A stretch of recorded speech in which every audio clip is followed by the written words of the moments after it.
Welcome to Sleep Audiobooks. If you would like our Better Sleep Quick Guide filled with proven techniques to improve sleep, sign up to our mailing list at sleepaudiobooks.com and we'll send the PDF as a thank you. Subscribing and leaving a comment helps this channel more than you know, so please feel free to offer suggestions for future audiobooks or to just say hi. Thank you for listening. We hope you have an excellent night's sleep. This is Sleep Audiobooks.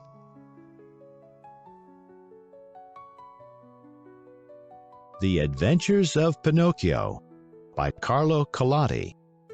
This recording is by Mark Smith of Simpsonville, South Carolina. Chapter 1. Centuries ago there lived a king, my little readers will say immediately. No, children, you are mistaken. Once upon a time there was a piece of wood. It was not an expensive piece of wood, far from it. Just a common block of firewood, one of those thick, solid logs that are put on the fire in winter to make cold rooms cozy and warm. I do not know how this really happened, yet the fact remains that one fine day, this piece of wood found itself in the shop of an old carpenter.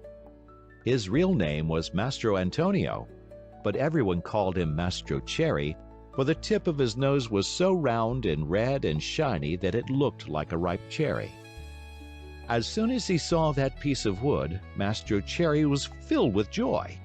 Rubbing his hands together happily, he mumbled half to himself, "This has come in the nick of time. I shall use it to make the leg of a table." He grasped the hatchet quickly to peel off the bark and shape the wood. But as he was about to give it the first blow, he stood still with arm uplifted, for he had heard a wee little voice say in a beseeching tone, "Please be careful. Do not hit me so hard." What a look of surprise shone on Mastro Cherry's face! His funny face became still funnier. He turned frightened eyes about the room to find out where that wee little voice had come from, and he saw no one. He looked under the bench. No one. He peeped inside the closet. No one. He searched among the shavings. No one. He opened the door to look up and down the street, and still no one. "Oh, I see," he then said, laughing and scratching his wig. "It can easily be seen I only thought I heard the tiny voice say the words. Well, well. To work once more." He struck a most solemn blow upon the piece of wood.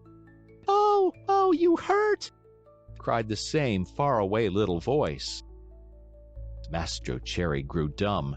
His eyes popped out of his head, his mouth opened wide, and his tongue hung down on his chin. As soon as he regained the use of his senses, he said, trembling and stuttering from fright, "Where did that voice come from, when there is no one around? Might it be that this piece of wood has learned to weep and cry like a child? I can hardly believe it. Here it is, a piece of common firewood, good only to burn in the stove, the same as any other. Yet, might someone be hidden in it? If so, the worse for him. I'll fix him." With these words, he grabbed the log with both hands and started to knock it about unmercifully. He threw it to the floor, against the walls of the room, and even up to the ceiling. He listened for the tiny voice to moan and cry. He waited 2 minutes. Nothing. 5 minutes. Nothing. 10 minutes. Nothing. "Oh, I see," he said, trying bravely to laugh and ruffling up his wig with his hand. "It can easily be seen I only imagined I heard the tiny voice. Well, well, to work once more." The poor fellow was scared half to death, so he tried to sing a gay song in order to gain courage. He set aside the hatchet and picked up the plane to make the wood smooth and even, but as he drew it to and fro, he heard the same tiny voice. This time it giggled as it spoke. "Stop it! Oh, stop it! You tickle my stomach!" This time poor Mastro Cherry fell as if shot. When he opened his eyes, he found himself sitting on the floor. His face had changed. Fright had turned even the tip of his nose from red to deepest purple. End of chapter. Chapter 2. In that very instant, a loud knock sounded on the door. "Come in," said the carpenter, not having an atom of strength left with which to stand up. At the words, the door opened, and a dapper little old man came in. His name was Geppetto, but to the boys of the neighborhood he was Polendina, on account of the wig he always wore, which was just the color of yellow corn. Geppetto had a very bad temper. Woe to the one who called him Polendina. He became as wild as a beast, and no one could soothe him. "Good day, Mastro Antonio," said Geppetto. "What are you doing on the floor?" "I am teaching the ants their ABCs." "Good luck to you." "What brought you here, friend Geppetto?" "My legs. And it may flatter you to know, Mastro Antonio, that I have come to you to beg for a favor." "Here I am, at your service," answered the carpenter, raising himself on to his knees. "This morning a fine idea came to me." "Let's hear it." "I thought of making myself a beautiful wooden marionette. It must be wonderful, one that will be able to dance, fence, and turn somersaults. With it, I intend to go around the world, to earn my crust of bread and cup of wine. What do you think of it?" "Bravo, Polendina!" cried the same tiny voice which came from no one knew where. On hearing himself called Polendina, Mastro Geppetto turned the color of a red pepper and, facing the carpenter, said to him angrily, "Why do you insult me?" "Who is insulting you?" "You called me Polendina." "I did not." "I suppose you think I did. Yet I know it was you." "No." "Yes." "No." "Yes." And growing angrier each moment, they went from words to blows, and finally began to scratch and bite and slap each other.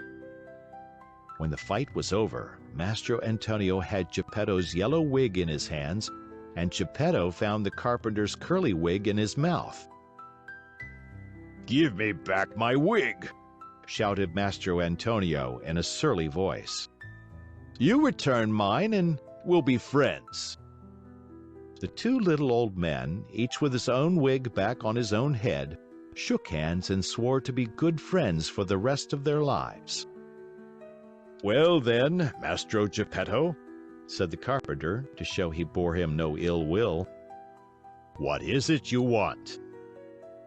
"I want a piece of wood to make a marionette. Will you give it to me?" Mastro Antonio, very glad indeed, went immediately to his bench to get the piece of wood which had frightened him so much. But as he was about to give it to his friend, with a violent jerk it slipped out of his hands and hit against poor Geppetto's thin legs. "Ah! Is this the gentle way, Mastro Antonio, in which you make your gifts? You have made me almost lame." "I swear to you I did not do it." "It was I, of course." "It's the fault of this piece of wood." "You're right, but remember you were the one to throw it at my legs." "I did not throw it." "Liar!" "Geppetto, do not insult me, or I shall call you Polendina." "Idiot!" "Polendina!" "Donkey!" "Polendina!" "Ugly monkey!" "Polendina!" On hearing himself called Polendina for the third time, Geppetto lost his head with rage and threw himself upon the carpenter. Then and there they gave each other a sound thrashing. Whew. After this fight, Mastro Antonio had 2 more scratches on his nose, and Geppetto had 2 buttons missing from his coat. Thus, having settled their accounts, they shook hands and swore to be good friends for the rest of their lives. Then Geppetto took the fine piece of wood, thanked Mastro Antonio, and limped away toward home. End of chapter. Chapter 3. Little as Geppetto's house was, it was neat and comfortable. It was a small room on the ground floor with a tiny window under the stairway. The furniture could not have been much simpler. A very old chair, a rickety old bed, and a tumble-down table. A fireplace full of burning logs was painted on the wall opposite the door. Over the fire there was painted a pot full of something which kept boiling happily away and sending up clouds of what looked like real steam. As soon as he reached home, Geppetto took his tools and began to cut and shape the wood into a marionette. "What shall I call him?" he said to himself. "I think I'll call him Pinocchio. This name will make his fortune. I knew a whole family of Pinocchi once, Pinocchio the father, Pinocchia the mother, and Pinocchi the children, and they were all lucky. The richest of them begged for his living." After choosing the name for his marionette, Geppetto set seriously to work to make the hair, the forehead, the eyes. Fancy his surprise when he noticed that these eyes moved and then stared fixedly at him.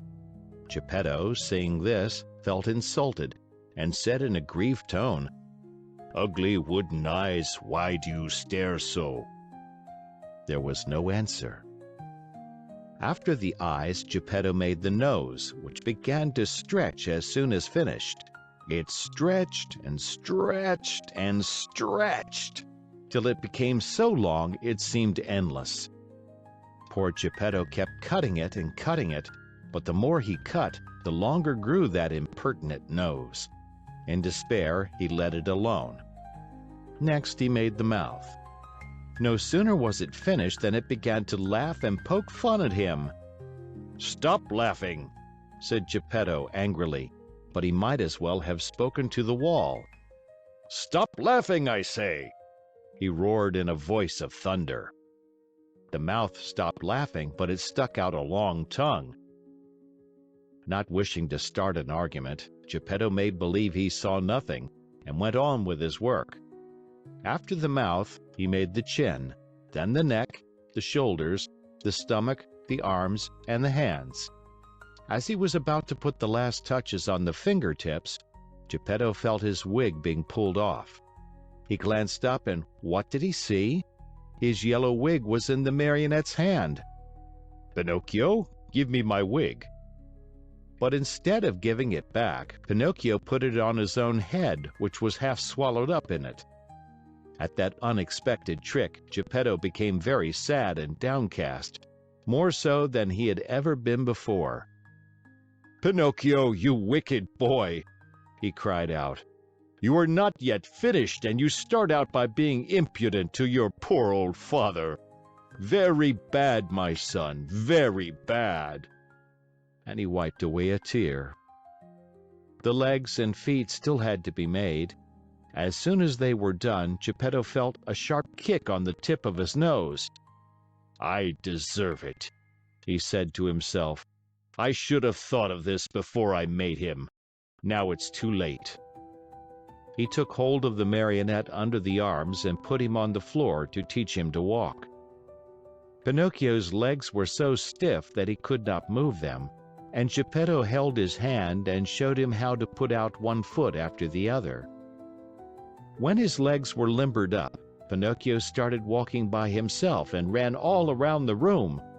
He came to the open door, and with one leap he was out into the street. Away he flew. Poor Geppetto ran after him but was unable to catch him, for Pinocchio ran in leaps and bounds, his two wooden feet, as they beat on the stones of the street, making as much noise as 20 peasants in wooden shoes. "Catch him! Catch him!" Geppetto kept shouting. But the people in the street, seeing a wooden marionette running like the wind, stood still to stare and to laugh until they cried. At last, by sheer luck, a carabineer happened along. who, hearing all that noise, thought that it might be a runaway colt, and stood bravely in the middle of the street, with legs wide apart, firmly resolved to stop it and prevent any trouble. Pinocchio saw the carabinier from afar and tried his best to escape between the legs of the big fellow, but without success. The carabinier grabbed him by the nose. It was an extremely long one and seemed made on purpose for that very thing, and returned him to Mastro Geppetto. The little old man wanted to pull Pinocchio's ears. Think how he felt when, upon searching for them, he discovered that he had forgotten to make them. All he could do was to seize Pinocchio by the back of the neck and take him home. As he was doing so, he shook him 2 or 3 times and said to him angrily, "We're going home now. When we get home, then we'll settle this matter." Pinocchio, on hearing this, threw himself on the ground and refused to take another step. One person after another gathered around the two. Some said one thing, some another.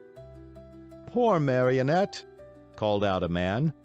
"I am not surprised he doesn't want to go home. Geppetto, no doubt, will beat him unmercifully, he is so mean and cruel." "Geppetto looks like a good man," added another, "but with boys he's a real tyrant. If we leave that poor Marionette in his hands, he may tear him to pieces." They said so much that, finally, the carabinier ended matters by setting Pinocchio at liberty and dragging Geppetto to prison. The poor old fellow did not know how to defend himself, but wept and wailed like a child and said between his sobs, "Ungrateful boy! To think I tried so hard to make you a well-behaved marionette! I deserve it, however. I should have given the matter more thought." What happened after this is an almost unbelievable story, but you may hear it, dear children, in the chapters that follow. End of chapter. Chapter 4. Very little time did it take to get poor old Geppetto to prison.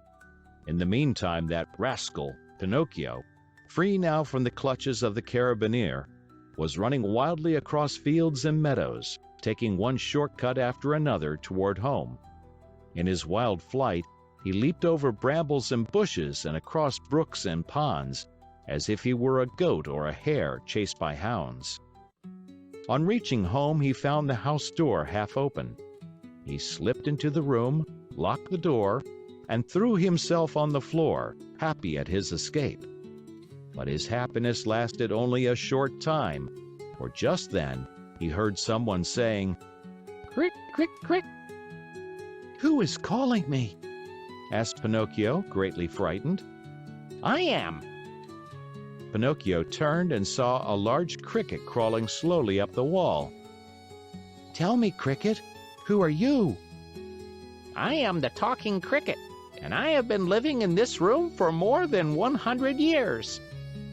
Today, however, this room is mine," said the marionette. "And if you wish to do me a favor, get out now and don't turn around even once." "I refuse to leave this spot," answered the cricket, "until I have told you a great truth." "Tell it then and hurry." "Woe to boys who refuse to obey their parents and run away from home. They will never be happy in this world, and when they are older, they will be very sorry for it." "Sing on, cricket mine, as you please. What I know is that tomorrow at dawn, I leave this place forever. If I stay here, the same thing will happen to me which happens to all other boys and girls. They are sent to school, and whether they want to or not, they must study. As for me, let me tell you, I hate to study. It's much more fun, I think, to chase after butterflies, climb trees, and steal birds' nests." "Poor little silly! Don't you know that if you go on like that, you will grow into a perfect donkey, and then you'll be the laughingstock of everyone?" "Keep still, you ugly cricket!" cried Pinocchio. But the cricket, who was a wise old philosopher, instead of being offended at Pinocchio's impudence, continued in the same tone. "If you do not like going to school, why don't you at least learn a trade, so that you can earn an honest living?" "Shall I tell you something?" asked Pinocchio, who was beginning to lose patience. "Of all the trades in the world, there is only one that really suits me." "And what can that be?" "That of eating, drinking, sleeping, playing, and wandering around from morning till night." "Let me tell you for your own good, Pinocchio," said the talking cricket in his calm voice, "that those who follow that trade always end up in the hospital or in prison."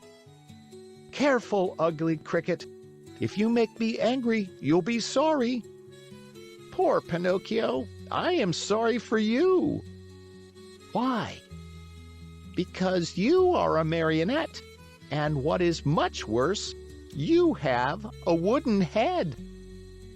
At these last words, Pinocchio jumped up in a fury, took a hammer from the bench, and threw it with all his strength at the talking cricket. Perhaps he did not think he would strike it.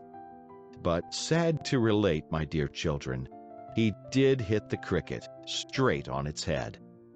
With a last weak "crick, crick, crick," the poor cricket fell from the wall, dead.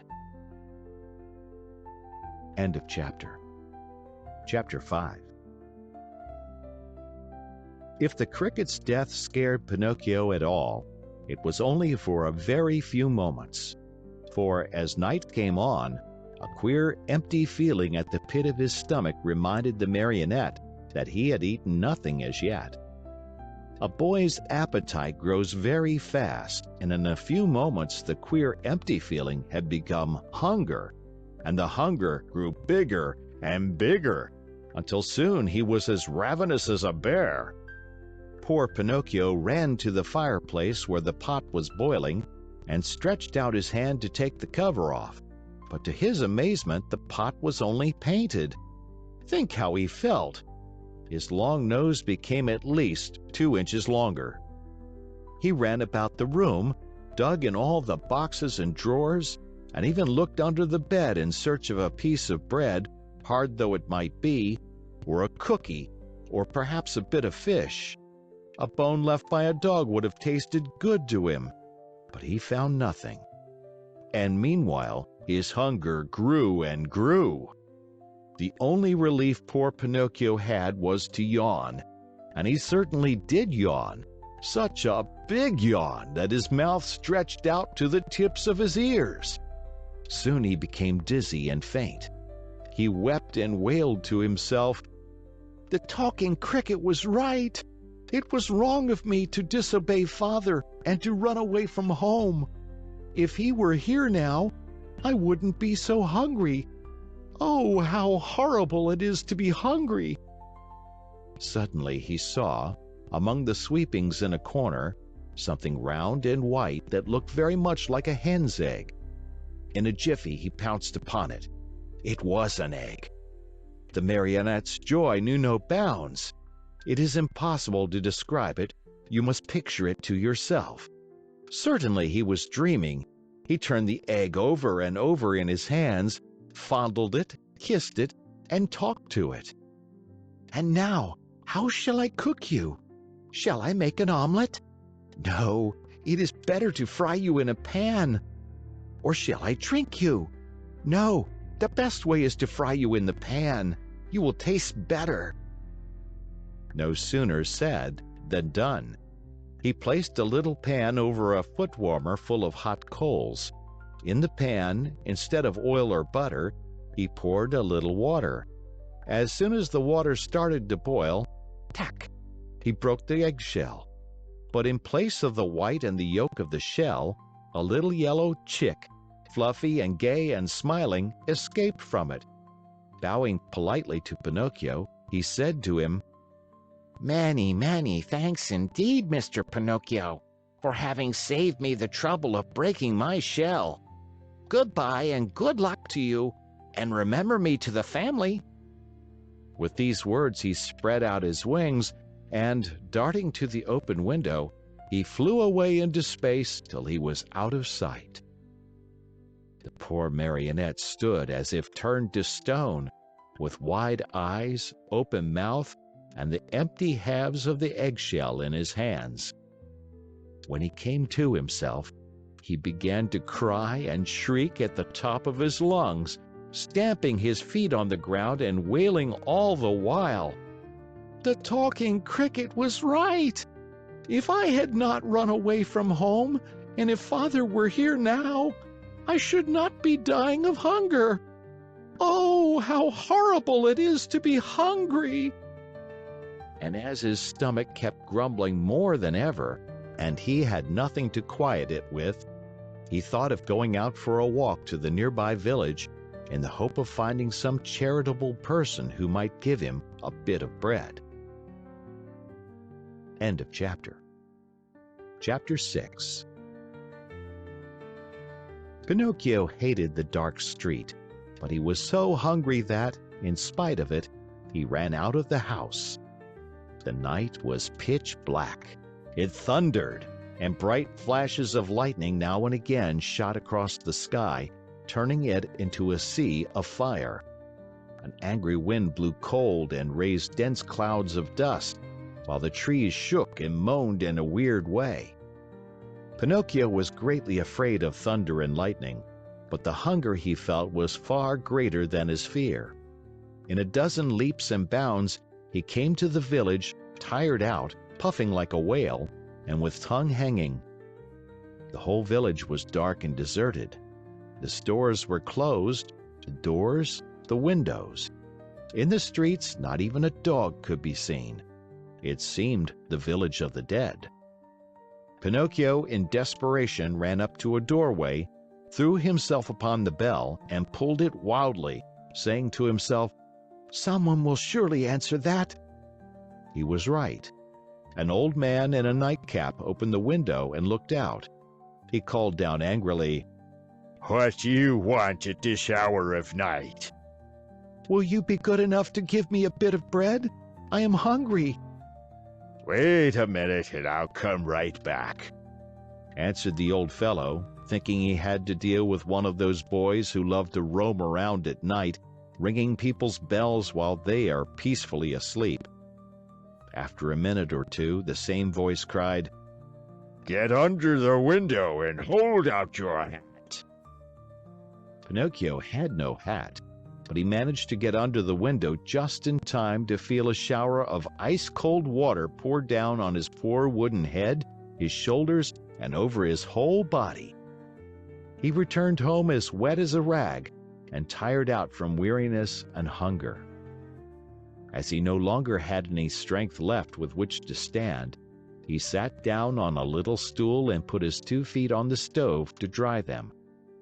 There he fell asleep, and while he slept, his wooden feet began to burn. Slowly, very slowly, they blackened and turned to ashes.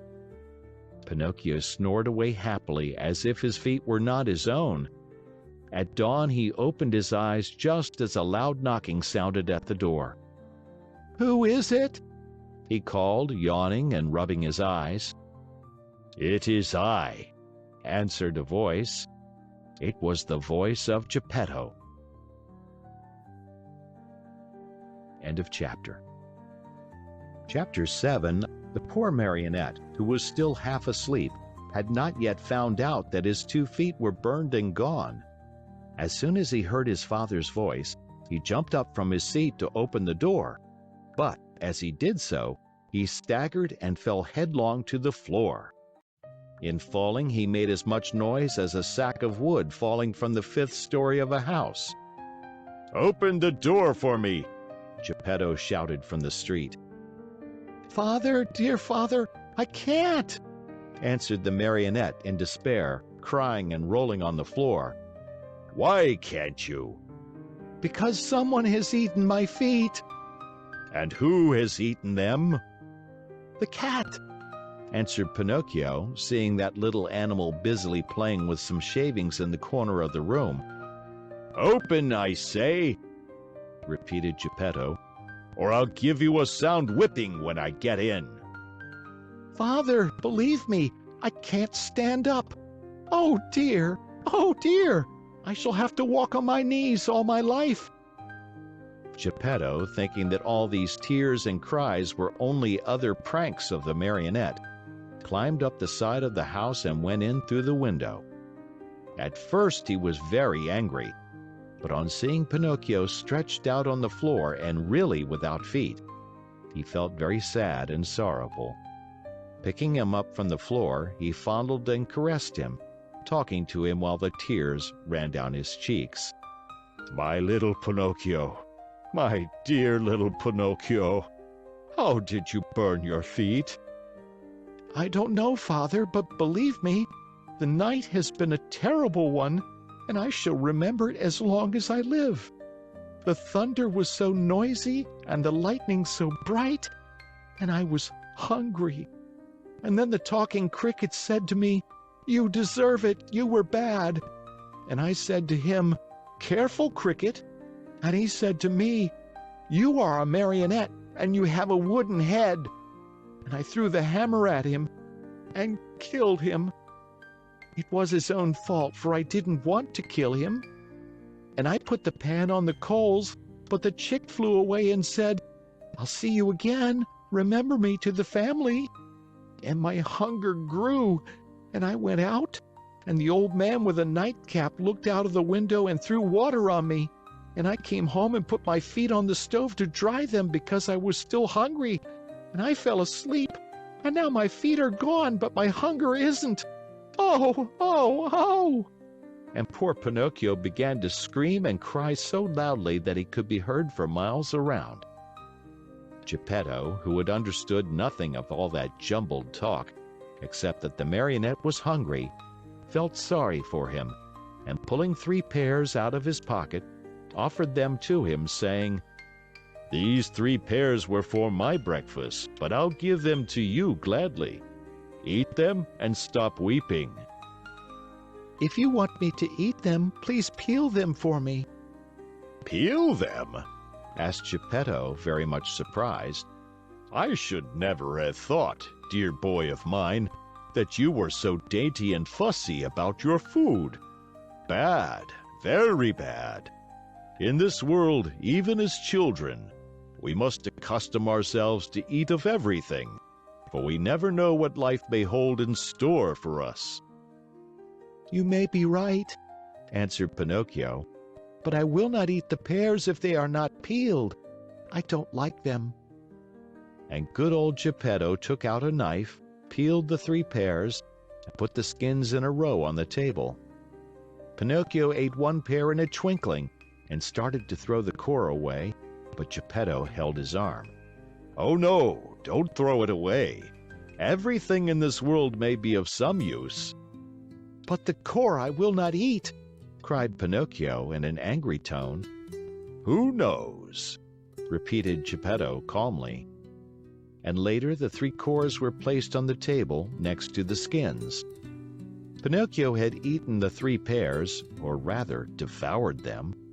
Then he yawned deeply and wailed, "I'm still hungry." But I have no more to give you. Really? Nothing? Nothing? I have only these 3 cores and these skins. Very well then, said Pinocchio. If there is nothing else, I'll eat them. At first he made a wry face, but one after another the skins and the cores disappeared. Ah, now I feel fine, he said after eating the last one. You see, observed Geppetto, that I was right when I told you that one must not be too fussy and too dainty about food. My dear, we never know what life may have in store for us. End of chapter. Chapter 8. The marionette, as soon as his hunger was appeased, started to grumble and cry that he wanted a new pair of feet. But Master Geppetto, in order to punish him for his mischief, let him alone the whole morning. After dinner, he said to him, Why should I make your feet over again? To see you run away from home once more? I promise you, answered the marionette, sobbing, that from now on I'll be good. Boys always promise that when they want something, said Geppetto. I promise to go to school every day, to study and to succeed. Boys always sing that song when they want their own will. But I am not like other boys. I am better than all of them, and I always tell the truth. I promise you, Father, that I'll learn a trade, and I'll be the comfort and staff of your old age. Geppetto, though trying to look very stern, felt his eyes fill with tears and his heart soften when he saw Pinocchio so unhappy. He said no more, but taking his tools and 2 pieces of wood, he set to work diligently. In less than an hour the feet were finished, 2 slender, nimble little feet, strong and quick, modeled as if by an artist's hands. Close your eyes and sleep, Geppetto then said to the marionette. Pinocchio closed his eyes and pretended to be asleep while Geppetto stuck on the 2 feet with a bit of glue melted in an eggshell, doing his work so well that the joint could hardly be seen. As soon as the marionette felt his new feet, he gave 1 leap from the table and started to skip and jump around, as if he had lost his head from very joy. To show you how grateful I am to you, Father, I'll go to school now. But to go to school, I need a suit of clothes. Geppetto did not have a penny in his pocket, so he made his son a little suit of flowered paper, a pair of shoes from the bark of a tree, and a tiny cap from a bit of dough. Pinocchio ran to look at himself in a bowl of water, and he felt so happy that he said proudly, "Now I look like a gentleman." Truly, answered Geppetto. But remember that fine clothes do not make the man, unless they be neat and clean. Very true, answered Pinocchio. But in order to go to school, I still need something very important. What is it? An ABC book. To be sure. But how shall we get it? That's easy. We'll go to a bookstore and buy it. And the money? I have none. Neither have I, said the old man sadly. Pinocchio, though a happy boy always, became sad and downcast at these words. When poverty shows itself, even mischievous boys understand what it means. What does it matter after all? Cried Geppetto all at once as he jumped up from his chair. Putting on his old coat, full of darns and patches, he ran out of the house without another word. After a while he returned. In his hands he had the ABC book for his son, but the old coat was gone. The poor fellow was in his shirt sleeves and the day was cold. "Where's your coat, Father?" I have sold it. "Why did you sell your coat?" It was too warm. Pinocchio understood the answer in a twinkling, and, unable to restrain his tears, he jumped on his father's neck and kissed him over and over. End of chapter. Chapter 9. See Pinocchio hurrying off to school with his new ABC book under his arm. As he walked along, his brain was busy planning hundreds of wonderful things, building hundreds of castles in the air. Talking to himself, he said, "In school today, I'll learn to read, tomorrow to write, and the day after tomorrow I'll do arithmetic. Then, clever as I am, I can earn a lot of money. With the very first pennies I make, I'll buy Father a new cloth coat. Cloth, did I say? No, it shall be of gold and silver with diamond buttons. That poor man certainly deserves it, for after all, isn't he in his shirt sleeves because he was good enough to buy a book for me? On this cold day, too. Fathers are indeed good to their children." As he talked to himself, He thought he heard sounds of pipes and drums coming from a distance. Beep, beep, beep, beep, beep, beep. Zoom, zoom, zoom, zoom. He stopped to listen. Those sounds came from a little street that led to a small village along the shore. What can that noise be? What a nuisance that I have to go to school. Otherwise... There he stopped, very much puzzled. He felt he had to make up his mind for either one thing or another. Should he go to school, or should he follow the pipes? Today I'll follow the pipes, and tomorrow I'll go to school. There's always plenty of time to go to school, decided the little rascal at last, shrugging his shoulders. No sooner said than done. He started down the street, going like the wind. On he ran, and louder grew the sounds of pipe and drums. Beep, beep, beep, beep, beep, beep, beep, beep, beep. Zoom, zoom, zoom, zoom. Suddenly he found himself in a large square full of people standing in front of a little wooden building painted in brilliant colors. "What is that house?" Pinocchio asked a little boy near him. "Read the sign and you'll know." "I'd like to read, but somehow I can't today." "Oh, really? Then I'll read it to you. Know then that written in letters of fire I see the words, 'Great Marionette Theater.'" "When did the show start?" "It is starting now." "And how much does one pay to get in?" 4 pennies. Pinocchio, who was wild with curiosity to know what was going on inside, lost all his pride and said to the boy shamelessly, "Will you give me 4 pennies until tomorrow?" "I'd give them to you gladly," answered the other, poking fun at him. "But just now I can't give them to you." "For the price of 4 pennies, I'll sell you my coat." "If it rains, what shall I do with a coat of flowered paper? I could not take it off again."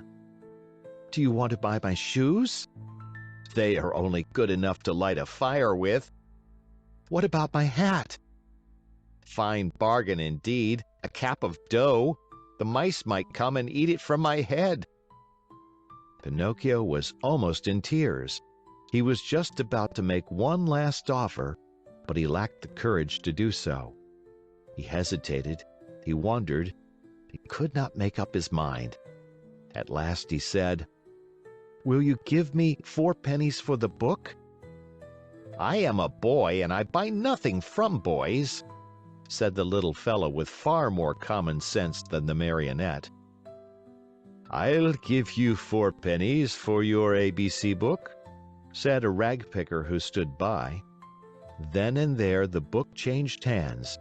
And to think that poor old Geppetto sat at home in his shirt sleeves, shivering with cold, having sold his coat to buy that little book for his son. End of chapter. Chapter 10. Quick as a flash, Pinocchio disappeared into the marionette theater. And then something happened which almost caused a riot. The curtain was up, and the performance had started. Harlequin and Pulcinella were reciting on the stage, and as usual, they were threatening each other with sticks and blows. The theater was full of people, enjoying the spectacle and laughing till they cried at the antics of the 2 marionettes. The play continued for a few minutes, and then suddenly, without any warning, Harlequin stopped talking. Turning toward the audience, he pointed to the rear of the orchestra, yelling wildly at the same time, "Look! Look! Am I asleep or awake? Or do I really see Pinocchio there?" "Yes, yes, it is Pinocchio!" screamed Pulcinella. "It is! It is!" shrieked Signora Rosaura, peeking in from the side of the stage. "It is Pinocchio! It is Pinocchio!" yelled all the marionettes, pouring out of the wings. "It is Pinocchio! It is our brother Pinocchio! Hurrah for Pinocchio!" "Pinocchio, come up to me!" shouted Harlequin. "Come to the arms of your wooden brothers!" At such a loving invitation, Pinocchio, with one leap from the back of the orchestra, found himself in the front rows. With another leap, he was on the orchestra leader's head. With a third, he landed on the stage. It is impossible to describe the shrieks of joy, the warm embraces, the knocks, and the friendly greetings with which that strange company of dramatic actors and actresses received Pinocchio. It was a heart-rending spectacle, but the audience, seeing that the play had stopped, became angry and began to yell, "The play! The play! We want the play!" The yelling was of no use, for the marionettes, instead of going on with their act, made twice as much racket as before, and, lifting up Pinocchio on their shoulders, carried him around the stage in triumph. At that very moment, the director came out of his room. He had such a fearful appearance that one look at him would fill you with horror. His beard was as black as pitch, and so long that it reached from his chin down to his feet. His mouth was as wide as an oven, his teeth like yellow fangs, and his eyes two glowing red coals. In his huge hairy hands a long whip, made of green snakes and black cat's tails twisted together, swished through the air in a dangerous way. Oh, at the unexpected apparition, no one dared even to breathe. One could almost hear a fly go by. Those poor marionettes, one and all, trembled like leaves in a storm. Why have you brought such excitement into my theater? The huge fellow asked Pinocchio with the voice of an ogre suffering with a cold. "Believe me, Your Honor, the fault was not mine." Enough, be quiet. I'll take care of you later. As soon as the play was over, the director went to the kitchen, where a fine big lamb was slowly turning on the spit. More wood was needed to finish cooking it. He called Harlequin and Pulcinella and said to them, Bring that marionette to me. He looks as if he were made of well-seasoned wood. He'll make a fine fire for this spit. Harlequin and Pulcinella hesitated a bit. Then, frightened by a look from their master, they left the kitchen to obey him. A few minutes later they returned, carrying poor Pinocchio, who was wriggling and squirming like an eel and crying pitifully, "Father, save me! I don't want to die! I don't want to die!" End of chapter. Chapter 11. In the theater, great excitement reigned. Fire Eater, this was really his name, was very ugly, but he was far from being as bad as he looked. Proof of this is that, when he saw the poor marionette being brought in to him, struggling with fear and crying, "I don't want to die! I don't want to die!"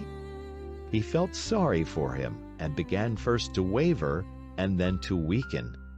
Finally, he could control himself no longer and gave a loud sneeze.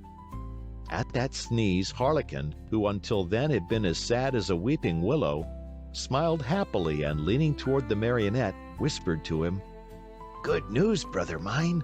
Fire Eater has sneezed, and this is a sign that he feels sorry for you. You are saved."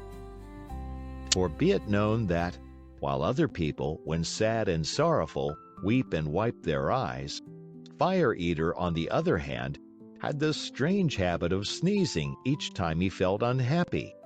The way was just as good as any other to show the kindness of his heart. After sneezing, Fire Eater, ugly as ever, cried to Pinocchio, Stop crying! Your wails give me a funny feeling down here in my stomach and...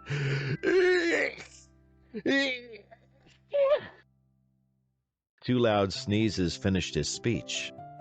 "God bless you," said Pinocchio. Thanks.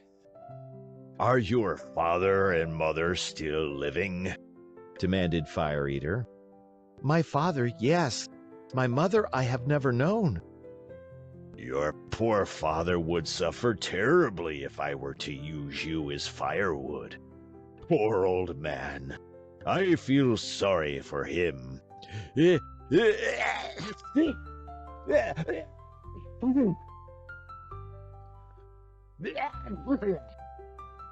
3 more sneezes sounded louder than ever. "God bless you," said Pinocchio. However, I ought to be sorry for myself, too, just now.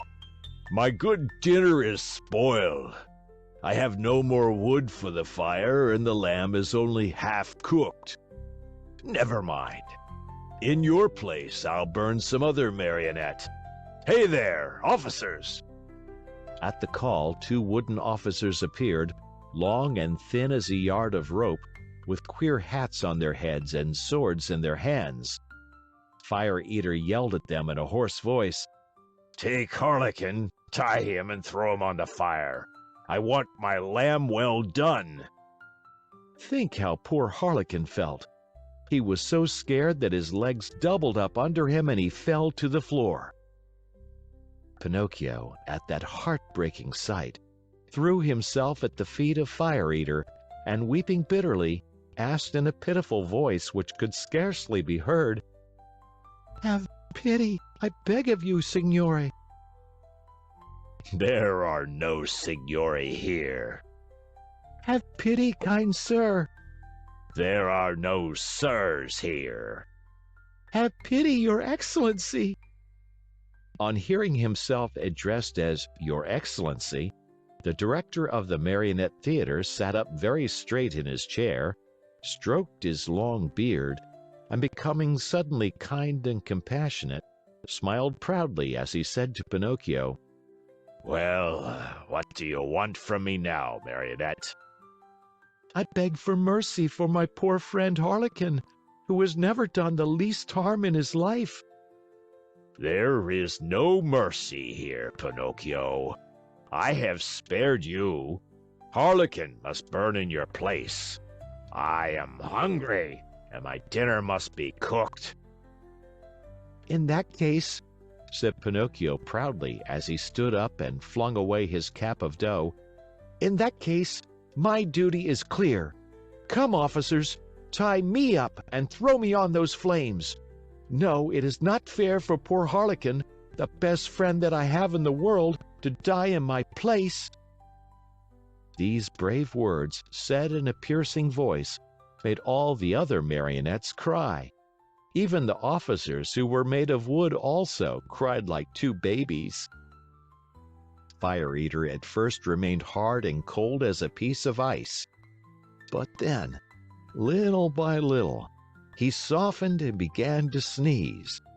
And after 4 or 5 sneezes, he opened wide his arms and said to Pinocchio, "You are a brave boy. Come to my arms and kiss me." Pinocchio ran to him, and scurrying like a squirrel up the long black beard, he gave Fire Eater a loving kiss on the tip of his nose. "Has pardon been granted to me?" asked poor Harlequin with a voice that was hardly a breath. "Pardon is yours," answered Fire Eater, and sighing and wagging his head, he added, "Well, tonight I shall have to eat my lamb only half cooked. But beware the next time, marionettes." At the news that pardon had been given, the marionettes ran to the stage, and, turning on all the lights, they danced and sang till dawn. End of chapter. Chapter 12. The next day, Fire Eater called Pinocchio aside and asked him, "What is your father's name?" "Geppetto." "And what is his trade?" "He's a wood carver." "Does he earn much?" "He earns so much that he never has a penny in his pockets. Just think that, in order to buy me an ABC book for school, he had to sell the only coat he owned, a coat so full of darns and patches that it was a pity." "Poor fellow. I feel sorry for him. Here, take these 5 gold pieces. Go, give them to him with my kindest regards." Pinocchio, as may easily be imagined, thanked him 1,000 times. He kissed each marionette in turn, even the officers, and beside himself with joy, set out on his homeward journey. He had gone barely half a mile when he met a lame fox and a blind cat walking together like two good friends. The lame fox leaned on the cat, and the blind cat let the fox lead him along. "Good morning, Pinocchio," said the fox, greeting him courteously. "How do you know my name?" asked the marionette. "I know your father well." "Where have you seen him?" "I saw him yesterday standing at the door of his house." "And what was he doing?" "He was in his shirt sleeves, trembling with cold." "Poor father! But after today, God willing, he will suffer no longer." "Why?" "Because I have become a rich man." "You, a rich man?" said the fox, and he began to laugh out loud. The cat was laughing also, but tried to hide it by stroking his long whiskers. "There is nothing to laugh at," cried Pinocchio angrily. "I'm very sorry to make your mouth water, but these, as you know, are 5 new gold pieces." And he pulled out the gold pieces which Fire Eater had given him. At the cheerful tinkle of the gold, the fox unconsciously held out his paw that was supposed to be lame, and the cat opened wide his 2 eyes till they looked like live coals, but he closed them again so quickly that Pinocchio did not notice. "And may I ask," inquired the fox, "what are you going to do with all that money?" "First of all," answered the marionette, "I want to buy a fine new coat for my father, a coat of gold and silver with diamond buttons. After that, I'll buy an ABC book for myself." "For yourself?" "For myself.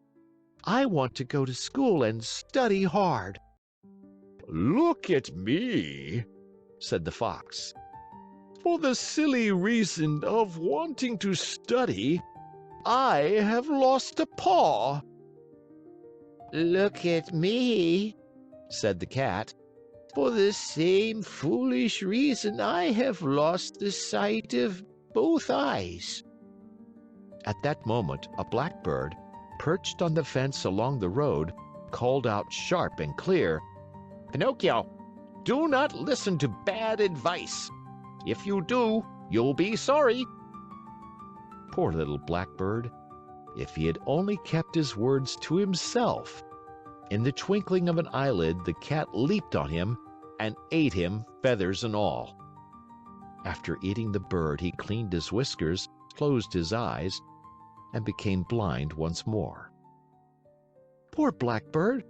said Pinocchio to the cat. "Why did you kill him?" "I killed him to teach him a lesson. He talks too much. Next time he will keep his words to himself."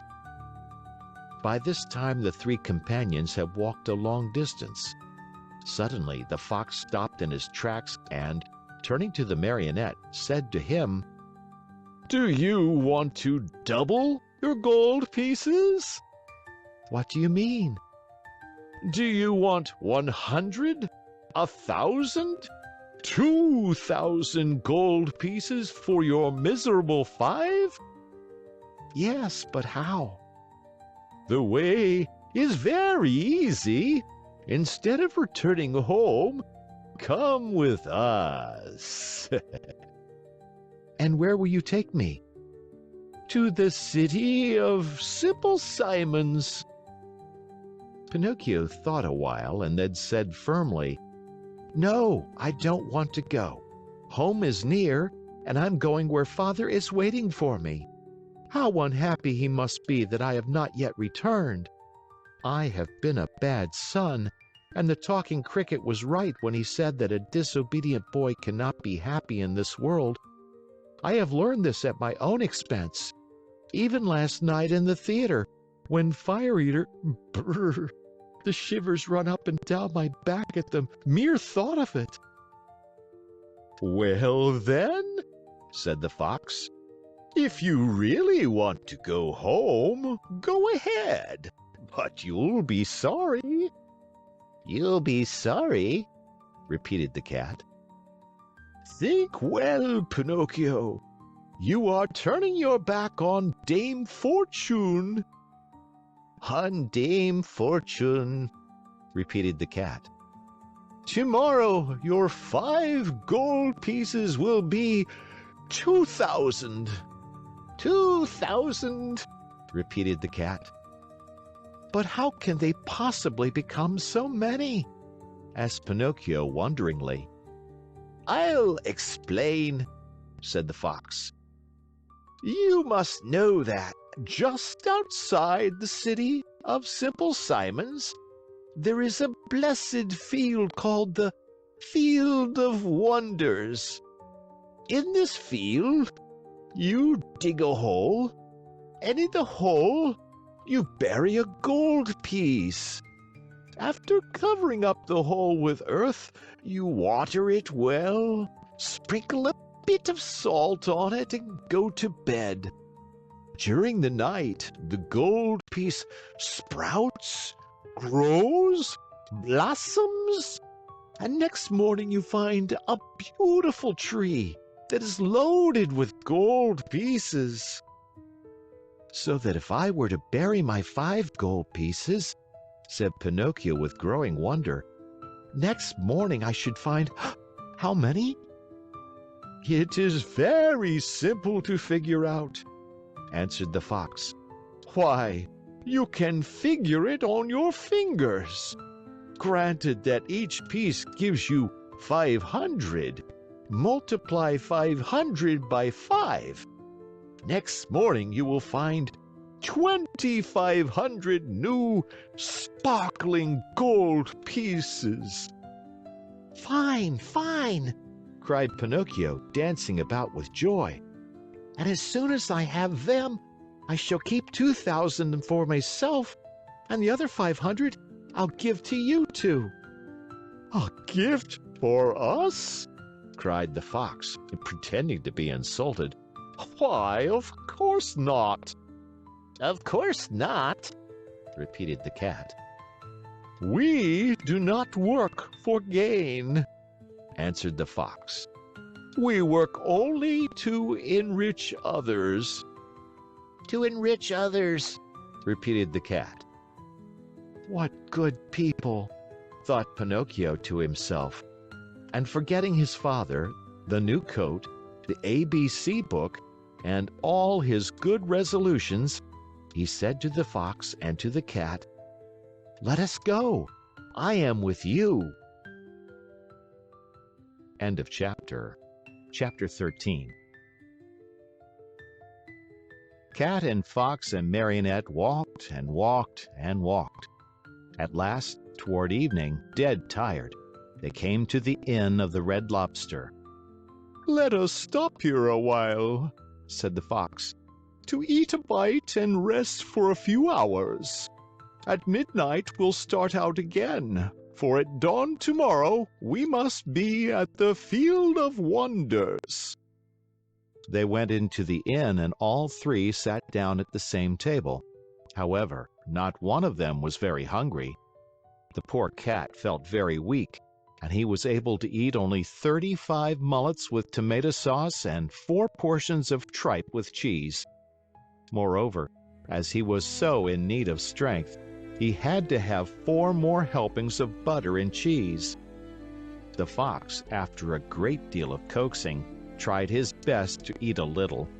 The doctor had put him on a diet, and he had to be satisfied with a small hare dressed with a dozen young and tender spring chickens. After the hare, he ordered some partridges, a few pheasants, a couple of rabbits, and a dozen frogs and lizards. That was all. He felt ill, he said, and could not eat another bite. Pinocchio ate least of all. He asked for a bite of bread and a few nuts, and then hardly touched them. The poor fellow, with his mind on the Field of Wonders, was suffering from a gold piece indigestion.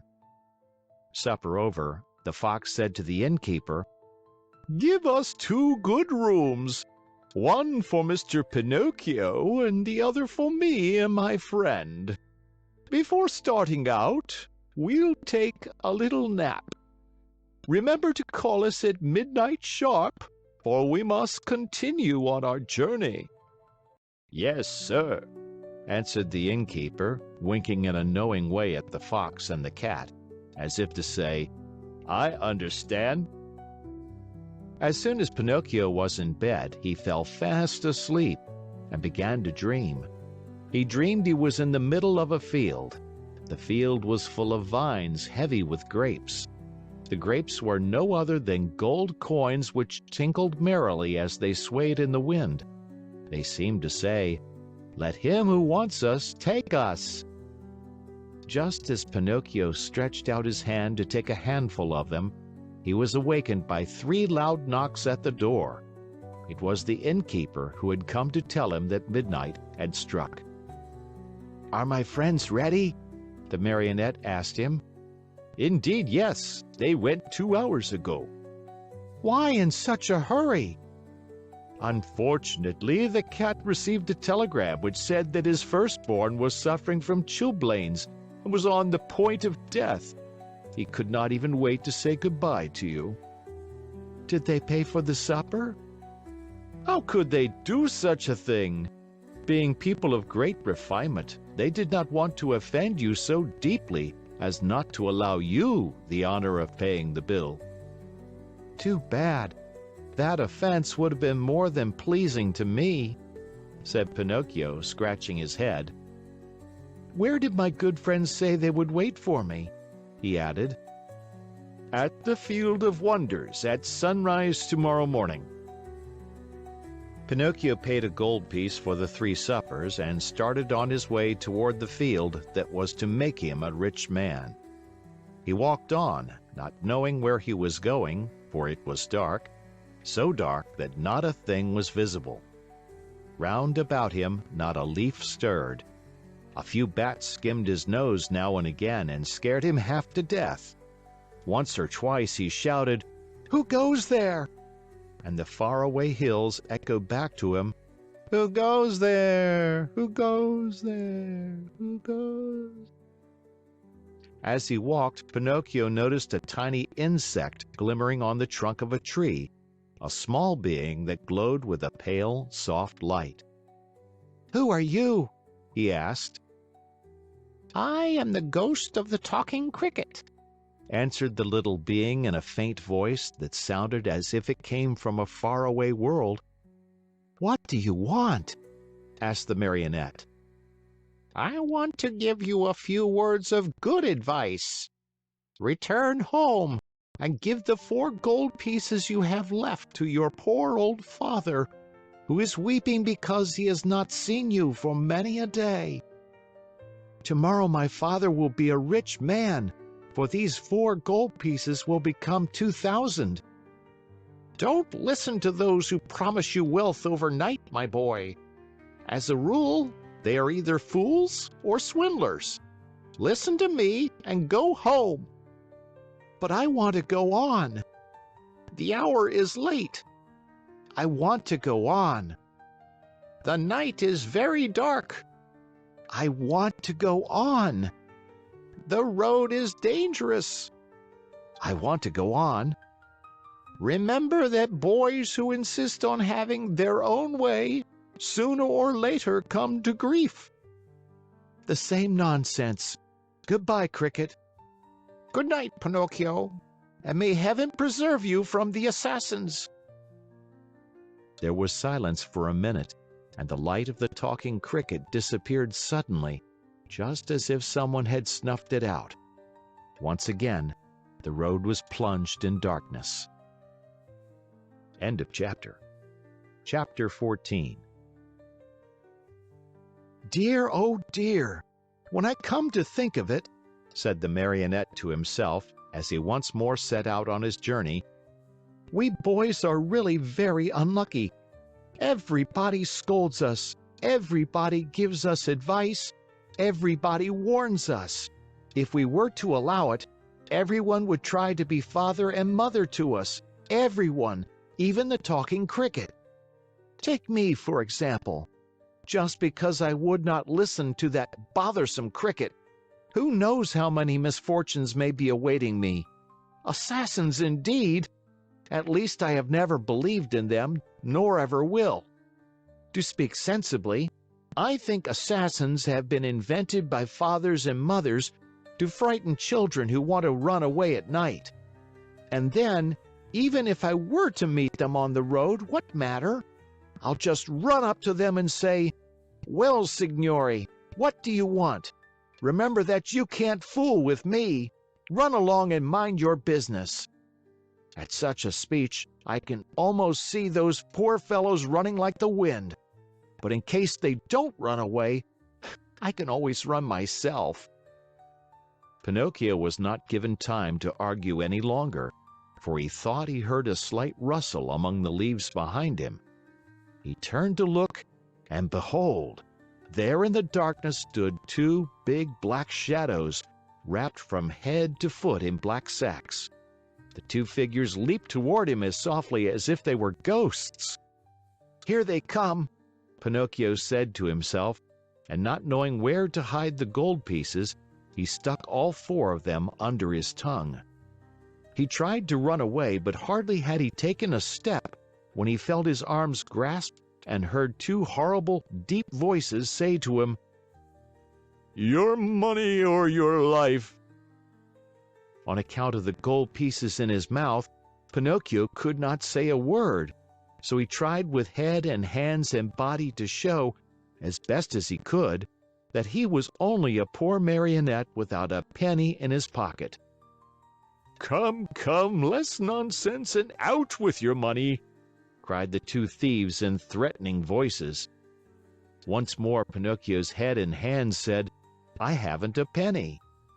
"Out with that money or you're a dead man," said the taller of the two assassins. "Dead man," repeated the other. "And after having killed you, we will kill your father also." "Your father also." "No, no, no, not my father!" cried Pinocchio, wild with terror. But as he screamed, the gold pieces tinkled together in his mouth. "Ah, you rascal! So that's the game! You have the money hidden under your tongue! Out with it!" But Pinocchio was as stubborn as ever. "Are you deaf? Wait, young man, we'll get it from you in a twinkling." One of them grabbed the marionette by the nose and the other by the chin, and they pulled him unmercifully from side to side in order to make him open his mouth.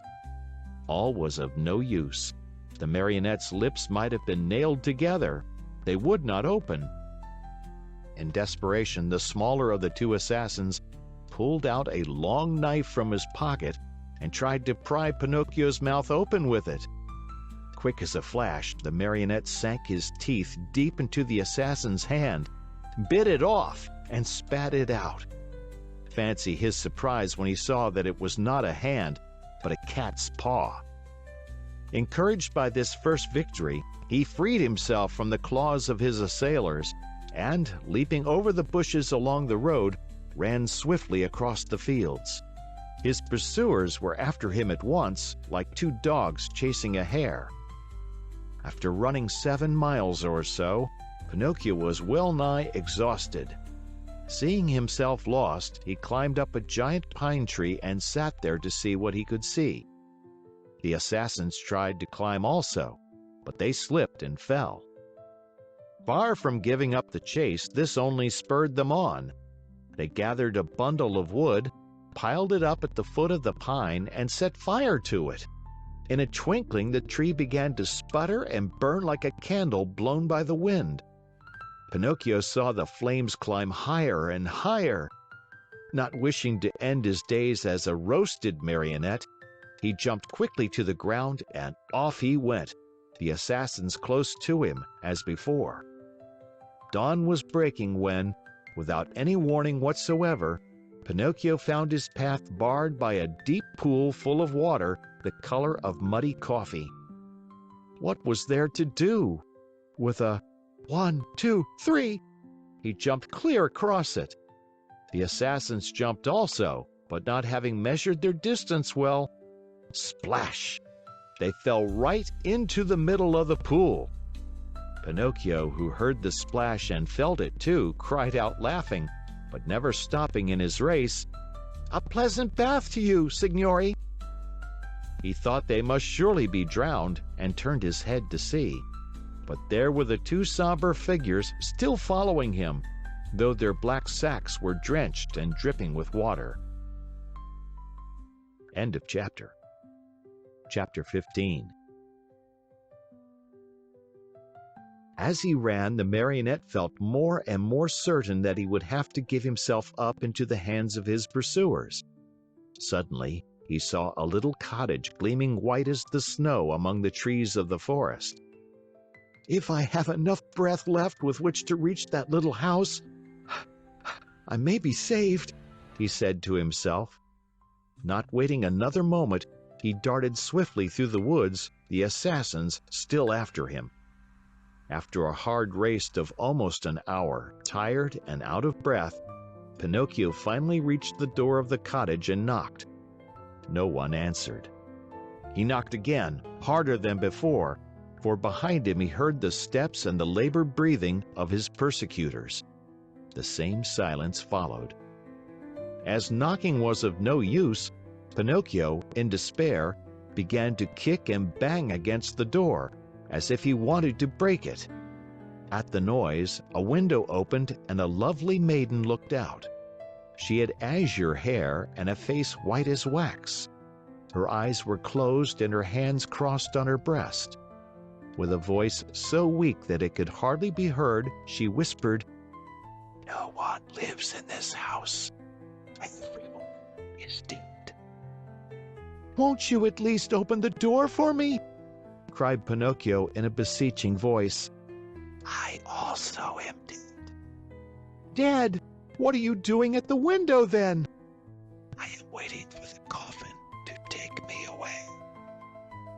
After these words, the little girl disappeared, and the window closed without a sound. "Oh, lovely maiden with azure hair!" cried Pinocchio. "Open, I beg of you! Take pity on a poor boy who is being chased by two assassins." He did not finish, for two powerful hands grasped him by the neck, and the same two horrible voices growled threateningly, "Now we have you!" The marionette, seeing death dancing before him, trembled so hard that the joints of his legs rattled, and the coins tinkled under his tongue. "Well," the assassins asked, "will you open your mouth now or not? Ah, you do not answer. Very well, this time you shall open it." Taking out two long, sharp knives, they struck two heavy blows on the marionette's back. Happily for him, Pinocchio was made of very hard wood, and the knives broke into 1,000 pieces. The assassins looked at each other in dismay, holding the handles of the knives in their hands. "I understand," said one of them to the other. "There is nothing left to do now but to hang him." "To hang him," repeated the other. They tied Pinocchio's hands behind his shoulders and slipped the noose around his neck.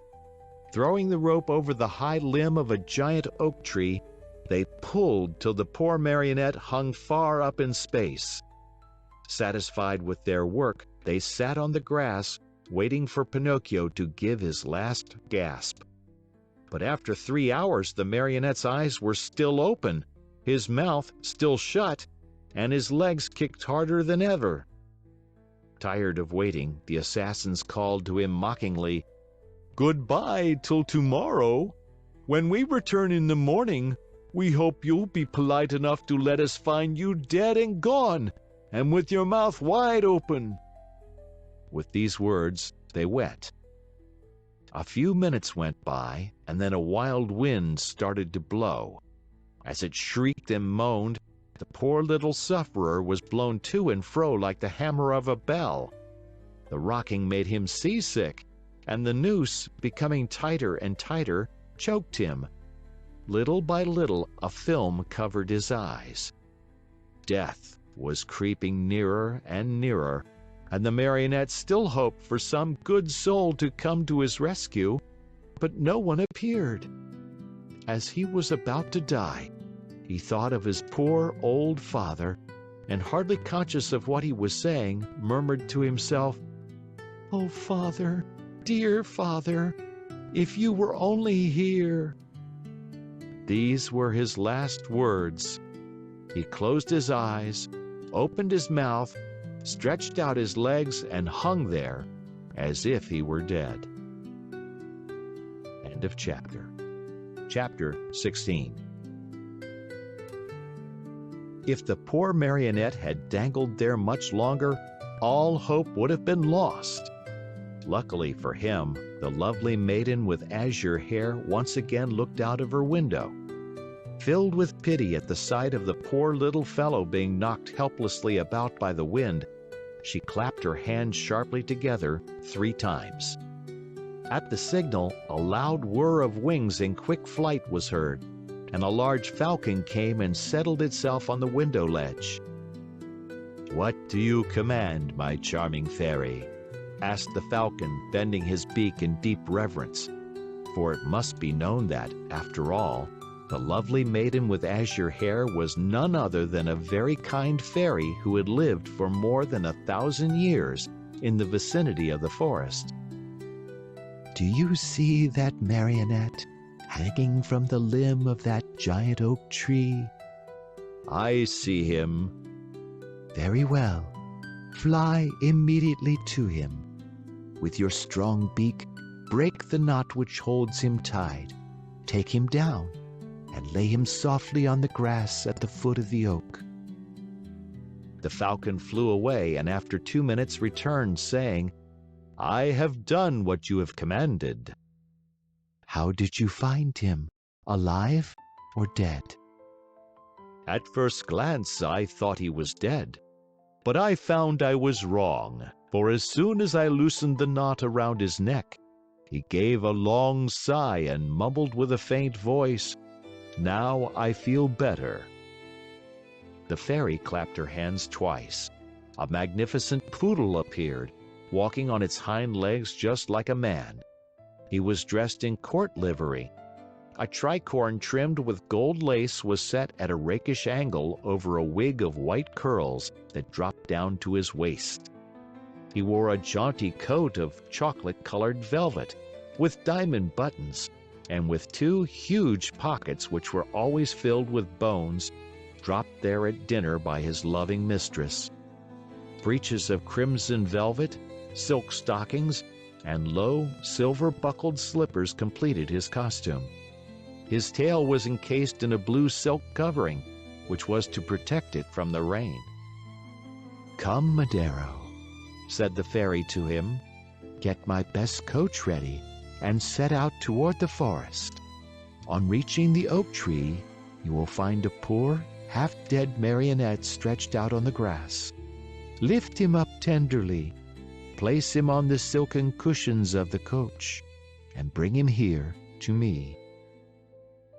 The poodle, to show that he understood, wagged his silk-covered tail 2 or 3 times and set off at a quick pace.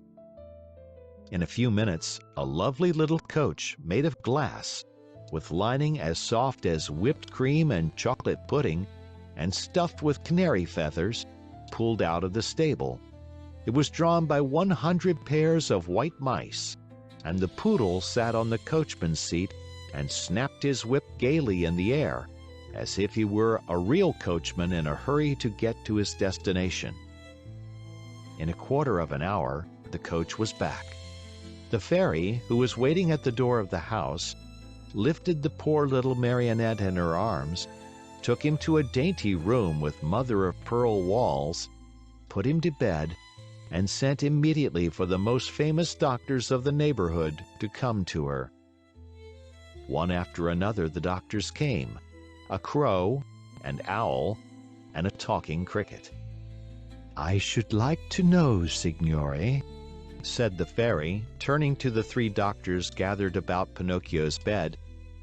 "I should like to know if this poor marionette is dead or alive."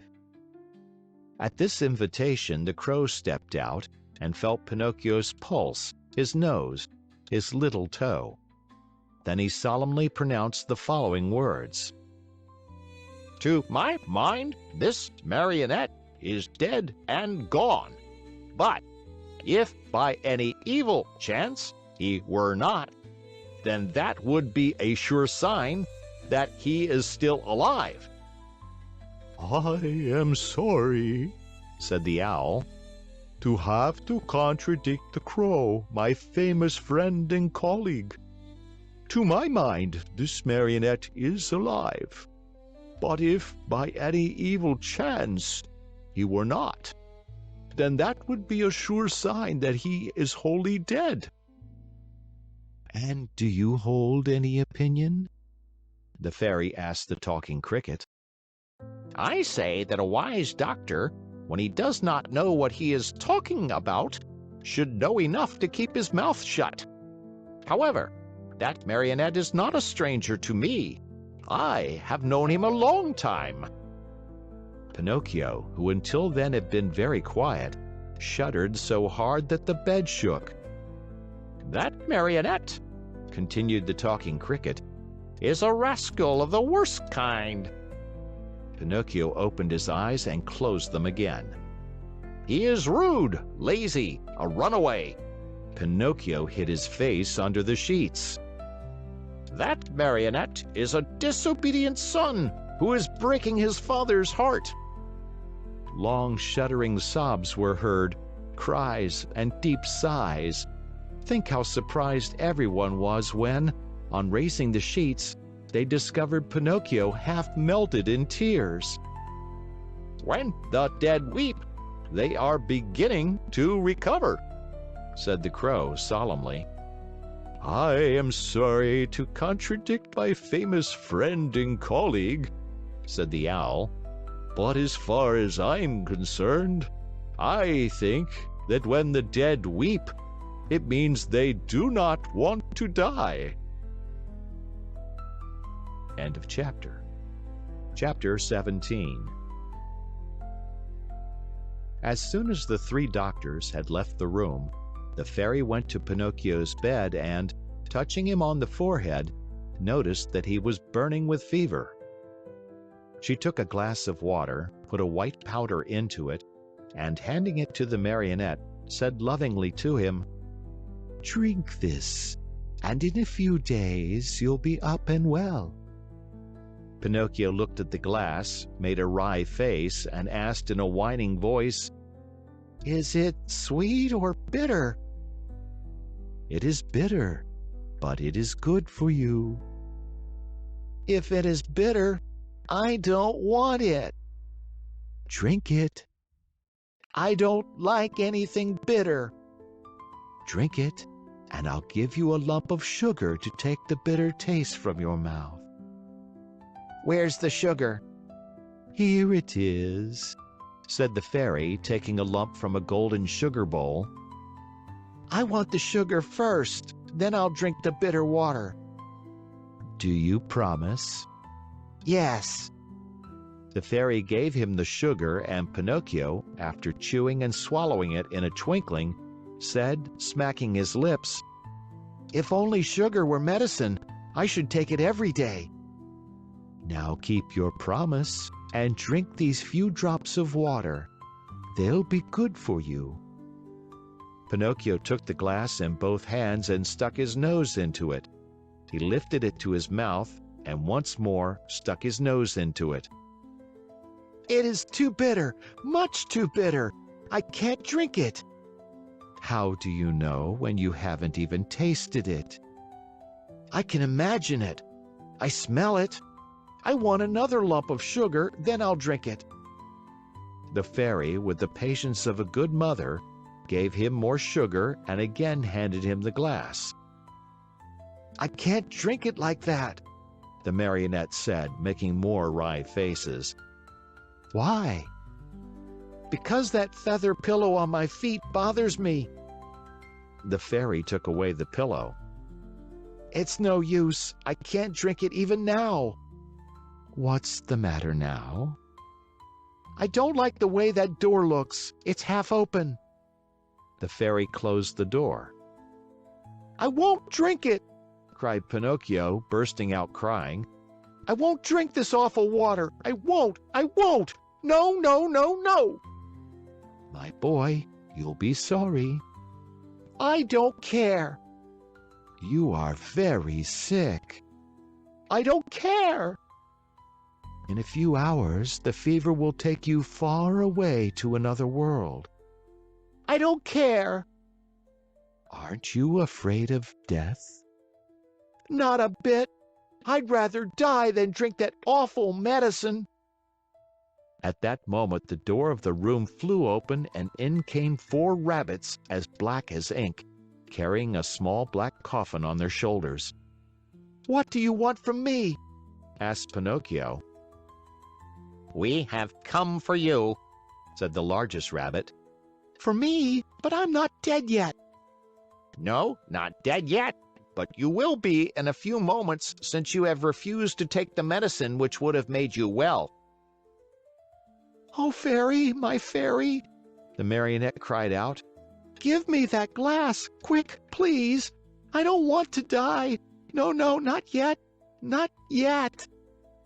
And holding the glass with his 2 hands, he swallowed the medicine at 1 gulp. Well, said the 4 rabbits, this time we have made the trip for nothing. And turning on their heels, they marched solemnly out of the room, carrying their little black coffin and muttering and grumbling between their teeth. In a twinkling, Pinocchio felt fine. With 1 leap, he was out of bed and into his clothes. The fairy, seeing him run and jump around the room, gay as a bird on wings, said to him, "My medicine was good for you after all, wasn't it?" Good indeed. It has given me new life. Why, then, did I have to beg you so hard to make you drink it? I'm a boy, you see, and all boys hate medicine more than they do sickness. What a shame! Boys ought to know, after all, that medicine, taken in time, can save them from much pain, and even from death. Next time I won't have to be begged so hard. I'll remember those black rabbits with the black coffin on their shoulders, and I'll take the glass and, poof, down it will go. Come here now, and tell me how it came about that you found yourselves in the hands of the assassins. It happened that Fire Eater gave me 5 gold pieces to give to my father, but on the way I met a fox and a cat who asked me, "Do you want the 5 pieces to become 2,000? And I said, "Yes." And they said, "Come with us to the Field of Wonders." And I said, "Let's go." Then they said, "Let us stop at the Inn of the Red Lobster for dinner, and after midnight we'll set out again." We ate and went to sleep. When I awoke, they were gone, and I started out in the darkness all alone.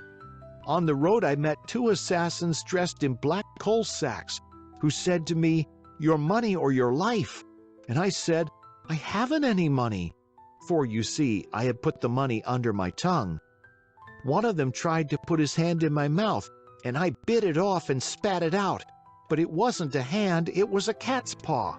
And they ran after me, and I ran and ran, till at last they caught me and tied my neck with a rope and hanged me to a tree, saying, "Tomorrow we'll come back for you, and you'll be dead, and your mouth will be open, and then we'll take the gold pieces that you have hidden under your tongue." Where are the gold pieces now? The fairy asked. I lost them, answered Pinocchio, but he told a lie, for he had them in his pocket. As he spoke, his nose, long though it was, became at least 2 inches longer. And where did you lose them? In the wood nearby. At this second lie, his nose grew a few more inches. "If you lost them in the nearby wood," said the fairy, "we'll look for them and find them, for everything that is lost there is always found." Ah, now I remember, replied the marionette, becoming more and more confused. I did not lose the gold pieces, but I swallowed them when I drank the medicine. At this third lie, his nose became longer than ever, so long that he could not even turn around. If he turned to the right, he knocked it against the bed or into the window panes. If he turned to the left, he struck the walls or the door. If he raised it a bit, he almost put the fairy's eyes out. The fairy sat looking at him and laughing. "Why do you laugh?" the marionette asked her, worried now at the sight of his growing nose. "I am laughing at your lies." "How do you know I'm lying?" "Lies, my boy, are known in a moment. There are two kinds of lies, lies with short legs and lies with long noses. Yours, just now, happened to have long noses." Pinocchio, not knowing where to hide his shame, tried to escape from the room, but his nose had become so long that he could not get it out of the door. End of chapter. Chapter 18. Crying as if his heart would break, the marionette mourned for hours over the length of his nose. No matter how he tried, it would not go through the door. The fairy showed no pity toward him, as she was trying to teach him a good lesson, so that he would stop telling lies, the worst habit any boy may acquire. But when she saw him, pale with fright and his eyes half out of his head with terror, she began to feel sorry for him and clapped her hands together. 1,000 woodpeckers flew in through the window and settled themselves on Pinocchio's nose. They pecked and pecked so hard at that enormous nose that in a few moments it was the same size as before.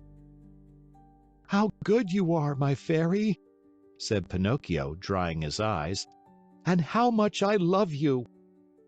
"I love you too," answered the fairy, "and if you wish to stay with me, you may be my little brother, and I'll be your good little sister." "I should like to stay, but what about my poor father?" "I have thought of everything. Your father has been sent for, and before night he will be here." "Really?" cried Pinocchio joyfully. "Then, my good fairy, if you are willing, I should like to go to meet him. I cannot wait to kiss that dear old man who has suffered so much for my sake." "Surely. Go ahead, but be careful not to lose your way. Take the wood path and you'll surely meet him." Pinocchio set out, and as soon as he found himself in the wood, he ran like a hare. When he reached the giant oak tree, he stopped, for he thought he heard a rustle in the brush. He was right. There stood the fox and the cat, the two traveling companions with whom he had eaten at the Inn of the Red Lobster. "Here comes our dear Pinocchio!" cried the fox, hugging and kissing him. "How did you happen here?" How did you happen here? repeated the cat. "It is a long story," said the marionette. "Let me tell it to you. The other night, when you left me alone at the inn, I met the assassins on the road." "The assassins? Oh, my poor friend! And what did they want?" "They wanted my gold pieces." "Rascals!" said the fox. The worst sort of rascals," added the cat. "But I began to run," continued the marionette, "and they after me, until they overtook me and hanged me to the limb of that oak." Pinocchio pointed to the giant oak nearby. "Could anything be worse?" said the fox. "What an awful world to live in! Where shall we find a safe place for gentlemen like ourselves?" As the fox talked thus, Pinocchio noticed that the cat carried his right paw in a sling. "What happened to your paw?" he asked. The cat tried to answer, but he became so terribly twisted in his speech that the fox had to help him out. "My friend is too modest to answer. I'll answer for him. About an hour ago, we met an old wolf on the road. He was half starved and begged for help. Having nothing to give him, what do you think my friend did out of the kindness of his heart? With his teeth, he bit off the paw of his front foot and threw it at that poor beast, so that he might have something to eat." As he spoke, the fox wiped off a tear. Pinocchio, almost in tears himself, whispered in the cat's ear, "If all the cats were like you, how lucky the mice would be." And what are you doing here? The fox asked the marionette. "I am waiting for my father, who will be here at any moment now." And your gold pieces? I still have them in my pocket, except one which I spent at the Inn of the Red Lobster. To think that those 4 gold pieces might become 2,000 tomorrow. Why don't you listen to me? Why don't you sow them in the field of wonders? Today it is impossible. I'll go with you some other time. Another day will be too late, said the fox. Why? Because that field has been bought by a very rich man, and today is the last day that it will be open to the public. How far is this field of wonders? Only 2 miles away. Will you come with us? We'll be there in half an hour.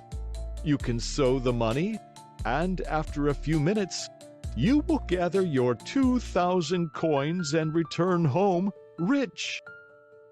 Are you coming? Pinocchio hesitated a moment before answering, for he remembered the good fairy, old Geppetto, and the advice of the talking cricket. Then he ended by doing what all boys do when they have no heart and little brain. He shrugged his shoulders and said to the fox and the cat, "Let us go. I am with you." And they went. They walked and walked for a half a day at least, and at last they came to the town called the City of Simple Simons. As soon as they entered the town, Pinocchio noticed that all the streets were filled with hairless dogs yawning from hunger, with sheared sheep trembling with cold, with combless chickens begging for a grain of wheat, with large butterflies unable to use their wings because they had sold all their lovely colors, with tailless peacocks ashamed to show themselves, and with bedraggled pheasants scuttling away hurriedly, grieving for their bright feathers of gold and silver, lost to them forever. Through this crowd of paupers and beggars, a beautiful coach passed now and again. Within it sat either a fox, a hawk, or a vulture. "Where is the Field of Wonders?" asked Pinocchio, growing tired of waiting. Be patient. It is only a few more steps away. They passed through the city, and, just outside the walls, they stepped into a lonely field, which looked more or less like any other field. Here we are, said the fox to the marionette. Dig a hole here and put the gold pieces into it. The marionette obeyed. He dug the hole, put the 4 gold pieces into it, and covered them up very carefully. Now, said the fox, go to that nearby brook, bring back a pail full of water, and sprinkle it over the spot. Pinocchio followed the directions closely, but, as he had no pail, he pulled off his shoe, filled it with water, and sprinkled the earth which covered the gold. Then he asked, "Anything else?" Nothing else, answered the fox. Now we can go. Return here within 20 minutes and you will find the vine grown, and the branches filled with gold pieces." Pinocchio, beside himself with joy, thanked the fox and the cat many times and promised them each a beautiful gift. "We don't want any of your gifts," answered the two rogues. "It is enough for us that we have helped you to become rich with little or no trouble. For this, we are as happy as kings." They said goodbye to Pinocchio and, wishing him good luck, went on their way. End of chapter. Chapter 19. If the marionette had been told to wait a day instead of 20 minutes, the time could not have seemed longer to him. He walked impatiently to and fro, and finally turned his nose toward the Field of Wonders. And as he walked with hurried steps, his heart beat with an excited tick-tack, tick-tack, just as if it were a wall clock, and his busy brain kept thinking, "What if, instead of 1,000, I should find 2,000? Or if instead of 2,000, I should find 5,000? Or 100,000? I'll build myself a beautiful palace with 1,000 stables filled with 1,000 wooden horses to play with, a cellar overflowing with lemonade and ice cream soda, and a library of candies and fruits, cakes and cookies." Thus amusing himself with fancies, he came to the field. There he stopped to see if, by any chance, a vine filled with gold coins was in sight. But he saw nothing. He took a few steps forward, and still nothing. He stepped into the field. He went up to the place where he had dug the hole and buried the gold pieces. Again nothing. Pinocchio became very thoughtful, and forgetting his good manners altogether, he pulled a hand out of his pocket and gave his head a thorough scratching. As he did so, he heard a hearty burst of laughter close to his head. He turned sharply, and there, just above him on the branch of a tree, sat a large parrot, busily preening his feathers. "What are you laughing at?" Pinocchio asked peevishly. "I am laughing because, in preening my feathers, I tickled myself under the wings." The marionette did not answer. He walked to the brook, filled his shoe with water, and once more sprinkled the ground which covered the gold pieces. Another burst of laughter, even more impertinent than the first, was heard in the quiet field. "Well," cried the marionette, angrily this time, "may I know, Mr. Parrot, what amuses you so?" "I am laughing at those simpletons who believe everything they hear, and who allow themselves to be caught so easily in the traps set for them." "Do you, perhaps, mean me?" "I certainly do mean you, poor Pinocchio. You who are such a little silly as to believe that gold can be sown in a field just like beans or squash. I too believed that once, and today I am very sorry for it. Today, but too late, I have reached the conclusion that, in order to come by money honestly, one must work and know how to earn it with hand or brain." "I don't know what you are talking about," said the marionette, who was beginning to tremble with fear. "Too bad. I'll explain myself better," said the parrot. "While you were away in the city, the fox and the cat returned here in a great hurry. They took the 4 gold pieces which you have buried and ran away as fast as the wind. If you can catch them, you're a brave one." Pinocchio's mouth opened wide.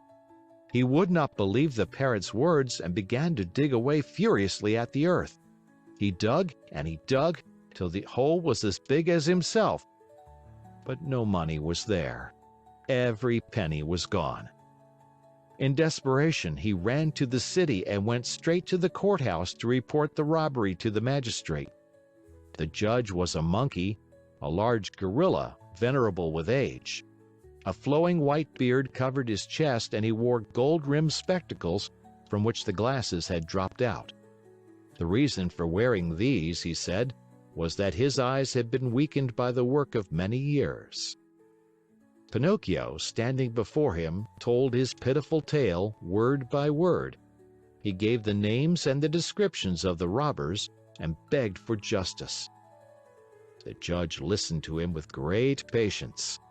A kind look shone in his eyes. He became very much interested in the story. He felt moved. He almost wept. When the marionette had no more to say, the judge put out his hand and rang a bell. At the sound, 2 large mastiffs appeared, dressed in carabineers' uniforms. Then the magistrate, pointing to Pinocchio, said in a very solemn voice, This poor simpleton has been robbed of 4 gold pieces. Take him, therefore, and throw him into prison. The marionette, on hearing this sentence passed upon him, was thoroughly stunned. He tried to protest, but the 2 officers clapped their paws on his mouth and hustled him away to jail. There he had to remain for 4 long, weary months. And if it had not been for a very lucky chance, he probably would have had to stay there longer. For, my dear children, you must know that it happened just then that the young emperor who ruled over the city of Simple Simons had gained a great victory over his enemy, and in celebration thereof, he had ordered illuminations, fireworks, shows of all kinds, and, best of all, the opening of all prison doors.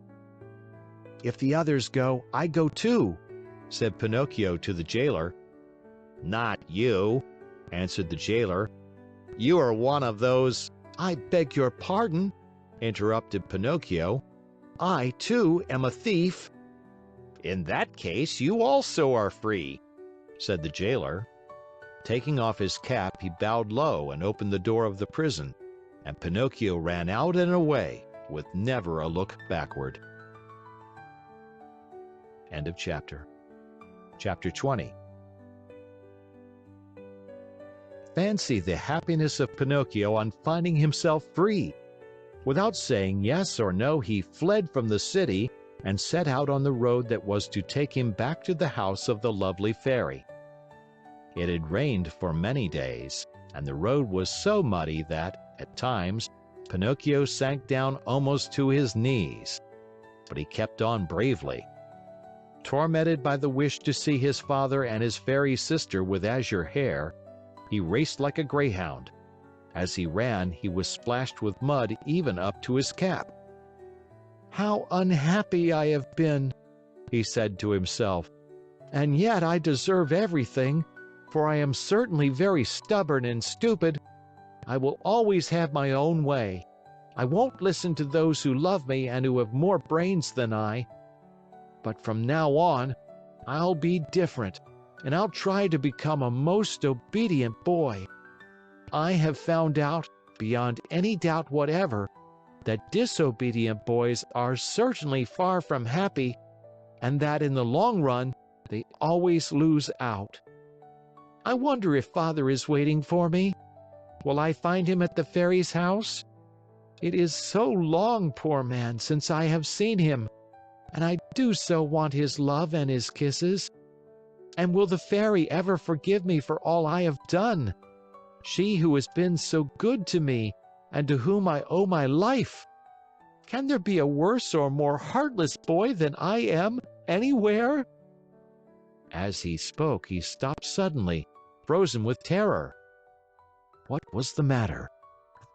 An immense serpent lay stretched across the road, a serpent with a bright green skin, fiery eyes which glowed and burned, and a pointed tail that smoked like a chimney. How frightened was poor Pinocchio! He ran back wildly for half a mile, and at last settled himself atop a heap of stones to wait for the serpent to go on his way and leave the road clear for him. He waited an hour, 2 hours, 3 hours, but the serpent was always there, and even from afar one could see the flash of his red eyes and the column of smoke which rose from his long pointed tail. Pinocchio, trying to feel very brave, walked straight up to him and said in a sweet, soothing voice, "I beg your pardon, Mr. Serpent. Would you be so kind as to step aside to let me pass?" He might as well have talked to a wall. The serpent never moved.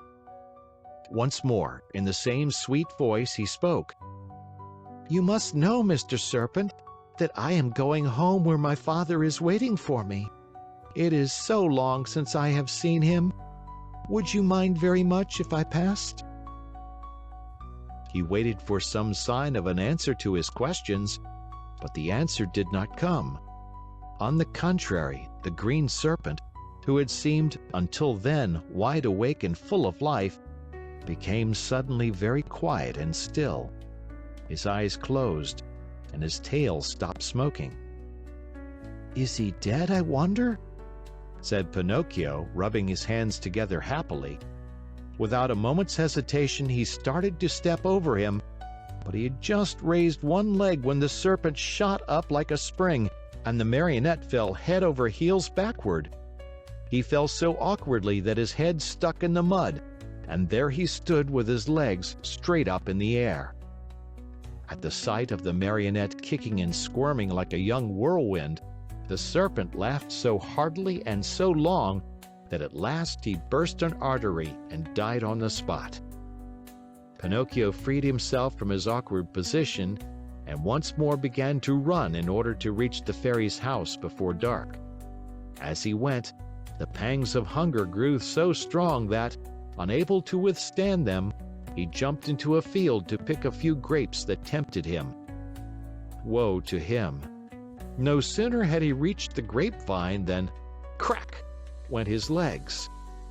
The poor marionette was caught in a trap set there by a farmer for some weasels, which came every night to steal his chickens. End of chapter. Chapter 21.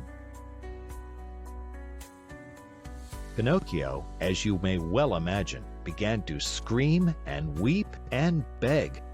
But all was of no use, for no houses were to be seen, and not a soul passed by on the road. Night came on.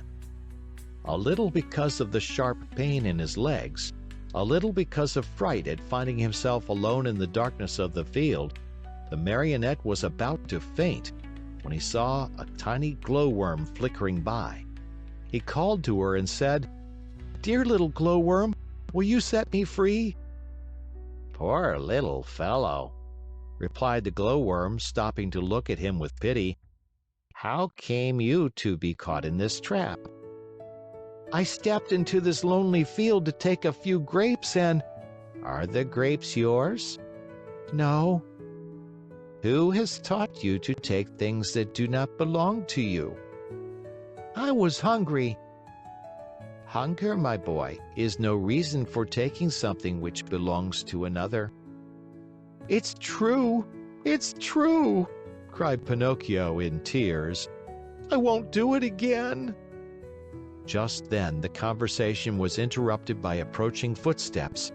It was the owner of the field, who was coming on tiptoes to see if, by chance, he had caught the weasels which had been eating his chickens. Great was his surprise when, on holding up his lantern, he saw that, instead of a weasel, he had caught a boy. "Ah, you little thief," said the farmer in an angry voice. "So you are the one who steals my chickens."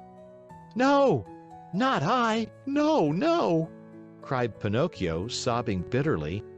"I came here only to take a very few grapes." "He who steals grapes may very easily steal chickens also. Take my word for it. I'll give you a lesson that you'll remember for a long while." He opened the trap, grabbed the marionette by the collar, and carried him to the house as if he were a puppy. When he reached the yard in front of the house, he flung him to the ground, put a foot on his neck, and said to him roughly, "It is late now and it's time for bed. Tomorrow we'll settle matters. In the meantime, since my watchdog died today, you may take his place and guard my hen house." No sooner said than done. He slipped a dog collar around Pinocchio's neck and tightened it so that it would not come off. A long iron chain was tied to the collar. The other end of the chain was nailed to the wall. "If tonight it should happen to rain," said the farmer, "you can sleep in that little doghouse nearby, where you will find plenty of straw for a soft bed. It has been Melampo's bed for 3 years, and it will be good enough for you. And if by any chance any thieves should come, be sure to bark." After this last warning, the farmer went into the house and closed the door and barred it. Poor Pinocchio huddled close to the doghouse, more dead than alive from cold, hunger, and fright. Now and again he pulled and tugged at the collar, which nearly choked him, and cried out in a weak voice, "I deserve it. Yes, I deserve it. I have been nothing but a truant and a vagabond. I have never obeyed anyone, and I have always done as I pleased. If I were only like so many others and had studied and worked and stayed with my poor old father, I should not find myself here now, in this field and in the darkness, taking the place of a farmer's watchdog. Oh, if I could start all over again! But what is done can't be undone, and I must be patient." After this little sermon to himself, which came from the very depths of his heart, Pinocchio went into the doghouse and fell asleep. End of chapter. Chapter 22. Even though a boy may be very unhappy, he very seldom loses sleep over his worries. The marionette, being no exception to this rule, slept on peacefully for a few hours till well along toward midnight, when he was awakened by strange whisperings and stealthy sounds coming from the yard. He stuck his nose out of the doghouse and saw 4 slender, hairy animals. They were weasels, small animals very fond of both eggs and chickens. One of them left her companions, and going to the door of the doghouse, said in a sweet voice, "Good evening, Melampo." "My name is not Melampo," answered Pinocchio. "Who are you then?" "I am Pinocchio." "What are you doing here?" "I'm the watchdog." "But where is Melampo? Where is the old dog who used to live in this house?" "He died this morning." "Died? Poor beast. He was so good. Still, judging by your face, I think you too are a good-natured dog." "I beg your pardon. I am not a dog." "What are you then?" "I am a marionette." "Are you taking the place of the watchdog?" "I'm sorry to say that I am. I'm being punished." "Well, I shall make the same terms with you that we had with the dead Melampo. I am sure you will be glad to hear them." "And what are the terms?" "This is our plan. We'll come once in a while, as in the past, to pay a visit to this hen house, and we'll take away 8 chickens.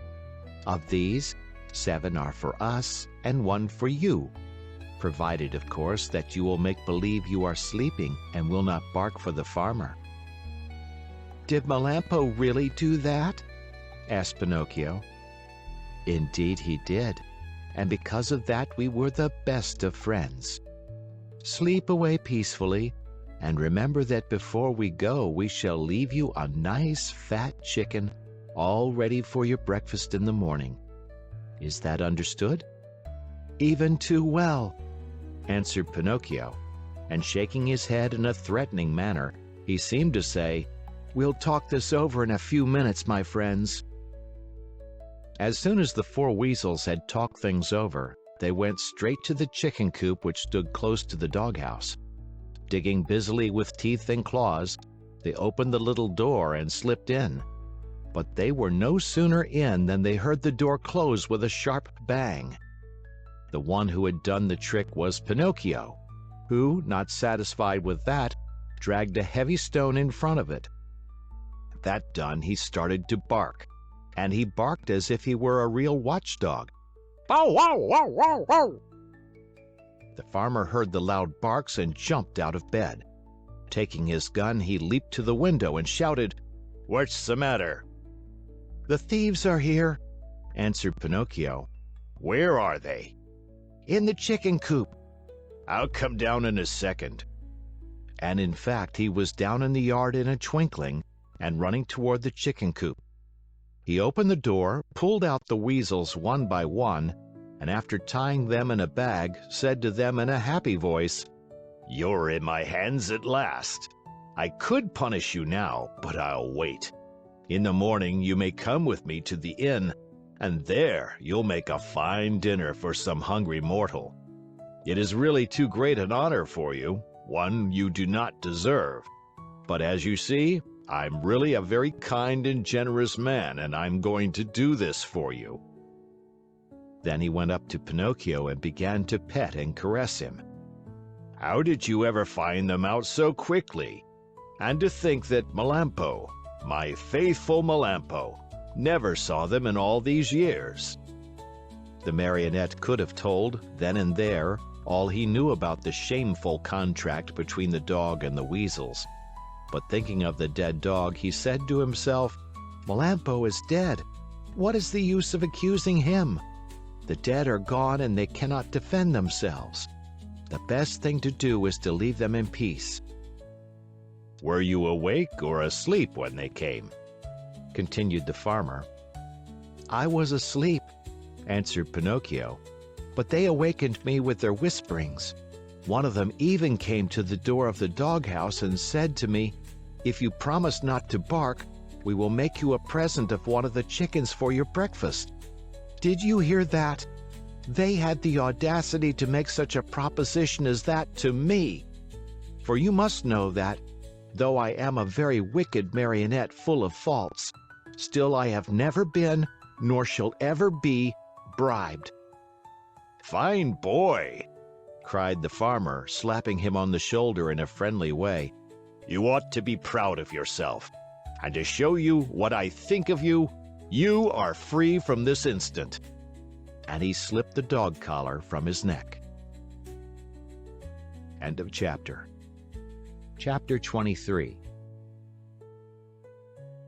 As soon as Pinocchio no longer felt the shameful weight of the dog collar around his neck, he started to run across the fields and meadows and never stopped till he came to the main road that was to take him to the fairy's house.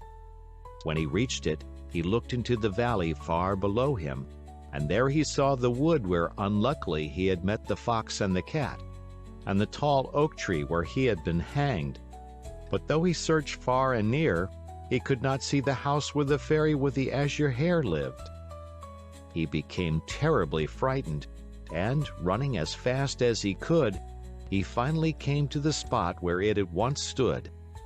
The little house was no longer there. In its place lay a small marble slab, which bore this sad inscription: Here lies the lovely fairy with azure hair, who died of grief when abandoned by her little brother, Pinocchio. The poor marionette was heartbroken at reading these words. He fell to the ground, and, covering the cold marble with kisses, burst into bitter tears. He cried all night, and dawn found him still there, though his tears had dried and only hard, dry sobs shook his wooden frame. But these were so loud that they could be heard by the faraway hills. As he sobbed, he said to himself, "Oh, my fairy, my dear, dear fairy, why did you die? Why did I not die, who am so bad, instead of you, who are so good? And my father, where can he be? Please, dear fairy, tell me where he is, and I shall never, never leave him again. You are not really dead, are you? If you love me, you will come back, alive as before. Don't you feel sorry for me? I'm so lonely. If the two assassins come, they'll hang me again from the giant oak tree, and I will really die this time. What shall I do alone in the world? Now that you are dead, my father is lost, where shall I eat? Where shall I sleep? Who will make my new clothes? Oh, I want to die. Yes, I want to die. Oh, oh, oh. Poor Pinocchio. He even tried to tear his hair, but as it was only painted on his wooden head, he could not even pull it. Just then a large pigeon flew far above him. Seeing the marionette, he cried to him, Help me, little boy. What are you doing there? Can't you see? I'm crying, said Pinocchio, lifting his head toward the voice and rubbing his eyes with his sleeve. Tell me, asked the pigeon, do you by chance know of a marionette, Pinocchio by name? Pinocchio? Did you say Pinocchio? Replied the marionette, jumping to his feet. Why, I am Pinocchio. At this answer, the pigeon flew swiftly down to the earth. He was much larger than a turkey. Then you know Geppetto also? Do I know him? He's my father, my poor dear father. Has he perhaps spoken to you of me? Will you take me to him? Is he still alive? Answer me, please. Is he still alive? I left him 3 days ago on the shore of a large sea. What was he doing? He was building a little boat with which to cross the ocean. For the last 4 months, that poor man has been wandering around Europe looking for you. Not having found you yet, he has made up his mind to look for you in the New World, far across the ocean. How far is it from here to the shore? Asked Pinocchio anxiously. More than 50 miles. 50 miles! Oh, dear pigeon, how I wish I had your wings. If you want to come, I'll take you with me. How? Astride my back. Are you very heavy? Heavy? Not at all. I'm only a feather. Very well. Saying nothing more, Pinocchio jumped on the pigeon's back, and as he settled himself, he cried out gaily, Gallop on, my pretty steed. I'm in a great hurry. The pigeon flew away, and in a few minutes he had reached the clouds. The marionette looked to see what was below them. His head swam, and he was so frightened that he clutched wildly at the pigeon's neck to keep himself from falling. They flew all day. Toward evening, the pigeon said, I'm very thirsty. And I'm very hungry, said Pinocchio. Let us stop a few minutes at that pigeon coop down there. Then we can go on and be at the seashore in the morning.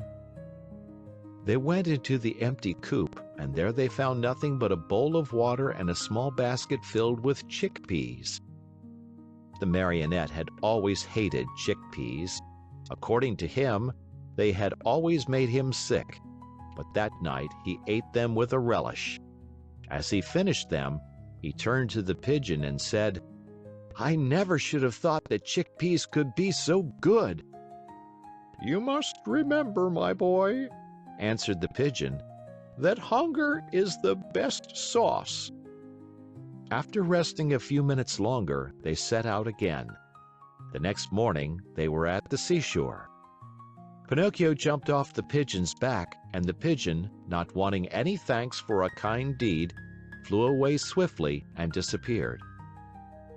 The shore was full of people, shrieking and tearing their hair as they looked toward the sea. What has happened? Asked Pinocchio of a little old woman. A poor old father lost his only son some time ago, and today he built a tiny boat for himself in order to go in search of him across the ocean. The water is very rough, and we're afraid he will be drowned. Where is the little boat? There, straight down there, answered the little old woman, pointing to a tiny shadow, no bigger than a nutshell, floating on the sea. Pinocchio looked closely for a few minutes and then gave a sharp cry. It's my father! It's my father! Meanwhile, the little boat, tossed about by the angry waters, appeared and disappeared in the waves. And Pinocchio, standing on a high rock, tired out with searching, waved to him with hand and cap and even with his nose. It looked as if Geppetto, though far away from the shore, recognized his son, for he took off his cap and waved also. He seemed to be trying to make everyone understand that he would come back if he were able, but the sea was so heavy that he could do nothing with his oars. Suddenly, a huge wave came, and the boat disappeared. They waited and waited for it, but it was gone. "Poor man," said the fisher folk on the shore, whispering a prayer as they turned to go home. Just then a desperate cry was heard. Turning around, the fisher folk saw Pinocchio dive into the sea and heard him cry out, "I'll save him! I'll save my father!" The marionette, being made of wood, floated easily along and swam like a fish in the rough water. Now and again he disappeared, only to reappear once more. In a twinkling he was far away from land. At last he was completely lost to view. "Poor boy!" cried the fisher folk on the shore, and again they mumbled a few prayers as they returned home. End of chapter. Chapter 24. Pinocchio, spurred on by the hope of finding his father and of being in time to save him, swam all night long.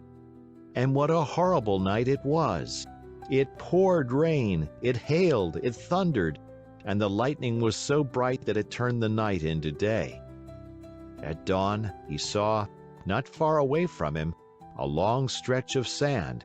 It was an island in the middle of the sea. Pinocchio tried his best to get there, but he couldn't.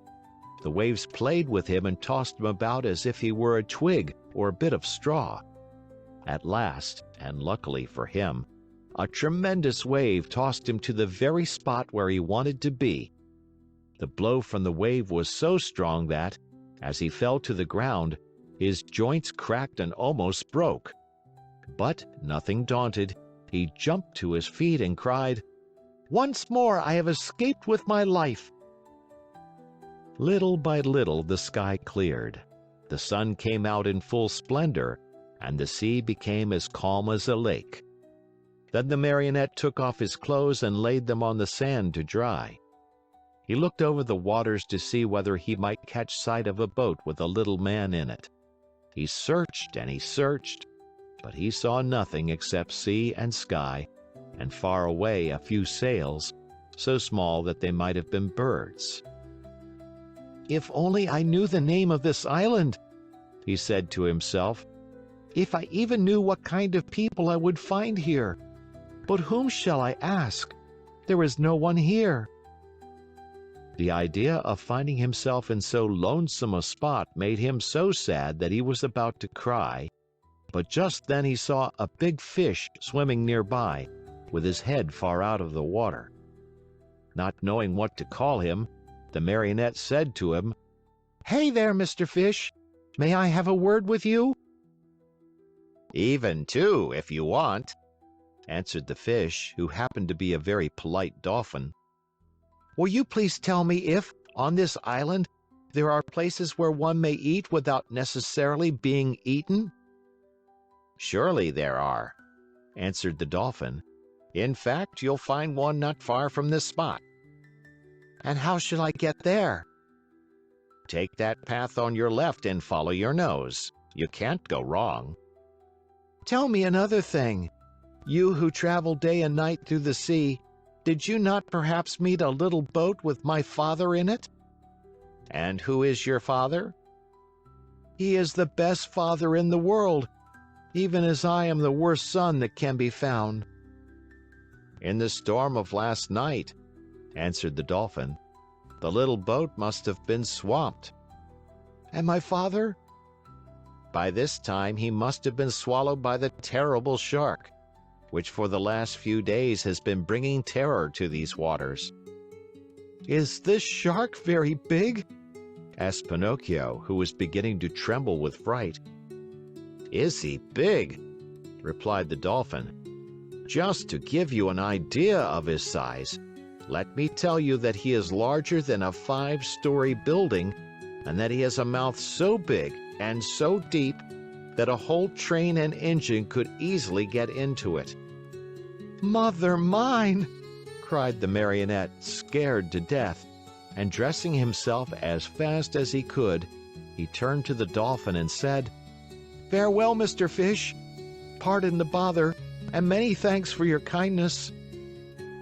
This said, he took the path at so swift a gait that he seemed to fly, and at every small sound he heard, he turned in fear to see whether the terrible shark, 5 stories high and with a train in his mouth, was following him. After walking a half hour, he came to a small country called the Land of the Busy Bees. The streets were filled with people running to and fro about their tasks. Everyone worked. Everyone had something to do. Even if one were to search with a lantern, not one idle man or one tramp could have been found. I understand, said Pinocchio at once, wearily. This is no place for me. I was not born for work. But in the meantime, he began to feel hungry, for it was 24 hours since he had eaten. What was to be done? There were only 2 means left to him in order to get a bite to eat. He either had to work or to beg. He was ashamed to beg, because his father had always preached to him that begging should be done only by the sick or the old. He had said that the real poor in this world, deserving of our pity and help, were only those who, either through age or sickness, had lost the means of earning their bread with their own hands. All others should work, and if they didn't and went hungry, so much the worse for them. Just then a man passed by, worn out and wet with perspiration, pulling, with difficulty, 2 heavy carts filled with coal. Pinocchio looked at him, and judging him by his looks to be a kind man, said to him with eyes downcast in shame, Will you be so good as to give me a penny? For I am faint with hunger. Not only 1 penny, answered the coal man. I'll give you 4 if you will help me pull these 2 wagons. I am surprised, answered the marionette, very much offended. I wish you to know that I never have been a donkey, nor have I ever pulled a wagon. So much the better for you, answered the coal man. Then, my boy, if you are really faint with hunger, eat 2 slices of your pride, and I hope they don't give you indigestion. A few minutes after, a bricklayer passed by, carrying a pail full of plaster on his shoulder. Good man, will you be kind enough to give a penny to a poor boy who is yawning from hunger? Gladly, answered the bricklayer. Come with me and carry some plaster, and instead of 1 penny, I'll give you 5. But the plaster is heavy, answered Pinocchio, and the work too hard for me. If the work is too hard for you, my boy, enjoy your yawns and may they bring you luck.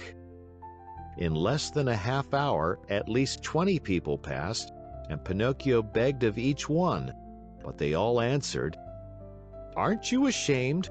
Instead of being a beggar in the streets, why don't you look for work and earn your own bread? Finally, a little woman went by carrying 2 water jugs. Good woman, will you allow me to have a drink from one of your jugs? Asked Pinocchio, who was burning up with thirst. With pleasure, my boy, she answered, setting the 2 jugs on the ground before him. When Pinocchio had had his fill, he grumbled, as he wiped his mouth, My thirst is gone. If I could only as easily get rid of my hunger. On hearing these words, the good little woman immediately said, If you help me to carry these jugs home, I'll give you a slice of bread. Pinocchio looked at the jug and said neither yes nor no. And with the bread, I'll give you a nice dish of cauliflower with white sauce on it." Pinocchio gave the jug another look and said neither yes nor no. "And after the cauliflower, some cake and jam." At this last bribery, Pinocchio could no longer resist and said firmly, "Very well, I'll take the jug home for you." The jug was very heavy, and the marionette, not being strong enough to carry it with his hands, had to put it on his head. When they arrived home, the little woman made Pinocchio sit down at a small table and placed before him the bread, the cauliflower, and the cake. Pinocchio did not eat, he devoured. His stomach seemed a bottomless pit. His hunger finally appeased, he raised his head to thank his kind benefactress. But he had not looked at her long when he gave a cry of surprise and sat there with his eyes wide open, his fork in the air, and his mouth filled with bread and cauliflower. "Why all this surprise?" asked the good woman, laughing. "Because," answered Pinocchio, stammering and stuttering, "because you look like, you remind me of, yes, the same voice, the same eyes, the same hair. Yes, you also have the same azure hair she had. Oh, my little fairy, my little fairy! Tell me that it is you. Don't make me cry any longer. If you only knew, I have cried so much, I have suffered so." and Pinocchio threw himself on the floor and clasped the knees of the mysterious little woman. End of chapter. Chapter 25. If Pinocchio cried much longer, the little woman thought he would melt away, so she finally admitted that she was the little fairy with azure hair. "You rascal of a marionette, how did you know it was I?" she asked, laughing. "My love for you told me who you were." "Do you remember? You left me when I was a little girl, and now you find me a grown woman. I am so old I could almost be your mother." "I am very glad of that, for then I can call you mother instead of sister. For a long time I have wanted a mother, just like other boys. But how did you grow so quickly?" "That's a secret." "Tell it to me. I also want to grow a little. Look at me. I have never grown higher than a penny's worth of cheese." "But you can't grow," answered the fairy. "Why not?" "Because marionettes never grow. They are born marionettes, they live marionettes, and they die marionettes." "Oh, I'm tired of always being a marionette," cried Pinocchio disgustedly. "It's about time for me to grow into a man as everyone else does." "And you will if you deserve it." "Really? What can I do to deserve it?" "It's a very simple matter. Try to act like a well-behaved child." "Don't you think I do?" "Far from it. Good boys are obedient, and you, on the contrary—" "And I never obey." "Good boys love study and work, but you—" "And I, on the contrary, am a lazy fellow and a tramp all year round." "Good boys always tell the truth." "And I always tell lies."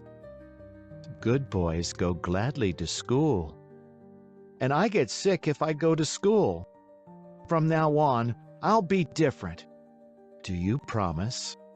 "I promise. I want to become a good boy and be a comfort to my father. Where is my poor father now?"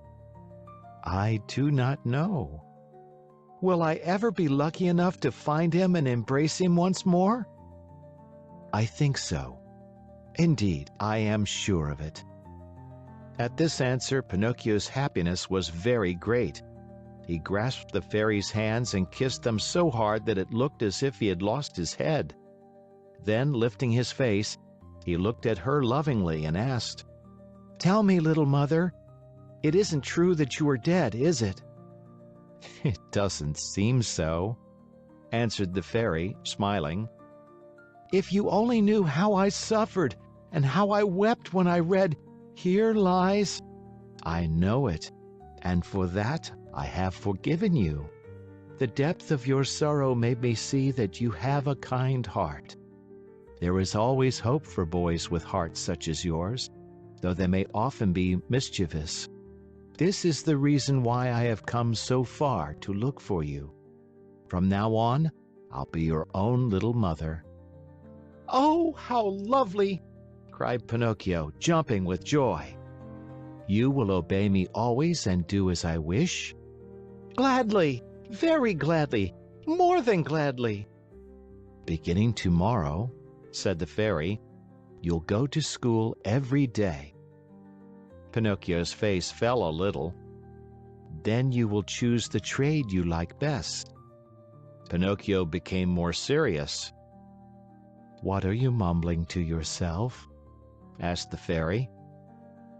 "I was just saying," whined the marionette in a whisper, "that it seems too late for me to go to school now." "No, indeed. Remember, it is never too late to learn." "But I don't want either trade or profession." "Why?" "Because work wearies me." "My dear boy," said the fairy, "people who speak as you do usually end their days either in a prison or in a hospital. A man, remember, whether rich or poor, should do something in this world. No one can find happiness without work. Woe betide the lazy fellow. Laziness is a serious illness, and one must cure it immediately. Yes, even from early childhood. If not, it will kill you in the end." These words touched Pinocchio's heart. He lifted his eyes to his fairy and said seriously, "I'll work. I'll study. I'll do all you tell me. After all, the life of a marionette has grown very tiresome to me, and I want to become a boy, no matter how hard it is. You promise that, do you not?" "Yes, I promise. And now it is up to you." End of chapter. Chapter 26. In the morning, bright and early, Pinocchio started for school. Imagine what the boys said when they saw a marionette enter the classroom. They laughed until they cried. Everyone played tricks on him. One pulled his hat off, another tugged at his coat, a third tried to paint a mustache under his nose. One even attempted to tie strings to his feet and his hands to make him dance. For a while, Pinocchio was very calm and quiet. Finally, however, he lost all patience and, turning to his tormentors, he said to them threateningly, "Careful, boys. I haven't come here to be made fun of. I'll respect you, and I want you to respect me." "Hurrah for Dr. Know-All! You have spoken like a printed book!" howled the boys, bursting with laughter. One of them, more impudent than the rest, put out his hand to pull the marionette's nose. But he was not quick enough, for Pinocchio stretched his leg under the table and kicked him hard on the shin. "Oh, what hard feet!" cried the boy, rubbing the spot where the marionette had kicked him. "And what elbows! They're even harder than the feet!" shouted another one who, because of some other trick, had received a blow in the stomach. With that kick and that blow, Pinocchio gained everybody's favor. Everyone admired him, danced attendance upon him, petted and caressed him. As the days passed into weeks, even the teacher praised him, for he saw him attentive, hard-working, and wide awake, always the first to come in the morning and the last to leave when school was over. Pinocchio's only fault was that he had too many friends. Among these were many well-known rascals who cared not a jot for study or for success. The teacher warned him each day, and even the good fairy repeated to him many times, "Take care, Pinocchio. Those bad companions will sooner or later make you lose your love for study. Someday they will lead you astray." "There's no such danger," answered the marionette, shrugging his shoulders and pointing to his forehead, as if to say, "I'm too wise." So it happened that one day, as he was walking to school, he met some boys who ran up to him and said, "Have you heard the news?" "No." "A shark as big as a mountain has been seen near the shore." "Really? I wonder if it could be the same one I heard of when my father was drowned." "We are going to see it. Are you coming?" "No, not I. I must go to school." "What do you care about school? You can go there tomorrow. With a lesson more or less, we are always the same donkeys." "And what will the teacher say?" "Let him talk. He is paid to grumble all day long." "And my mother?" "Mothers don't know anything," answered those scamps. "Do you know what I'll do?" said Pinocchio. "For certain reasons of mine, I too want to see that shark. But I'll go after school. I can see him then as well as now." "Poor simpleton!" cried one of the boys. "Do you think that a fish of that size will stand there waiting for you? He turns and off he goes, and no one will ever be the wiser." "How long does it take from here to the shore?" asked the marionette. 1 hour there and back." "Very well then, let's see who gets there first," cried Pinocchio. At the signal, the little troop, with books under their arms, dashed across the fields. Pinocchio led the way, running as if on wings, the others following as fast as they could. Now and again he looked back and, seeing his followers hot and tired, and with tongues hanging out, he laughed out heartily. Unhappy boy! If he had only known then the dreadful things that were to happen to him on account of his disobedience. End of chapter. Chapter 27. Going like the wind, Pinocchio took but a very short time to reach the shore. He glanced all about him, but there was no sign of a shark. The sea was as smooth as glass. "Hey there, boys! Where's that shark?" he asked, turning to his playmates. "He may have gone for his breakfast," said one of them, laughing. "Or perhaps he went to bed for a little nap," said another, laughing also. From the answers and the laughter which followed them, Pinocchio understood that the boys had played a trick on him. "What now?" he said angrily to them. "What's the joke?" "Oh, the joke's on you," cried his tormentors, laughing more heartily than ever, and dancing gaily around the marionette. "And that is?" "That we have made you stay out of school to come with us.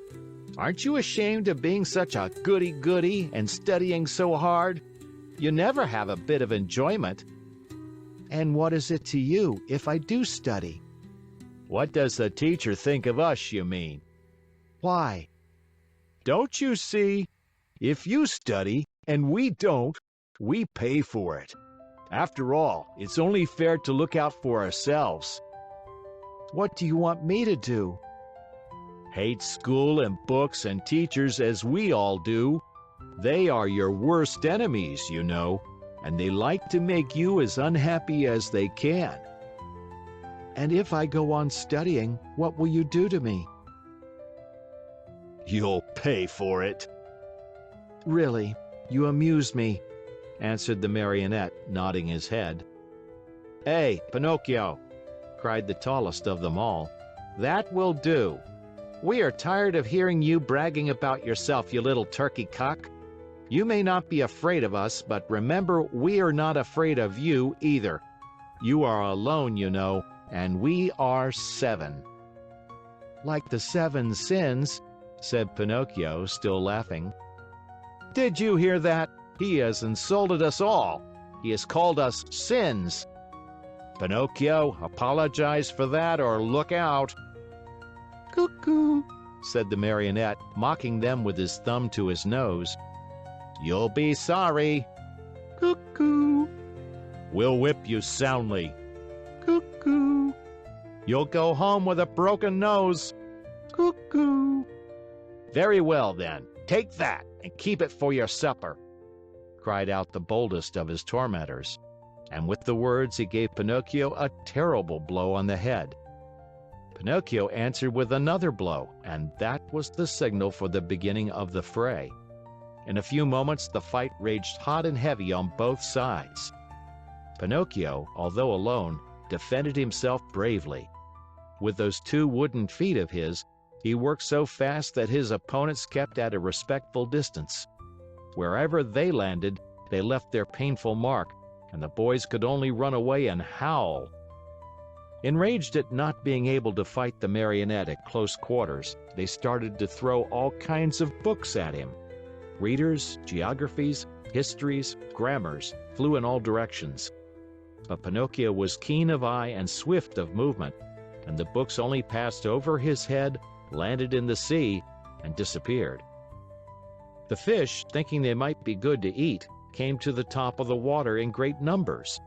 Some took a nibble, some took a bite, but no sooner had they tasted a page or two than they spat them out with a wry face, as if to say, "What a horrid taste! Our own food is so much better." Meanwhile, the battle waxed more and more furious. At the noise, a large crab crawled slowly out of the water, and with a voice that sounded like a trombone suffering from a cold, he cried out, "Stop fighting, you rascals! These battles between boys rarely end well. Trouble is sure to come to you." Poor crab. He might as well have spoken to the wind. Instead of listening to his good advice, Pinocchio turned to him and said as roughly as he knew how, "Keep quiet, ugly gab. It would be better for you to chew a few cough drops to get rid of that cold you have. Go to bed and sleep. You will feel better in the morning." In the meantime, the boys, having used all their books, looked around for new ammunition. Seeing Pinocchio's bundle lying idle nearby, they somehow managed to get hold of it. One of the books was a very large volume, an arithmetic text, heavily bound in leather. It was Pinocchio's pride. Among all his books, he liked that one the best. Thinking it would make a fine missile, one of the boys took hold of it and threw it with all his strength at Pinocchio's head. But instead of hitting the marionette, the book struck one of the other boys, who, as pale as a ghost, cried out faintly, "Oh, mother, help! I'm dying!" and fell senseless to the ground. At the sight of that pale little corpse, the boys were so frightened that they turned tail and ran. In a few moments, all had disappeared. All except Pinocchio. Although scared to death by the horror of what had been done, he ran to the sea and soaked his handkerchief in the cool water, and with it bathed the head of his poor little schoolmate. Sobbing bitterly, he called to him, saying, "Eugene! My poor Eugene! Open your eyes and look at me! Why don't you answer? I was not the one who hit you, you know. Believe me, I didn't do it. Open your eyes, Eugene. If you keep them shut, I'll die too. Oh, dear me, how shall I ever go home now? How shall I ever look at my little mother again? What will happen to me? Where shall I go? Where shall I hide? Oh, how much better it would have been, 1,000 times better, if only I had gone to school. Why did I listen to those boys? They always were a bad influence. And to think that the teacher had told me, and my mother too, beware of bad company. That's what she said. But I'm stubborn and proud. I listen, but always I do as I wish. And then I pay. I've never had a moment's peace since I've been born. Oh, dear! What will become of me? What will become of me?" Pinocchio went on crying and moaning and beating his head. Again and again he called to his little friend, when suddenly he heard heavy steps approaching. He looked up and saw 2 tall carabineers near him. "What are you doing stretched out on the ground?" they asked Pinocchio. "I'm helping this schoolfellow of mine." "Has he fainted?" "I should say so. said one of the carabineers, bending to look at Eugene. "This boy has been wounded on the temple. Who has hurt him?" Not I, stammered the marionette, who had hardly a breath left in his whole body. "If it wasn't you, who was it then?" not I. repeated Pinocchio. "And with what was he wounded?" With this book? And the marionette picked up the arithmetic text to show it to the officer. "And whose book is this?" Mine?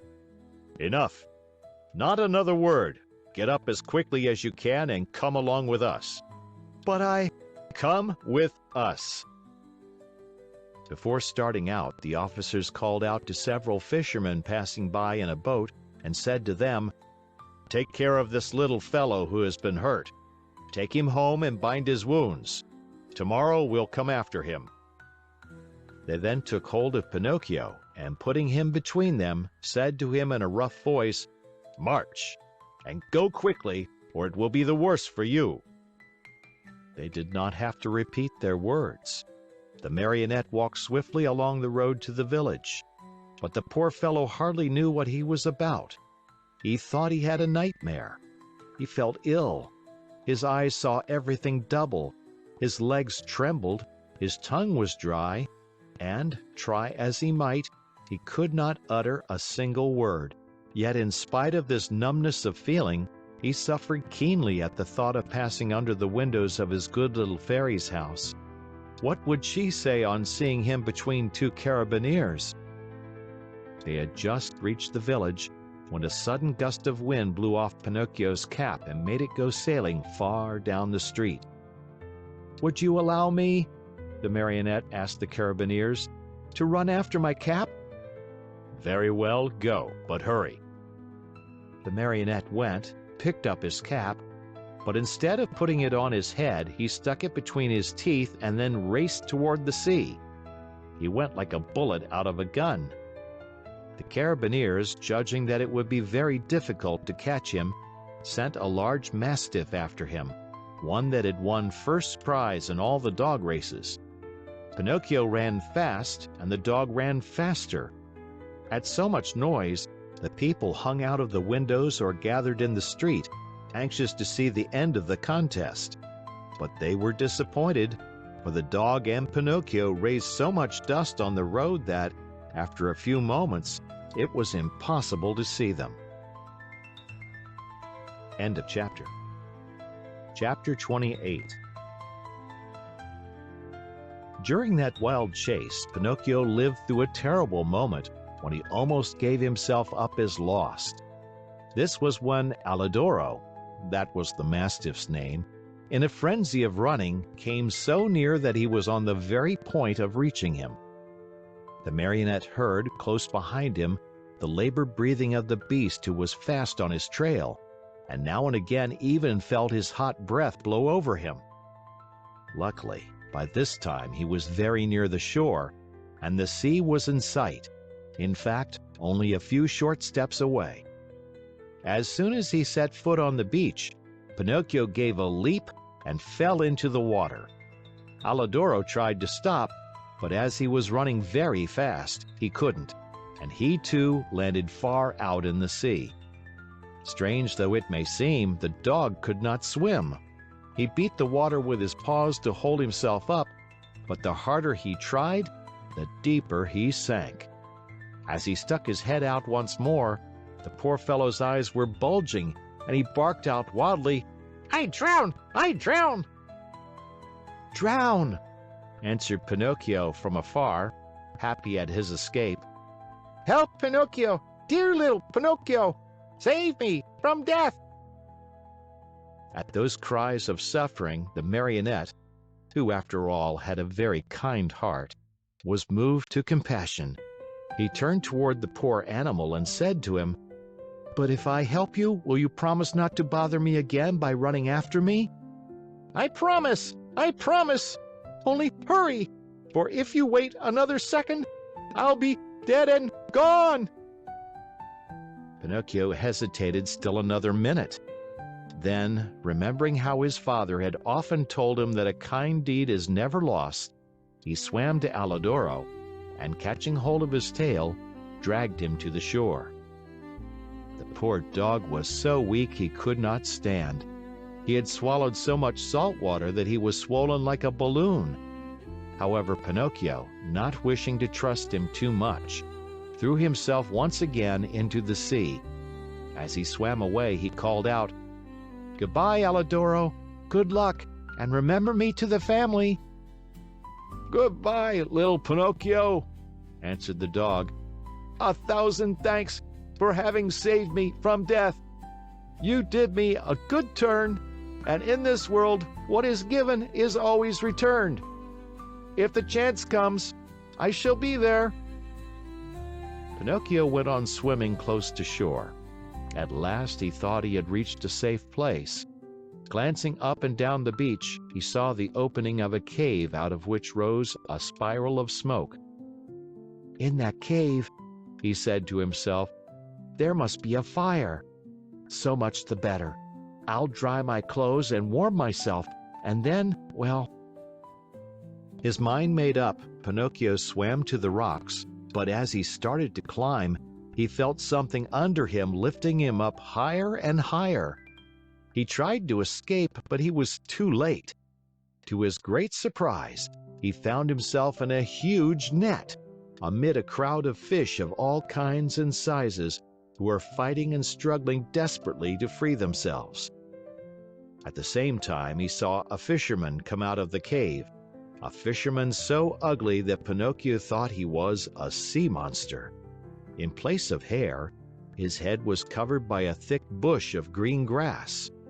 Green was the skin of his body, green were his eyes, green was the long, long beard that reached down to his feet.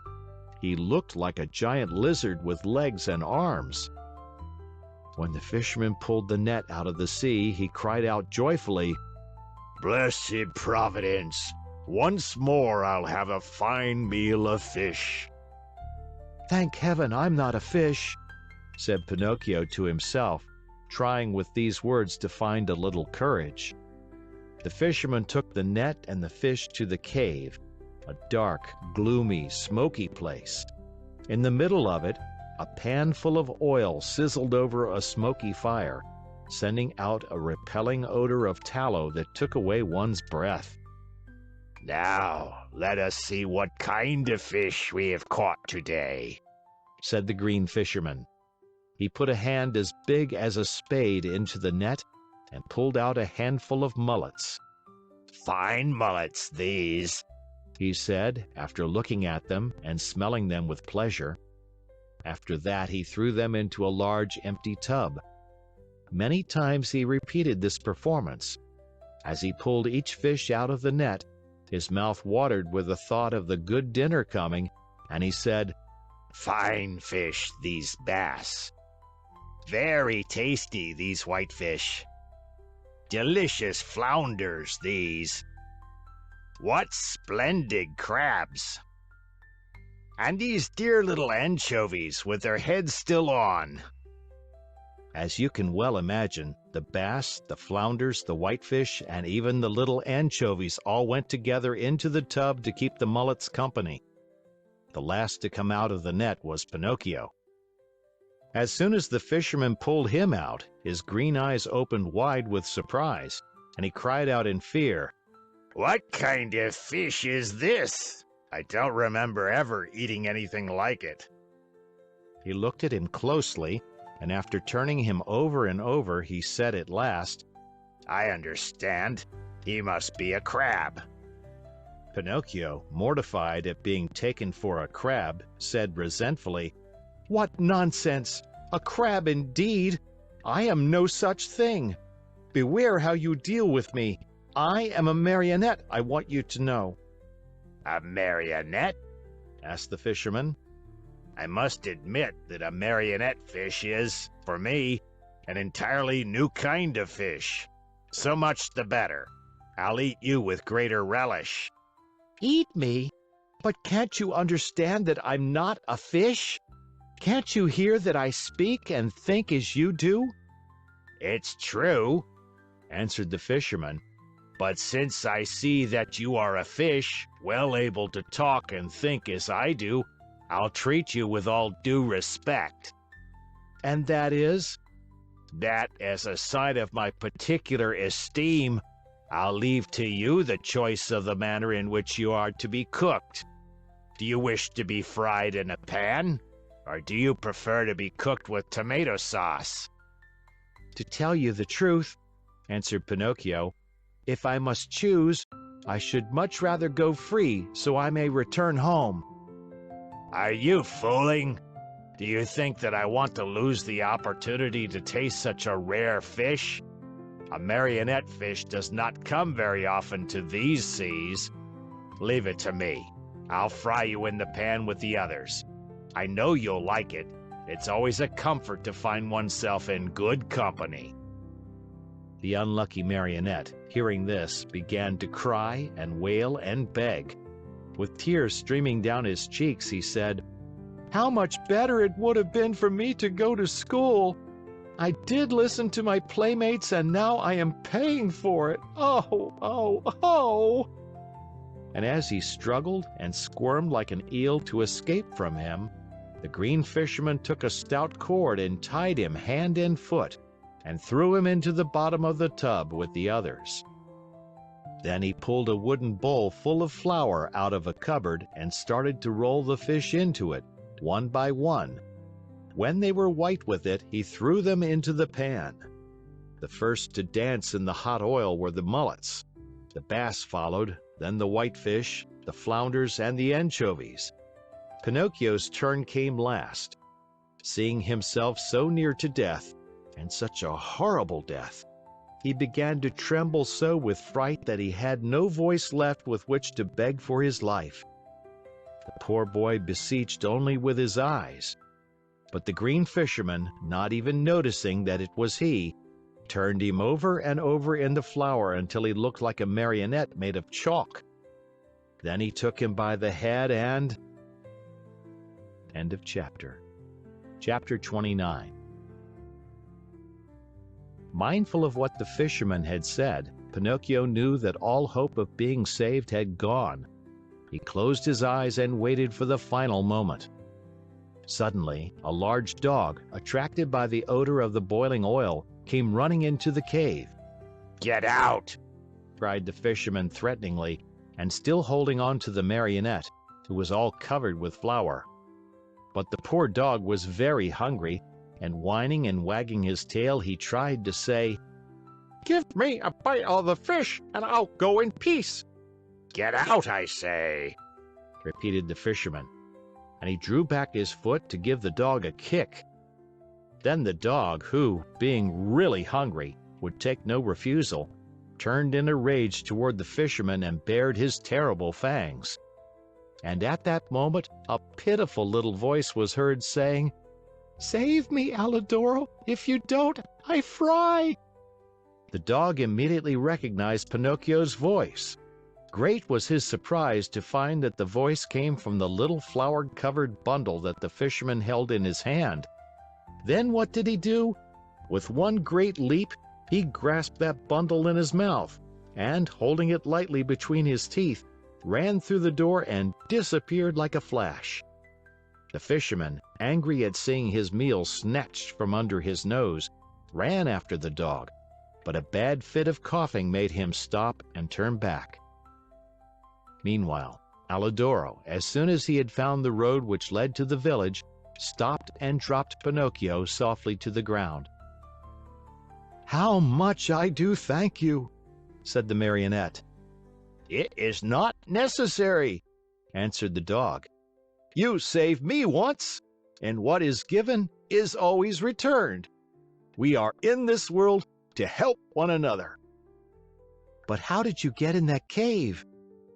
I was lying here on the sand, more dead than alive, when an appetizing odor of fried fish came to me. That odor tickled my hunger, and I followed it. Oh, if I had come a moment later! Don't speak about it, wailed Pinocchio, still trembling with fright. Don't say a word. If you had come a moment later, I would be fried, eaten, and digested by this time. Brrr!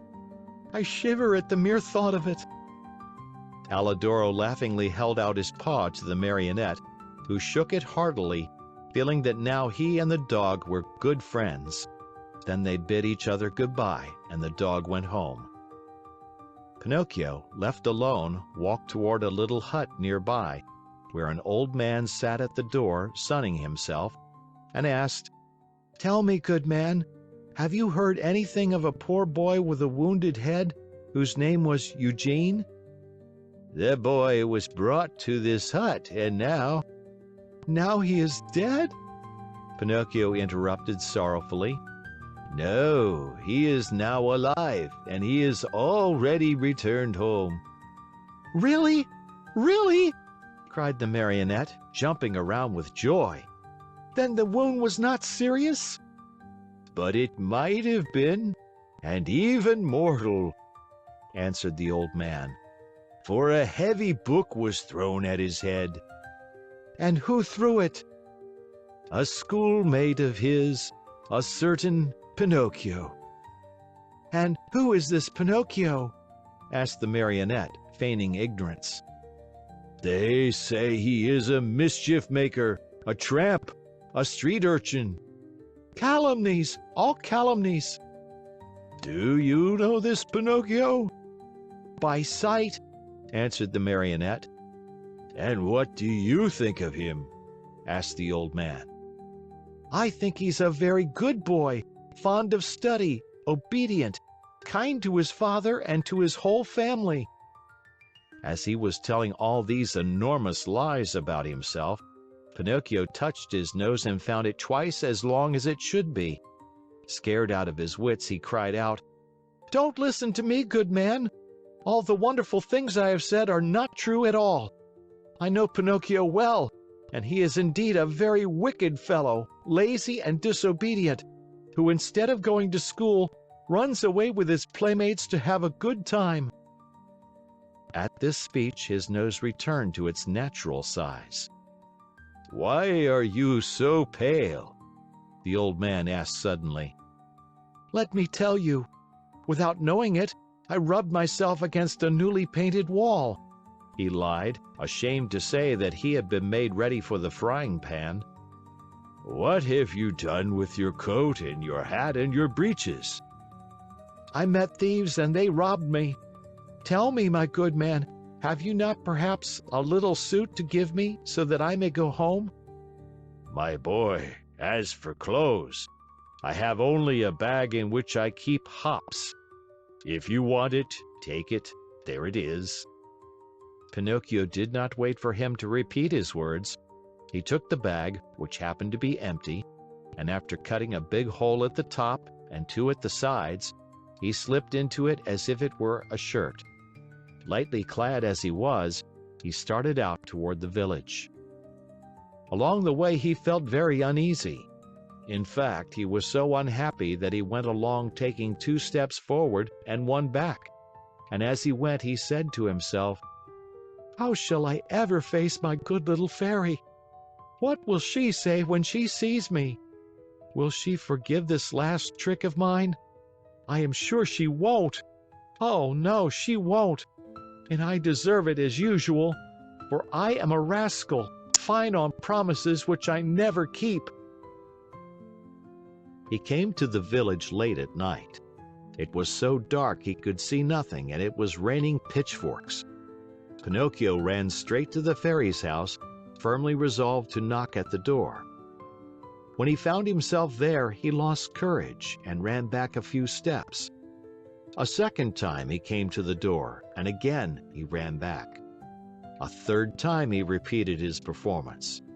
The fourth time, before he had time to lose his courage, he grasped the knocker and made a faint sound with it. He waited, and waited, and waited. Finally, after a full half-hour, a top-floor window, the house had 4 stories, opened, and Pinocchio saw a large snail look out. A tiny light glowed on top of her head. Who knocks at this late hour? She called. Is the fairy home? Asked the marionette. The fairy is asleep and does not wish to be disturbed. Who are you? It is I. Who's I? Pinocchio. Who is Pinocchio? The marionette, the one who lives in the fairy's house. Oh, I understand, said the snail. Wait for me there. I'll come down to open the door for you. Hurry, I beg of you, for I am dying of cold. My boy, I am a snail, and snails are never in a hurry. An hour passed, 2 hours, and the door was still closed. Pinocchio, who was trembling with fear and shivering from the cold rain on his back, knocked a second time, this time louder than before. At that second knock, a window on the 3rd floor opened, and the same snail looked out. "Dear little snail!" cried Pinocchio from the street. "I have been waiting 2 hours for you, and 2 hours on a dreadful night like this are as long as 2 years. Hurry, please." "My boy," answered the snail in a calm, peaceful voice, "my dear boy, I am a snail, and snails are never in a hurry." And the window closed. A few minutes later, midnight struck, then 1 o'clock, 2 o'clock, and the door still remained closed. Then Pinocchio, losing all patience, grabbed the knocker with both hands, fully determined to awaken the whole house and street with it. As soon as he touched the knocker, however, it became an eel and wiggled away into the darkness. "Really?" cried Pinocchio, blind with rage. "If the knocker is gone, I can still use my feet." He stepped back and gave the door a most solemn kick. He kicked so hard that his foot went straight through the door, and his leg followed almost to the knee. No matter how he pulled and tugged, he could not pull it out. There he stayed as if nailed to the door. Poor Pinocchio! The rest of the night he had to spend with one foot through the door and the other one in the air. As dawn was breaking, the door finally opened. That brave little animal, the snail, had taken exactly 9 hours to go from the 4th floor to the street. How she must have raced! "What are you doing with your foot through the door?" she asked the marionette, laughing. "It was a misfortune. Won't you try, pretty little snail, to free me from this terrible torture?" "My boy, we need a carpenter here, and I have never been one." "Ask the fairy to help me." "The fairy is asleep and does not want to be disturbed." "But what do you want me to do, nailed to the door like this?" "Enjoy yourself counting the ants which are passing by." "Bring me something to eat, at least, for I am faint with hunger." "Immediately." In fact, after 3 hours and a half, Pinocchio saw her return with a silver tray on her head. On the tray there was bread, roast chicken, fruit. "Here is the breakfast the fairy sends to you," said the snail. At the sight of all these good things, the marionette felt much better. What was his disgust, however, when on tasting the food, he found the bread to be made of chalk, the chicken of cardboard, and the brilliant fruit of colored alabaster. He wanted to cry. He wanted to give himself up to despair. He wanted to throw away the tray and all that was on it. Instead, either from pain or weakness, he fell to the floor in a dead faint. When he regained his senses, he found himself stretched out on a sofa, and the fairy was seated near him. "This time also I forgive you," said the fairy to him, "but be careful not to get into mischief again." Pinocchio promised to study and to behave himself, and he kept his word for the remainder of the year. At the end of it, he passed first in all his examinations, and his report was so good that the fairy said to him happily, Tomorrow your wish will come true. And what is it? Tomorrow you will cease to be a marionette and will become a real boy. Pinocchio was beside himself with joy. All his friends and schoolmates must be invited to celebrate the great event. The fairy promised to prepare 200 cups of coffee and milk and 400 slices of toast buttered on both sides. The day promised to be a very gay and happy one. But, unluckily, in a marionette's life there is always a but, which is apt to spoil everything. End of chapter. Chapter 30.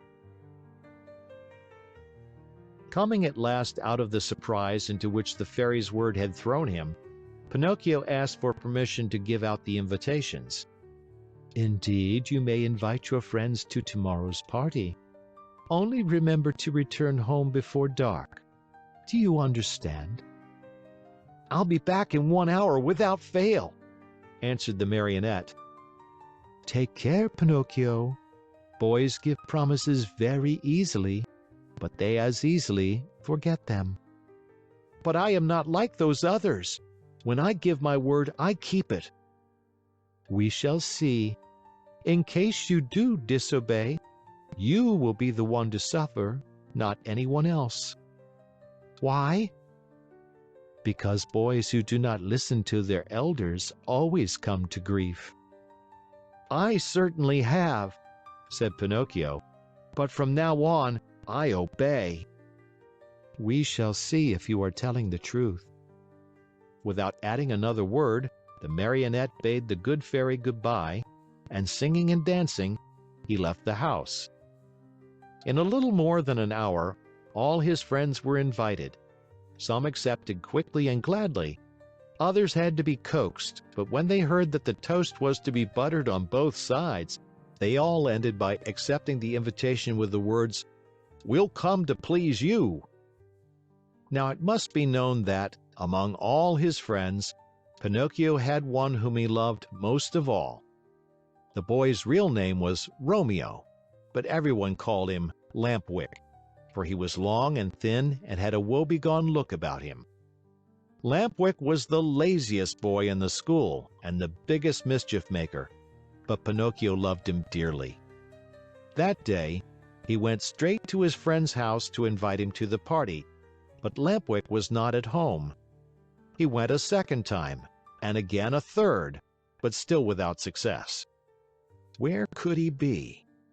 Pinocchio searched here and there and everywhere and finally discovered him hiding near a farmer's wagon. "What are you doing there?" asked Pinocchio, running up to him. "I am waiting for midnight to strike to go—" "Where?" "Far, far away." "And I have gone to your house 3 times to look for you." "What did you want from me?" "Haven't you heard the news? Don't you know what good luck is mine?" "What is it?" "Tomorrow I end my days as a marionette and become a boy, like you and all my other friends." "May it bring you luck." "Shall I see you at my party tomorrow?" "But I'm telling you that I go tonight." "At what time?" "At midnight." "And where are you going?" "To a real country, the best in the world, a wonderful place." "What is it called?" "It is called the Land of Toys. Why don't you come too?" "I? Oh, no." "You are making a big mistake, Pinocchio. Believe me, if you don't come, you'll be sorry. Where can you find a place that will agree better with you and me? No schools, no teachers, no books. In that blessed place there is no such thing as study. Here it is only on Saturdays that we have no school. In the Land of Toys, every day, except Sunday, is a Saturday. Vacation begins on the 1st of January and ends on the last day of December. That is the place for me. All countries should be like it. How happy we should all be." "But how does one spend the day in the Land of Toys?" Days are spent in play and enjoyment from morn till night. At night one goes to bed, and next morning the good times begin all over again. What do you think of it?" Nodding his wooden head as if to say, "It's the kind of life which would agree with me perfectly." "Do you want to go with me then? Yes or no? You must make up your mind." "No, no, and again no. I have promised my kind fairy to become a good boy, and I want to keep my word. Just see, the sun is setting and I must leave you and run. Goodbye, and good luck to you." "Where are you going in such a hurry?" "Home. My good fairy wants me to return home before night." "Wait 2 minutes more." "It's too late." "Only 2 minutes." "And if the fairy scolds me?" "Let her scold. After she gets tired, she will stop," said Lampwick. "Are you going alone or with others?" "Alone? There will be more than 100 of us." "Will you walk?" "At midnight, the wagon passes here that is to take us within the boundaries of that marvelous country." "How I wish midnight would strike." "Why?" "To see you all set out together." "Stay here a while longer and you will see us." "No, no. I want to return home." "Wait 2 more minutes." "I have waited too long as it is. The fairy will be worried." "Poor fairy. Is she afraid the bats will eat you up?" "Listen, Lampwick," said the marionette. "Are you really sure that there are no schools in the land of toys?" "Not even the shadow of one." "Not even one teacher?" "Not one." "And one does not have to study?" "Never, never, never." "What a great land!"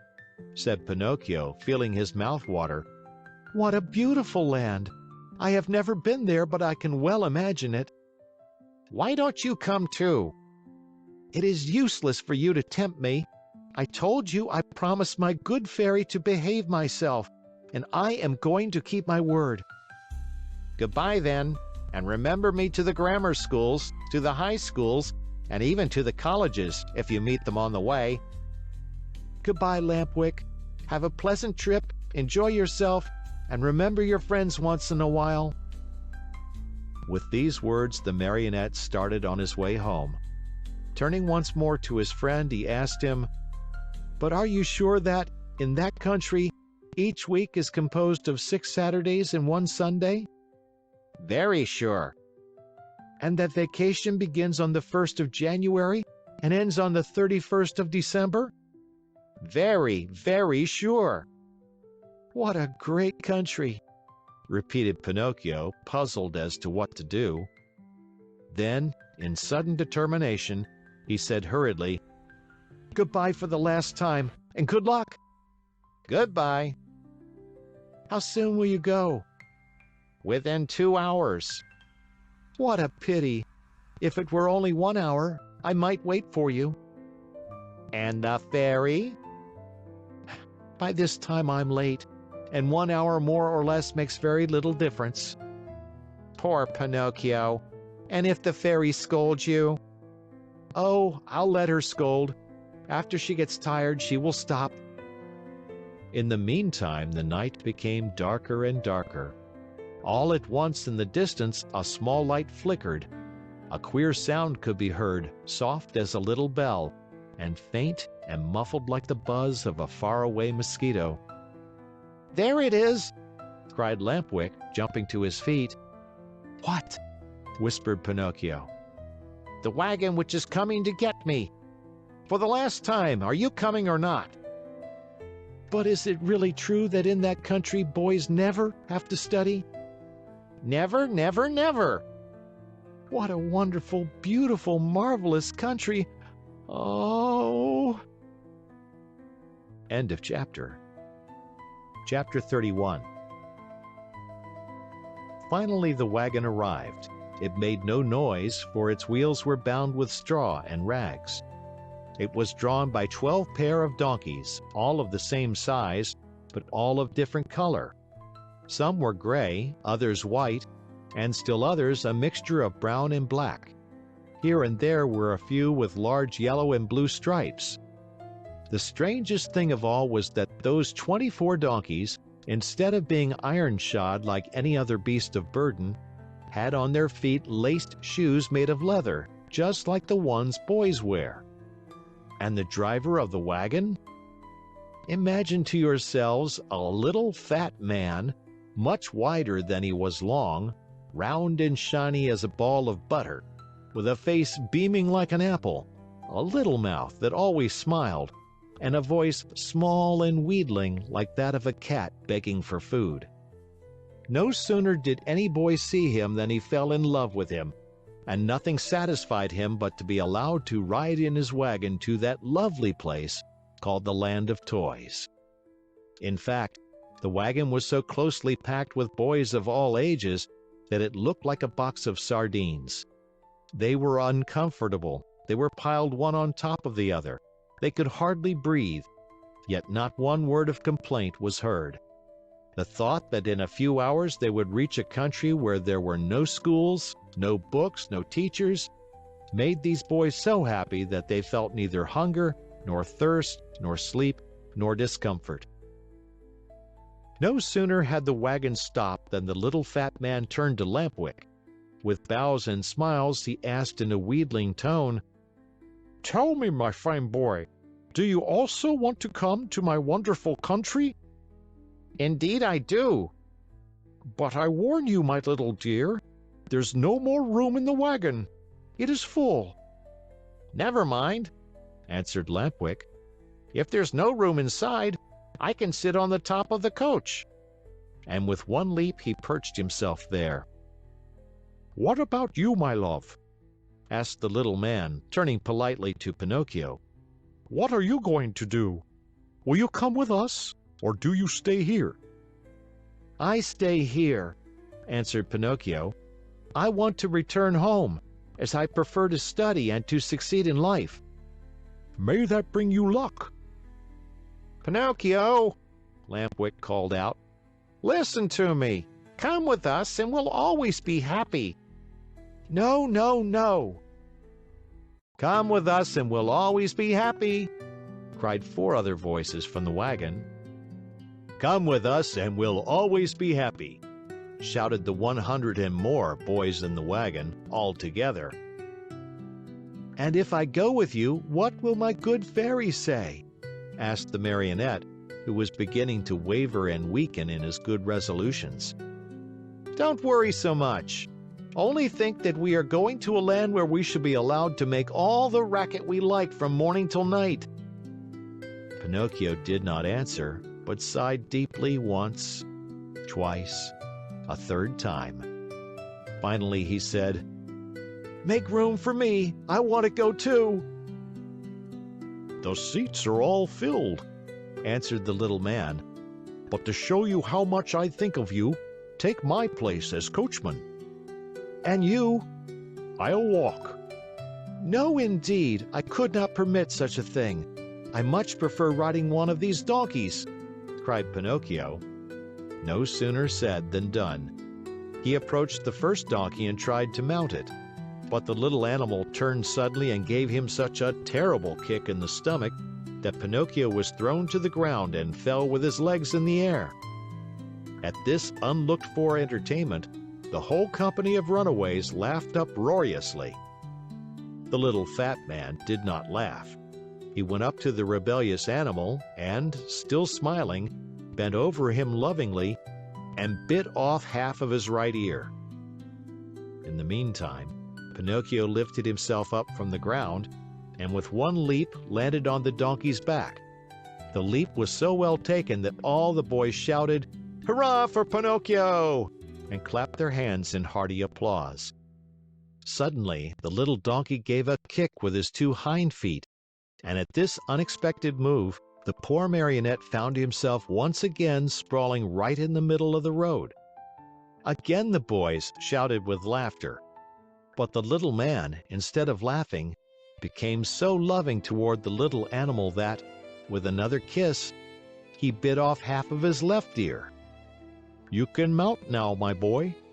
He then said to Pinocchio, "Have no fear. That donkey was worried about something, but I have spoken to him and now he seems quiet and reasonable." Pinocchio mounted and the wagon started on its way. While the donkeys galloped along the stony road, the marionette fancied he heard a very quiet voice whispering to him, "Poor silly, you have done as you wished, but you are going to be a sorry boy before very long." Pinocchio, greatly frightened, looked about him to see whence the words had come, but he saw no one. The donkeys galloped, the wagon rolled on smoothly, the boys slept, Lampwick snored like a dormouse, and the little fat man sang sleepily between his teeth. After a mile or so, Pinocchio again heard the same faint voice whispering, "Remember, little simpleton, boys who stop studying and turn their backs upon books and schools and teachers in order to give all their time to nonsense and pleasure, sooner or later come to grief. Oh, how well I know this! How well I can prove it to you! A day will come when you will weep bitterly, even as I am weeping now, but it will be too late." At these whispered words, the marionette grew more and more frightened. He jumped to the ground, ran up to the donkey on whose back he had been riding, and taking his nose in his hands, looked at him. Think how great was his surprise when he saw that the donkey was weeping, weeping just like a boy. "Hey, Mr. Driver!" cried the marionette. "Do you know what strange thing is happening here? This donkey weeps." "Let him weep. When he gets married, he will have time to laugh." "Have you perhaps taught him to speak?" "No. He learned to mumble a few words when he lived for 3 years with a band of trained dogs." "Poor beast!" "Come, come," said the little man. "Do not lose time over a donkey that can weep.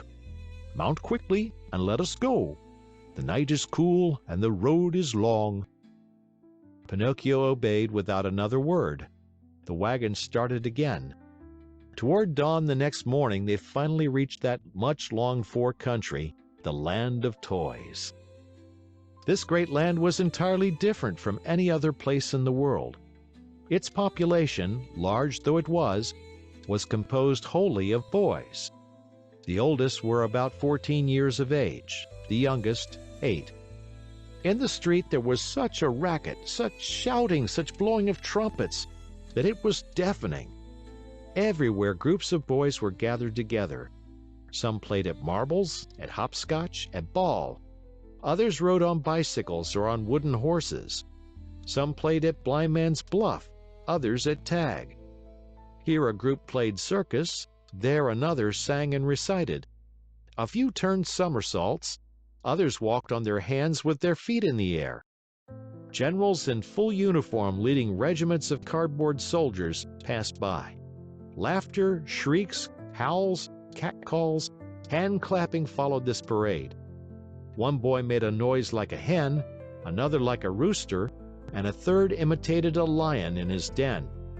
All together they created such a pandemonium that it would have been necessary for you to put cotton in your ears.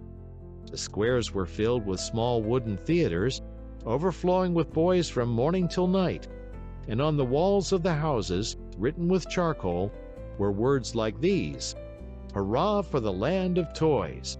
Down with arithmetic! No more school!" As soon as they had set foot in that land, Pinocchio, Lampwick, and all the other boys who had traveled with them started out on a tour of investigation. They wandered everywhere. They looked into every nook and corner, house and theater. They became everybody's friend. Who could be happier than they? What with entertainments and parties, the hours, the days, the weeks passed like lightning. "Oh, what a beautiful life this is!" said Pinocchio each time that, by chance, he met his friend Lampwick. "Was I right or wrong?" answered Lampwick. "And to think you did not want to come! To think that even yesterday the idea came into your head to return home to see your fairy and to start studying again. If today you are free from pencils and books and school, you owe it to me, to my advice, to my care. Do you admit it? Only true friends count, after all. It's true, Lampwick, it's true. If today I am a really happy boy, it is all because of you. And to think that the teacher, when speaking of you, used to say, "Do not go with that Lampwick. He is a bad companion, and someday he will lead you astray." Poor teacher, answered the other, nodding his head. Indeed, I know how much he disliked me, and how he enjoyed speaking ill of me. But I am of a generous nature, and I gladly forgive him. Great soul, said Pinocchio, fondly embracing his friend. 5 months passed, and the boys continued playing and enjoying themselves from morn till night, without ever seeing a book or a desk or a school. But, my children, there came a morning when Pinocchio awoke and found a great surprise awaiting him, a surprise which made him feel very unhappy, as you shall see. End of chapter. Chapter 32. Everyone, at one time or another, has found some surprise awaiting him. Of the kind which Pinocchio had on that eventful morning of his life, there are but few. What was it? I will tell you, my dear little readers. On awakening, Pinocchio put his hand up to his head, and there he found... Guess. He found that during the night, his ears had grown at least 10 full inches. You must know that the marionette, even from his birth, had very small ears, so small indeed that to the naked eye they could hardly be seen. Fancy how he felt when he noticed that overnight those 2 dainty organs had become as long as shoe brushes. He went in search of a mirror, but not finding any, he just filled a basin with water and looked at himself. There he saw what he never could have wished to see. His manly figure was adorned and enriched by a beautiful pair of donkey's ears. I leave you to think of the terrible grief, the shame, the despair of the poor marionette. He began to cry, to scream, to knock his head against the wall. But the more he shrieked, the longer and the more hairy grew his ears. At those piercing shrieks, a dormouse came into the room, a fat little dormouse who lived upstairs. Seeing Pinocchio so grief-stricken, she asked him anxiously, "What is the matter, dear little neighbor?" "I am sick, my little dormouse, very, very sick, and from an illness which frightens me. Do you understand how to feel the pulse?" "A little." "Feel mine, then, and tell me if I have a fever." The dormouse took Pinocchio's wrist between her paws, and after a few minutes looked up at him sorrowfully and said, "My friend, I am sorry, but I must give you some very sad news." "What is it?" "You have a very bad fever." "But what fever is it?" "The donkey fever." "I don't know anything about that fever," answered the marionette, beginning to understand even too well what was happening to him. "Then I will tell you all about it," said the dormouse. "Know then that, within 2 or 3 hours, you will no longer be a marionette, nor a boy." "What shall I be?" "Within 2 or 3 hours, you will become a real donkey, just like the ones that pull the fruit carts to market." "Oh, what have I done? What have I done?" cried Pinocchio, grasping his 2 long ears in his hands and pulling and tugging at them angrily, just as if they belonged to another. "My dear boy," answered the dormouse to cheer him up a bit, "why worry now? What is done cannot be undone, you know. Fate has decreed that all lazy boys who come to hate books and schools and teachers and spend all their days with toys and games must sooner or later turn into donkeys." "But is it really so?" asked the marionette, sobbing bitterly. I am sorry to say it is, and tears are now useless. You should have thought of all this before. But the fault is not mine. Believe me, little dormouse, the fault is all Lampwick's. And who is this Lampwick? A classmate of mine. I wanted to return home. I wanted to be obedient. I wanted to study and to succeed in school. But Lampwick said to me, "Why do you want to waste your time studying? Why do you want to go to school? Come with me to the land of toys. There we'll never study again. There we can enjoy ourselves and be happy from morn till night." And why did you follow the advice of that false friend? Why? Because, my dear little dormouse, I am a heedless marionette, heedless and heartless. Oh, if I had only had a bit of heart, I should never have abandoned that good fairy who loved me so well and who has been so kind to me. And by this time, I should no longer be a marionette. I should have become a real boy, like all these friends of mine. Oh, if I meet Lampwick, I am going to tell him what I think of him, and more too. After this long speech, Pinocchio walked to the door of the room, but when he reached it, remembering his donkey ears, he felt ashamed to show them to the public and turned back. He took a large cotton bag from a shelf, put it on his head, and pulled it far down to his very nose. Thus adorned, he went out. He looked for Lampwick everywhere, along the streets, in the squares, inside the theaters, everywhere, but he was not to be found. He asked everyone whom he met about him, but no one had seen him. In desperation, he returned home and knocked at the door. "Who is it?"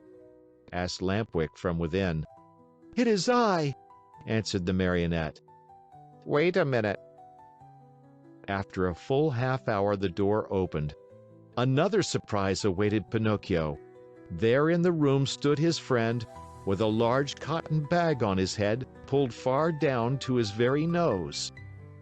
At the sight of that bag, Pinocchio felt slightly happier and thought to himself, "My friend must be suffering from the same sickness that I am. I wonder if he, too, has donkey fever." But pretending he had seen nothing, he asked with a smile, "How are you, my dear Lampwick?" "Very well, like a mouse in a Parmesan cheese." "Is that really true?" "Why should I lie to you?" "I beg your pardon, my friend, but why then are you wearing that cotton bag over your ears?" "The doctor has ordered it because one of my knees hurts. And you, dear marionette, why are you wearing that cotton bag down to your nose?" "The doctor has ordered it because I have bruised my foot." "Oh, my poor Pinocchio!"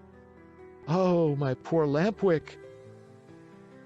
An embarrassingly long silence followed these words, during which time the two friends looked at each other in a mocking way. Finally, the marionette, in a voice sweet as honey and soft as a flute, said to his companion, "Tell me, Lampwick, dear friend, have you ever suffered from an earache?" "Never. And you?" "Never. Still, since this morning my ear has been torturing me." "So has mine." "Yours too? And which ear is it?" "Both of them. And yours?" "Both of them too. I wonder if it could be the same sickness." "I'm afraid it is." "Will you do me a favor, Lampwick?" "Gladly, with my whole heart." "Will you let me see your ears?" "Why not? But before I show you mine, I want to see yours, dear Pinocchio." "No, you must show yours first." "No, my dear, yours first, then mine." "Well then," said the marionette, "let us make a contract." "Let's hear the contract." "Let us take off our caps together, all right?" "All right." "Ready then." Pinocchio began to count. 1, 2, 3. At the word 3, the two boys pulled off their caps and threw them high in the air. And then a scene took place which is hard to believe, but it is all too true. The marionette and his friend Lampwick, when they saw each other both stricken by the same misfortune, instead of feeling sorrowful and ashamed, began to poke fun at each other, and after much nonsense, they ended by bursting out into hearty laughter. They laughed and laughed, and laughed again, laughed till they ached, laughed till they cried. But all of a sudden Lampwick stopped laughing. He tottered and almost fell. Pale as a ghost, he turned to Pinocchio and said, "Help! Help, Pinocchio!"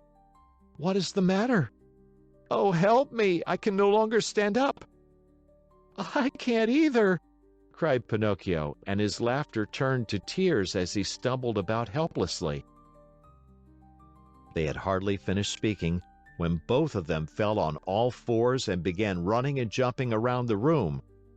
As they ran, their arms turned into legs, their faces lengthened into snouts, and their backs became covered with long gray hairs. This was humiliation enough, but the most horrible moment was the one in which the two poor creatures felt their tails appear. Overcome with shame and grief, they tried to cry and bemoan their fate. But what is done can't be undone. Instead of moans and cries, they burst forth into loud donkey brays, which sounded very much like "Haw, haw, haw." At that moment a loud knocking was heard at the door, and a voice called to them. Open!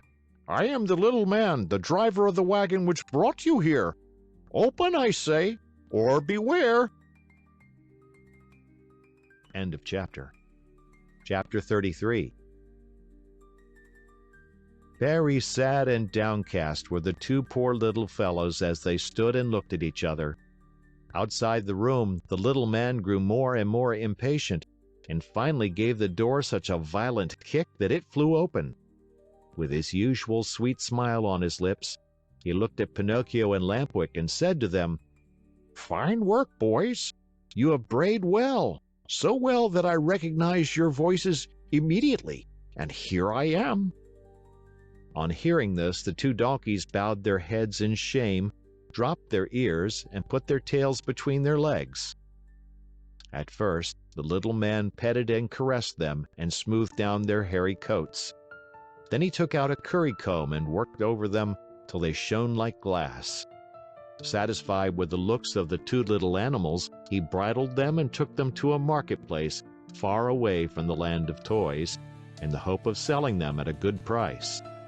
In fact, he did not have to wait very long for an offer.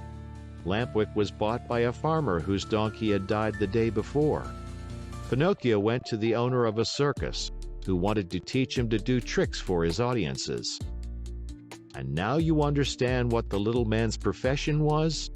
This horrid little being, whose face shone with kindness, went about the world looking for boys. Lazy boys, boys who hated books, boys who wanted to run away from home, boys who were tired of school. All these were his joy and his fortune. He took them with him to the land of toys and let them enjoy themselves to their heart's content. When, after months of all play and no work, they became little donkeys, he sold them on the marketplace. In a few years, he had become a millionaire. What happened to Lampwick? My dear children, I do not know. Pinocchio, I can tell you, met with great hardships even from the first day. After putting him in a stable, his new master filled his manger with straw, but Pinocchio, after tasting a mouthful, spat it out. Then the man filled the manger with hay, but Pinocchio did not like that any better. Ah, you don't like hay either, he cried angrily. Wait, my pretty donkey, I'll teach you not to be so particular. Without more ado, he took a whip and gave the donkey a hearty blow across the legs. Pinocchio screamed with pain, and as he screamed, he brayed, "Haw, haw, haw, I can't digest straw." Then eat the hay. answered his master, who understood the donkey perfectly. Oh, oh, oh, hey, gives me a headache. Do you pretend by any chance that I should feed you duck or chicken? Asked the man again, and angrier than ever, he gave poor Pinocchio another lashing. At that second beating, Pinocchio became very quiet and said no more. After that, the door of the stable was closed and he was left alone. It was many hours since he had eaten anything, and he started to yawn from hunger. As he yawned, he opened a mouth as big as an oven. Finally, not finding anything else in the manger, he tasted the hay. After tasting it, he chewed it well, closed his eyes, and swallowed it. "This hay is not bad," he said to himself, "but how much happier I should be if I had studied. Just now, instead of hay, I should be eating some good bread and butter. Patience." Next morning, when he awoke, Pinocchio looked in the manger for more hay, but it was all gone. He had eaten it all during the night. He tried the straw, but as he chewed away at it, he noticed to his great disappointment that it tasted neither like rice nor like macaroni. "Patience," he repeated as he chewed. "If only my misfortune might serve as a lesson to disobedient boys who refuse to study. Patience. Have patience." "Patience indeed!" shouted his master just then as he came into the stable. "Do you think, perhaps, my little donkey, that I have brought you here only to give you food and drink? Oh, no. You are to help me earn some fine gold pieces, do you hear? Come along now. I am going to teach you to jump and bow, to dance a waltz and a polka, and even to stand on your head." Poor Pinocchio, whether he liked it or not, had to learn all these wonderful things. But it took him 3 long months and cost him many, many lashings before he was pronounced perfect. The day came at last when Pinocchio's master was able to announce an extraordinary performance. The announcements, posted all around the town and written in large letters, read thus: "Great spectacle tonight! Leaps and exercises by the great artists and the famous horses of the company. First public appearance of the famous donkey called Pinocchio, the star of the dance. The theater will be as light as day." That night, as you can well imagine, the theater was filled to overflowing 1 hour before the show was scheduled to start. Not an orchestra chair could be had, not a balcony seat, nor a gallery seat, not even for their weight in gold.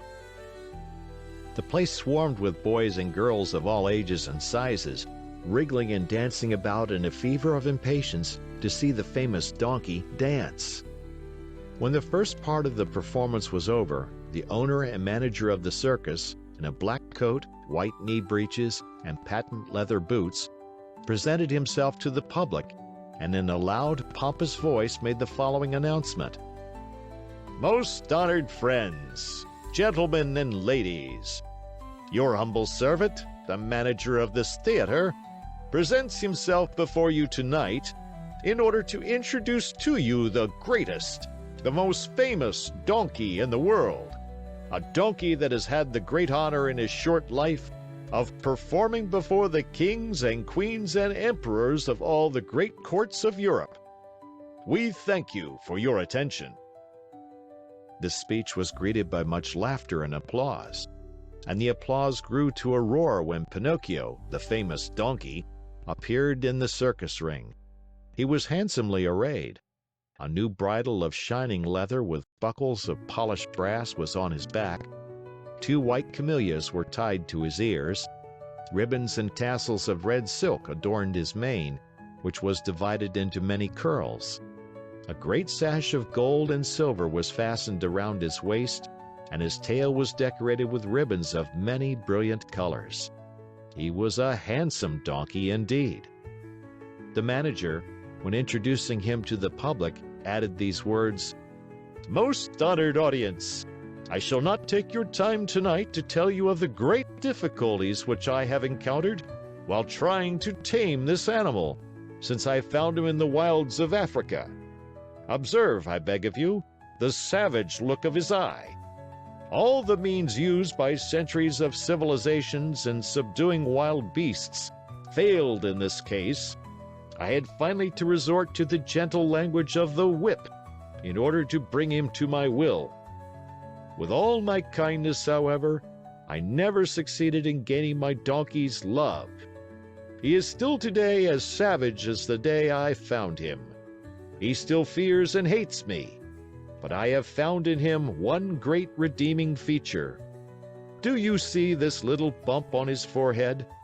It is this bump which gives him his great talent of dancing and using his feet as nimbly as a human being.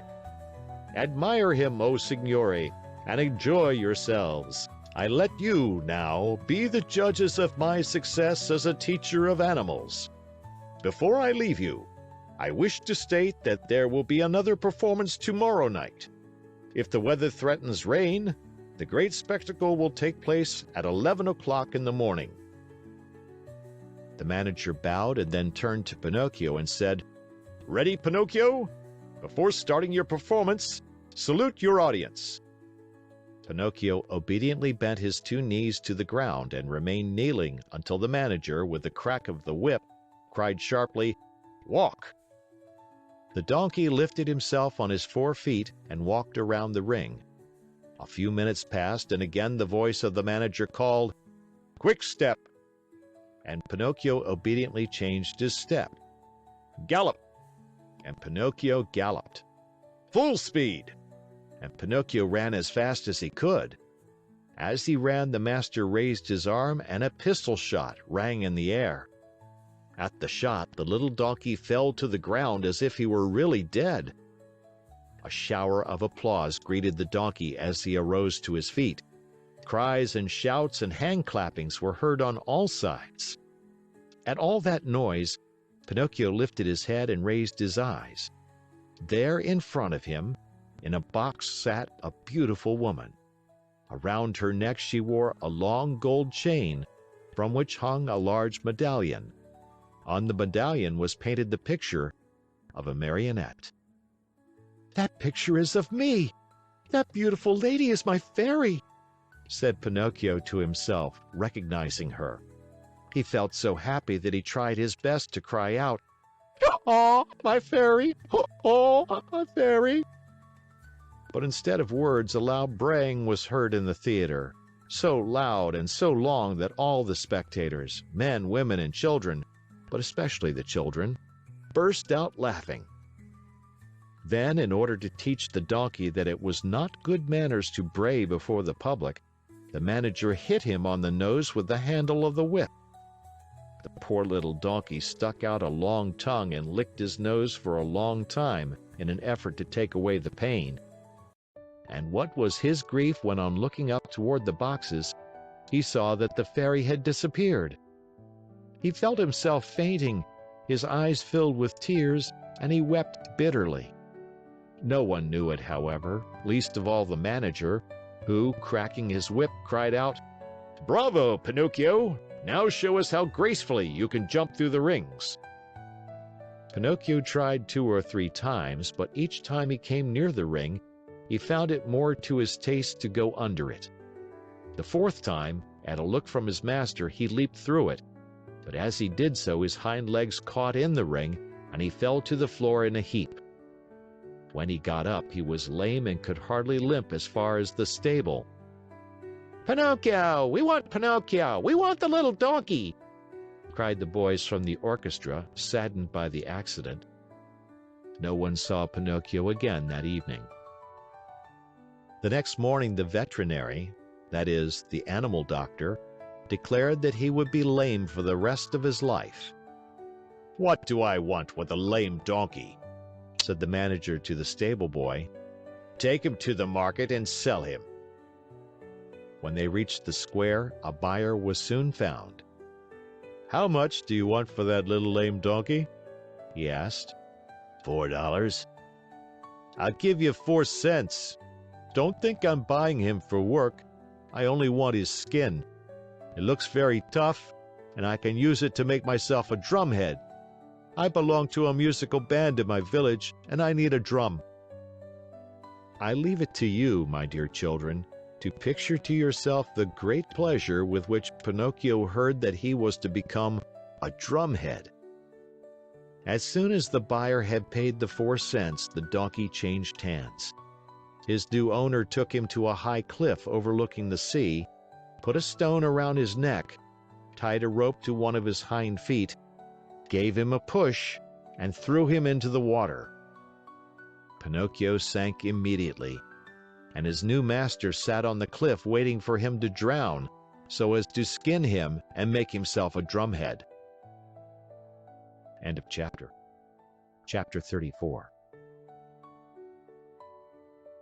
Down into the sea, deeper and deeper sank Pinocchio, and finally, after 50 minutes of waiting, the man on the cliff said to himself, "By this time my poor little lame donkey must be drowned. Up with him, and then I can get to work on my beautiful drum." He pulled the rope which he had tied to Pinocchio's leg, pulled and pulled and pulled, and at last he saw appear on the surface of the water. Can you guess what? Instead of a dead donkey, he saw a very much alive marionette, wriggling and squirming like an eel. Seeing that wooden marionette, the poor man thought he was dreaming and sat there with his mouth wide open and his eyes popping out of his head. Gathering his wits together, he said, "And the donkey I threw into the sea?" "I am that donkey," answered the marionette, laughing. You? "I." Oh, you little cheat! Are you poking fun at me?" "Poking fun at you? Not at all, dear master. I am talking seriously." But then, how is it that you, who a few minutes ago were a donkey, are now standing before me a wooden marionette? "It may be the effect of salt water. The sea is fond of playing these tricks." Be careful, marionette, be careful! Don't laugh at me! Woe be to you if I lose my patience!" "Well then, my master, do you want to know my whole story? Untie my leg and I can tell it to you better." The old fellow, curious to know the true story of the marionette's life, immediately untied the rope which held his foot. Pinocchio, feeling free as a bird of the air, began his tale. "Know then that once upon a time I was a wooden marionette, just as I am today. One day I was about to become a boy, a real boy, but on account of my laziness and my hatred of books, and because I listened to bad companions, I ran away from home. One beautiful morning, I awoke to find myself changed into a donkey. Long ears, gray coat, even a tail. What a shameful day for me. I hope you will never experience one like it, dear master. I was taken to the fair and sold to a circus owner, who tried to make me dance and jump through the rings.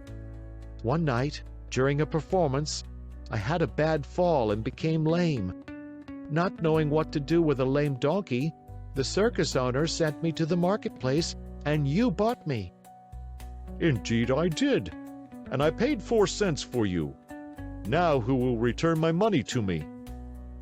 "But why did you buy me? You bought me to do me harm, to kill me, to make a drumhead out of me."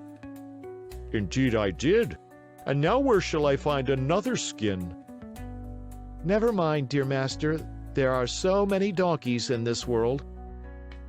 Tell me, impudent little rogue, does your story end here? "One more word," answered the marionette, "and I am through. After buying me, you brought me here to kill me, but feeling sorry for me, you tied a stone to my neck and threw me to the bottom of the sea. That was very good and kind of you to want me to suffer as little as possible, and I shall remember you always. And now my fairy will take care of me, even if you—" Your fairy? Who is she? "She is my mother, and like all other mothers who love their children, she never loses sight of me, even though I do not deserve it. And today this good fairy of mine, as soon as she saw me in danger of drowning, sent 1,000 fishes to the spot where I lay. They thought I was really a dead donkey and began to eat me. What great bites they took! One ate my ears, another my nose, a third my neck and my mane. Some went at my legs and some at my back, and among the others there was one tiny fish so gentle and polite that he did me the great favor of eating even my tail. From now on, said the man, horrified, I swear I shall never again taste fish. How I should enjoy opening a mullet or a whitefish just to find there the tail of a dead donkey. I think as you do, answered the marionette, laughing. Still, you must know that when the fish finished eating my donkey coat, which covered me from head to foot, they naturally came to the bones, or rather, in my case, to the wood, for as you know, I am made of very hard wood. After the first few bites, those greedy fish found out that the wood was not good for their teeth, and afraid of indigestion, they turned and ran here and there without saying goodbye, or even as much as thank you to me. Here, dear master, you have my story. You know now why you found a marionette and not a dead donkey when you pulled me out of the water. I laugh at your story, cried the man angrily. I know that I spent 4 cents to get you, and I want my money back. Do you know what I can do? I am going to take you to the market once more and sell you as dry firewood. Very well, sell me. I am satisfied, said Pinocchio. But as he spoke, he gave a quick leap and dived into the sea. Swimming away as fast as he could, he cried out, laughing, Goodbye, master. If you ever need a skin for your drum, remember me. He swam on and on.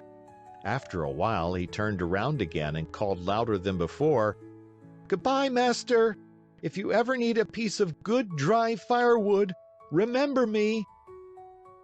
In a few seconds, he had gone so far he could hardly be seen. All that could be seen of him was a very small black dot moving swiftly on the blue surface of the water. A little black dot which now and then lifted a leg or an arm in the air. One would have thought that Pinocchio had turned into a porpoise playing in the sun. After swimming for a long time, Pinocchio saw a large rock in the middle of the sea, a rock as white as marble. High on the rock stood a little goat, bleating and calling and beckoning to the marionette to come to her. There was something very strange about that little goat. Her coat was not white or black or brown as that of any other goat, but azure, a deep, brilliant color that reminded one of the hair of the lovely maiden. Pinocchio's heart beat fast, and then faster and faster. He redoubled his efforts and swam as hard as he could toward the white rock. He was almost halfway over when suddenly a horrible sea monster stuck its head out of the water, an enormous head with a huge mouth, wide open, showing 3 rows of gleaming teeth, the mere sight of which would have filled you with fear.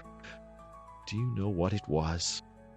That sea monster was no other than the enormous shark, which has often been mentioned in the story, and which, on account of its cruelty, had been nicknamed the Attila of the Sea by both fish and fishermen. Poor Pinocchio! The sight of that monster frightened him almost to death. He tried to swim away from him, to change his path, to escape, but that immense mouth kept coming nearer and nearer. Hasten, Pinocchio, I beg you, bleated the little goat on the high rock. And Pinocchio swam desperately with his arms, his body, his legs, his feet. Quick, Pinocchio, the monster is coming nearer. Pinocchio swam faster and faster, and harder and harder. Faster, Pinocchio, the monster will get you. There he is! There he is! Quick, quick, or you are lost! Pinocchio went through the water like a shot, swifter and swifter. He came close to the rock. The goat leaned over and gave him one of her hoofs to help him up out of the water. Alas, it was too late. The monster overtook him, and the marionette found himself in between the rows of gleaming white teeth. Only for a moment, however, for the shark took a deep breath, and as he breathed, he drank in the marionette as easily as he would have sucked an egg. Then he swallowed him so fast that Pinocchio, falling down into the body of the fish, lay stunned for a half hour. When he recovered his senses, the marionette could not remember where he was. Around him all was darkness, a darkness so deep and so black that for a moment he thought he had put his head into an inkwell. He listened for a few moments and heard nothing. Once in a while a cold wind blew on his face. At first he could not understand where that wind was coming from, but after a while he understood that it came from the lungs of the monster. I forgot to tell you that the shark was suffering from asthma, so that whenever he breathed, a storm seemed to blow. Pinocchio at first tried to be brave, but as soon as he became convinced that he was really and truly in the shark's stomach, he burst into sobs and tears. "Help! Help!" he cried. "Oh, poor me! Won't someone come to save me?" "Who is there to help you, unhappy boy?" said a rough voice, like a guitar out of tune. "Who is talking?" asked Pinocchio, frozen with terror. "It is I, a poor tunny swallowed by the shark at the same time as you. And what kind of a fish are you?" "I have nothing to do with fishes. I am a marionette." "If you are not a fish, why did you let this monster swallow you?" "I didn't let him. He chased me and swallowed me without even a by your leave. And now what are we to do here in the dark?" "Wait until this shark has digested us both, I suppose." "But I don't want to be digested," shouted Pinocchio, starting to sob. "Neither do I," said the tunny, "but I am wise enough to think that if one is born a fish, it is more dignified to die under the water than in the frying pan." "What nonsense!" cried Pinocchio. "Mine is an opinion," replied the tunny, "and opinions should be respected." "But I want to get out of this place. I want to escape." "Go if you can." "Is this shark that has swallowed us very long?" asked the marionette. "His body, not counting the tail, is almost a mile long." While talking in the darkness, Pinocchio thought he saw a faint light in the distance. "What can that be?" he said to the tunny. "Some other poor fish waiting as patiently as we to be digested by the shark." "I want to see him. He may be an old fish and may know some way of escape." "I wish you all good luck, dear Marionette." "Goodbye, Tunny." "Goodbye, Marionette, and good luck." "When shall I see you again?" "Who knows? It is better not to think about it." End of chapter. Chapter 35. Pinocchio, as soon as he had said goodbye to his good friend, the tunny, tottered away in the darkness and began to walk as well as he could toward the faint light which glowed in the distance. As he walked, his feet splashed in a pool of greasy and slippery water, which had such a heavy smell of fish fried in oil that Pinocchio thought it was Lent. The farther on he went, the brighter and clearer grew the tiny light. On and on he walked until finally he found, I give you 1,000 guesses, my dear children. He found a little table set for dinner and lighted by a candle stuck in a glass bottle, and near the table sat a little old man, white as the snow, eating live fish. They wriggled so that, now and again, one of them slipped out of the old man's mouth and escaped into the darkness under the table. At this sight, the poor marionette was filled with such great and sudden happiness that he almost dropped in a faint. He wanted to laugh. He wanted to cry. He wanted to say 1,001 things, but all he could do was to stand still, stuttering and stammering brokenly. At last, with a great effort, he was able to let out a scream of joy, and, opening wide his arms, he threw them around the old man's neck. "Oh, father, dear father, have I found you at last? Now I shall never, never leave you again." Are my eyes really telling me the truth? Answered the old man, rubbing his eyes. Are you really my own dear Pinocchio? Yes, yes, yes! It is I. Look at me. And you have forgiven me, haven't you? Oh, my dear father, how good you are. And to think that Oh, but if you only knew how many misfortunes have fallen on my head, and how many troubles I have had. Just think that on the day you sold your old coat to buy me my ABC book so that I could go to school, I ran away to the Marionette Theater, and the proprietor caught me and wanted to burn me to cook his roast lamb. He was the one who gave me the 5 gold pieces for you, but I met the fox and the cat, who took me to the Inn of the Red Lobster. There they ate like wolves, and I left the inn alone, and I met the assassins in the wood. I ran, and they ran after me, always after me, till they hanged me to the branch of a giant oak tree. Then the fairy of the azure hair sent the coach to rescue me, and the doctors, after looking at me, said, "If he is not dead, then he is surely alive." And then I told a lie, and my nose began to grow. It grew and it grew, till I couldn't get it through the door of the room. And then I went with the fox and the cat to the field of wonders to bury the gold pieces.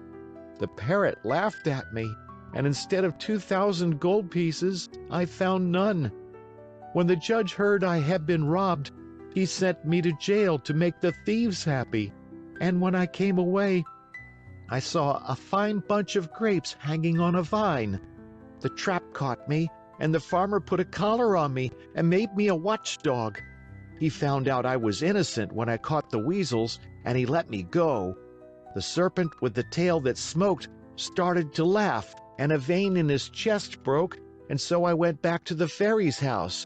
She was dead, and the pigeon, seeing me crying, said to me, "I have seen your father building a boat to look for you in America." And I said to him, "Oh, if I only had wings!" And he said to me, "Do you want to go to your father?" And I said, "Perhaps, but how?"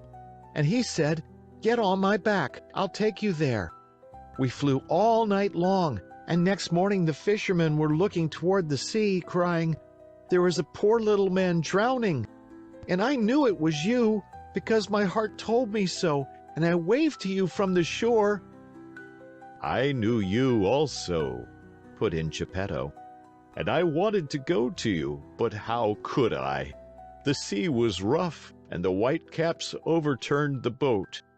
Then a terrible shark came up out of the sea, and as soon as he saw me in the water, swam quickly toward me, put out his tongue, and swallowed me as easily as if I had been a chocolate peppermint.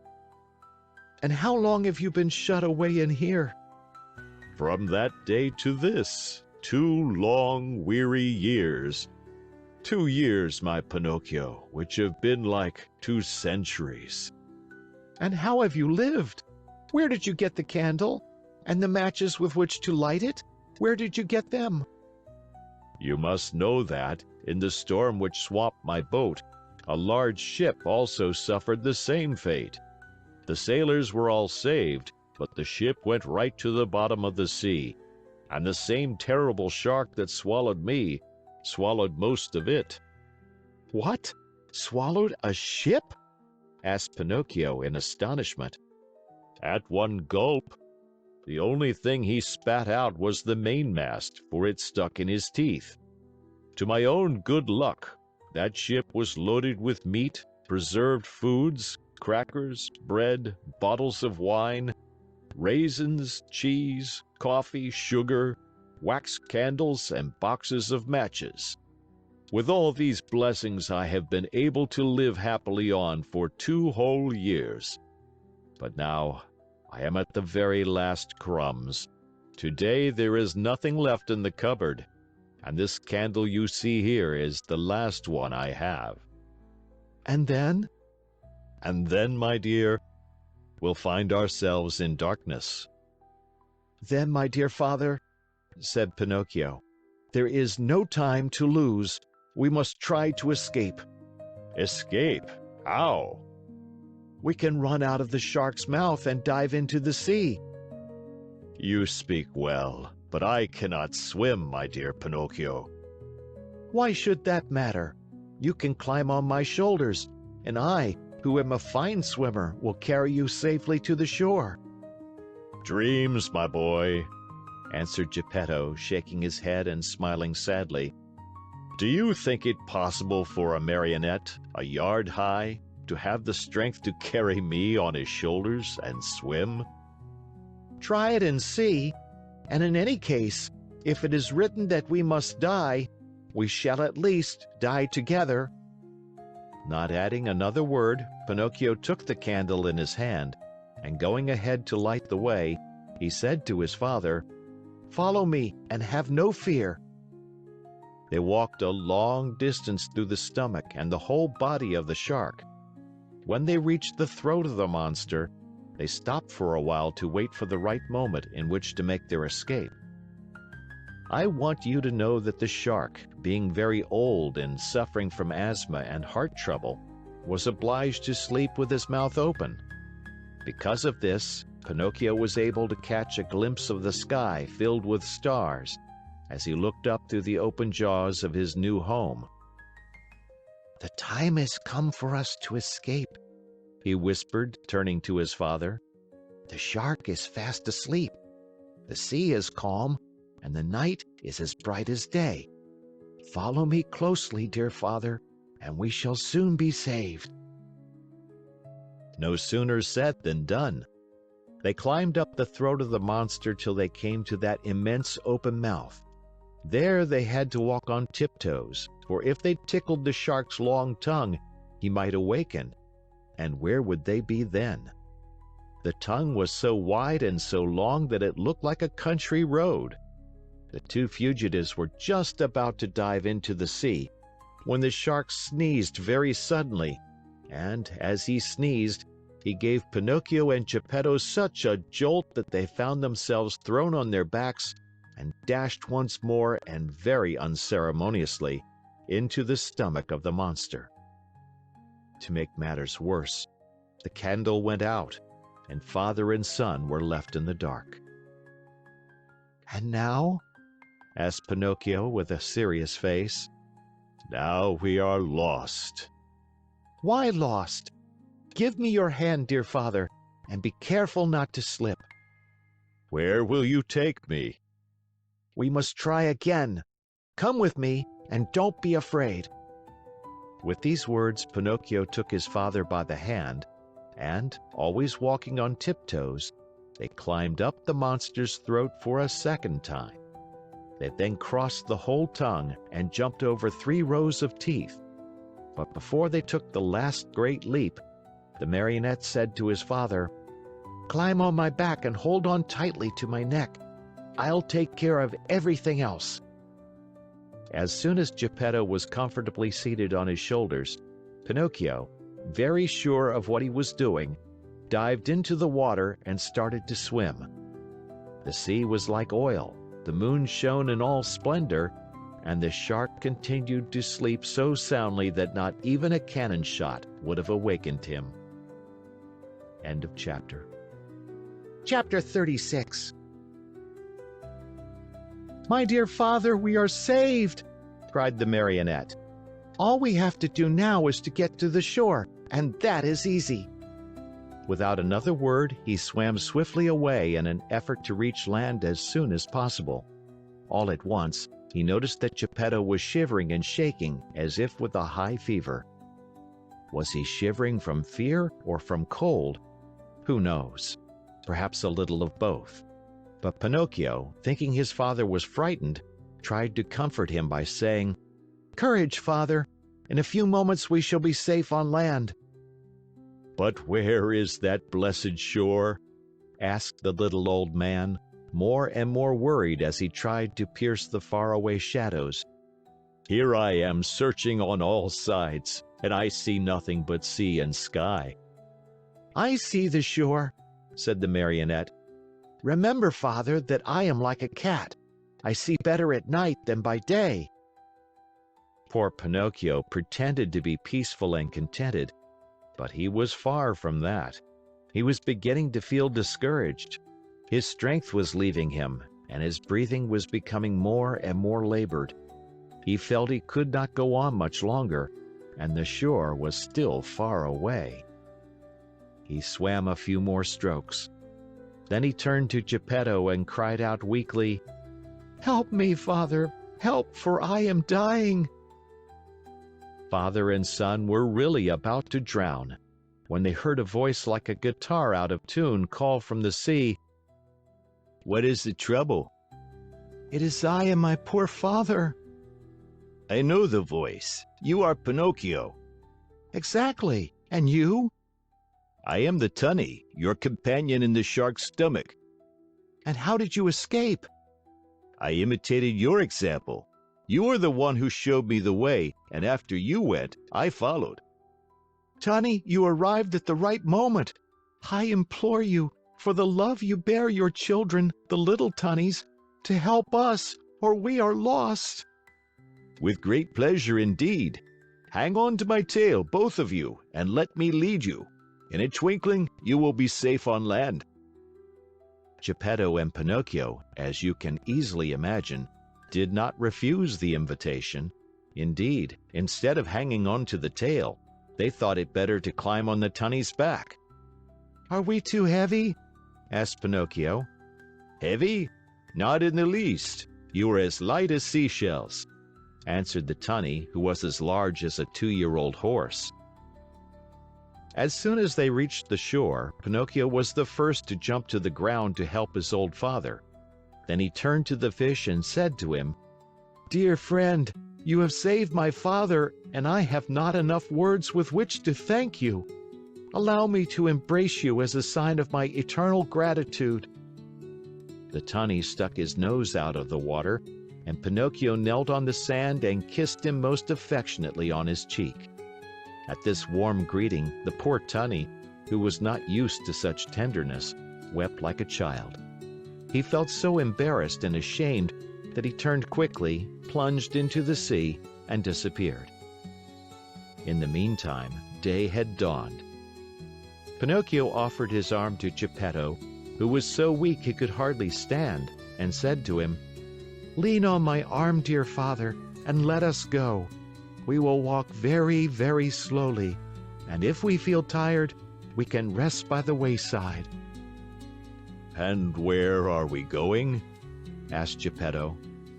To look for a house or a hut? Well, they will be kind enough to give us a bite of bread and a bit of straw to sleep on. They had not taken 100 steps when they saw 2 rough-looking individuals sitting on a stone begging for alms. It was the fox and the cat, but one could hardly recognize them, they looked so miserable. The cat, after pretending to be blind for so many years, had really lost the sight of both eyes. And the fox, old, thin, and almost hairless, had even lost his tail. That sly thief had fallen into deepest poverty, and one day he had been forced to sell his beautiful tail for a bite to eat. Oh, Pinocchio! He cried in a tearful voice. Give us some alms, we beg of you. We are old, tired, and sick. Sick? Repeated the cat. Addio, false friends, answered the marionette. You cheated me once, but you will never catch me again. Believe us, today we are truly poor and starving. Starving, repeated the cat. If you are poor, you deserve it. Remember the old proverb which says, stolen money never bears fruit. Addio, false friends. Have mercy on us. On us. Addio, false friends. Remember the old proverb which says, bad wheat always makes poor bread. Do not abandon us. abandon us," repeated the cat. Addio, false friends. Remember the old proverb, whoever steals his neighbor's shirt usually dies without his own. Waving goodbye to them, Pinocchio and Geppetto calmly went on their way. After a few more steps, they saw, at the end of a long road near a clump of trees, a tiny cottage built of straw. Someone must live in that little hut, said Pinocchio. Let us see for ourselves. They went and knocked at the door. "Who is it?" said a little voice from within. A poor father and a poorer son, without food and with no roof to cover them, answered the marionette. "Turn the key and the door will open," said the same little voice. Pinocchio turned the key and the door opened. As soon as they went in, they looked here and there and everywhere but saw no one. Oh, where is the owner of the hut?" cried Pinocchio, very much surprised. "Here I am, up here." Father and son looked up to the ceiling, and there on a beam sat the talking cricket. "Oh, my dear cricket," said Pinocchio, bowing politely. "Oh, now you call me your dear cricket. But do you remember when you threw your hammer at me to kill me?" "You are right, dear cricket. Throw a hammer at me now. I deserve it. But spare my poor old father." "I am going to spare both the father and the son. I have only wanted to remind you of the trick you long ago played upon me, to teach you that in this world of ours, we must be kind and courteous to others, if we want to find kindness and courtesy in our own days of trouble." "You are right, little cricket. You are more than right, and I shall remember the lesson you have taught me. But will you tell how you succeeded in buying this pretty little cottage?" "This cottage was given to me yesterday by a little goat with blue hair." "And where did the goat go?" asked Pinocchio. "I don't know." "And when will she come back?" "She will never come back. Yesterday she went away bleating sadly, and it seemed to me she said, 'Poor Pinocchio, I shall never see him again. The shark must have eaten him by this time.'" "Were those her real words? Then it was she. It was my dear little fairy," cried out Pinocchio, sobbing bitterly. After he had cried a long time, he wiped his eyes, and then he made a bed of straw for old Geppetto. He laid him on it and said to the talking cricket, "Tell me, little cricket, where shall I find a glass of milk for my poor father?" 3 fields away from here lives Farmer John. He has some cows. Go there and he will give you what you want." Pinocchio ran all the way to Farmer John's house. The farmer said to him, "How much milk do you want?" "I want a full glass." "A full glass costs a penny. First give me the penny." "I have no penny," answered Pinocchio, sad and ashamed. "Very bad, my marionette," answered the farmer. "Very bad. If you have no penny, I have no milk." "Too bad," said Pinocchio and started to go. "Wait a moment," said Farmer John. "Perhaps we can come to terms. Do you know how to draw water from a well?" "I can try." "Then go to that well you see yonder and draw 100 bucketfuls of water." "Very well." "After you have finished, I shall give you a glass of warm, sweet milk." "I am satisfied." Farmer John took the marionette to the well and showed him how to draw the water. Pinocchio set to work as well as he knew how, but long before he had pulled up the 100 buckets, he was tired out and dripping with perspiration. He had never worked so hard in his life. "Until today," said the farmer, "my donkey has drawn the water for me, but now that poor animal is dying." "Will you take me to see him?" said Pinocchio. "Gladly." As soon as Pinocchio went into the stable, he spied a little donkey lying on a bed of straw in the corner of the stable. He was worn out from hunger and too much work. After looking at him a long time, he said to himself, "I know that donkey. I have seen him before." And bending low over him, he asked, "Who are you?" At this question, the donkey opened weary, dying eyes and answered in the same tongue, "I am Lampwick." Then he closed his eyes and died. "Oh, my poor Lampwick," said Pinocchio in a faint voice, as he wiped his eyes with some straw he had picked up from the ground. Do you feel so sorry for a little donkey that has cost you nothing? Said the farmer. What should I do? I, who have paid my good money for him. "But, you see, he was my friend, Your friend? a classmate of mine." What? shouted Farmer John, bursting out laughing. What? You had donkeys in your school? How you must have studied. The marionette, ashamed and hurt by these words, did not answer, but taking his glass of milk, returned to his father. From that day on, for more than 5 months, Pinocchio got up every morning just as dawn was breaking and went to the farm to draw water. And every day he was given a glass of warm milk for his poor old father, who grew stronger and better day by day. But he was not satisfied with this. He learned to make baskets of reeds and sold them. With the money he received, he and his father were able to keep from starving. Among other things, he built a rolling chair, strong and comfortable, to take his old father out for an airing on bright sunny days. In the evening, the marionette studied by lamplight. With some of the money he had earned, he bought himself a second-hand volume that had a few pages missing, and with that he learned to read in a very short time.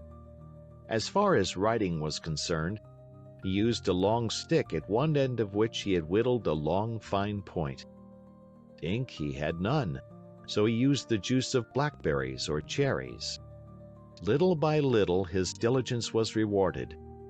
He succeeded, not only in his studies, but also in his work, and a day came when he put enough money together to keep his old father comfortable and happy. Besides this, he was able to save the great amount of 50 pennies. With it, he wanted to buy himself a new suit. One day he said to his father, "I am going to the marketplace to buy myself a coat, a cap, and a pair of shoes. When I come back, I'll be so dressed up, you will think I am a rich man." He ran out of the house and up the road to the village, laughing and singing. Suddenly he heard his name called, and looking around to see whence the voice came, he noticed a large snail crawling out of some bushes. "Don't you recognize me?" said the snail. "Yes and no. Do you remember the snail that lived with the fairy with azure hair? Do you not remember how she opened the door for you one night and gave you something to eat?" "I remember everything," cried Pinocchio. "Answer me quickly, pretty snail. Where have you left my fairy? What is she doing? Has she forgiven me? Does she remember me? Does she still love me? Is she very far away from here? May I see her?" At all these questions, tumbling out one after another, the snail answered, calm as ever, "My dear Pinocchio, the fairy is lying ill in a hospital." "In a hospital?" "Yes, indeed. She has been stricken with trouble and illness, and she hasn't a penny left with which to buy a bite of bread." "Really? Oh, how sorry I am! My poor dear little fairy! If I had 1,000,000, I should run to her with it. But I have only 50 pennies. Here they are. I was just going to buy some clothes. Here, take them, little snail, and give them to my good fairy." "What about the new clothes?" "What does that matter? I should like to sell these rags I have on to help her more. Go, and hurry. Come back here within a couple of days, and I hope to have more money for you. Until today I have worked for my father. Now I shall have to work for my mother also. Goodbye, and I hope to see you soon." The snail, much against her usual habit, began to run like a lizard under a summer sun. When Pinocchio returned home, his father asked him, And where is the new suit? I couldn't find one to fit me. I shall have to look again some other day. That night, Pinocchio, instead of going to bed at 10 o'clock, waited until midnight, and instead of making 8 baskets, he made 16. After that he went to bed and fell asleep. As he slept, he dreamed of his fairy, beautiful, smiling, and happy, who kissed him and said to him, Bravo, Pinocchio! In reward for your kind heart, I forgive you for all your old mischief. Boys who love and take good care of their parents when they are old and sick deserve praise, even though they may not be held up as models of obedience and good behavior. Keep on doing so well, and you will be happy. At that very moment, Pinocchio awoke and opened wide his eyes. What was his surprise and his joy when, on looking himself over, he saw that he was no longer a marionette, but that he had become a real live boy. He looked all about him, and instead of the usual walls of straw, he found himself in a beautifully furnished little room, the prettiest he had ever seen. In a twinkling, he jumped down from his bed to look on the chair standing near. There he found a new suit, a new hat, and a pair of shoes. As soon as he was dressed, he put his hands in his pockets and pulled out a little leather purse on which were written the following words: The fairy with azure hair returns 50 pennies to her dear Pinocchio, with many thanks for his kind heart. The marionette opened the purse to find the money, and behold, there were 50 gold coins. Pinocchio ran to the mirror. He hardly recognized himself. The bright face of a tall boy looked at him with wide-awake blue eyes, dark brown hair, and happy, smiling lips.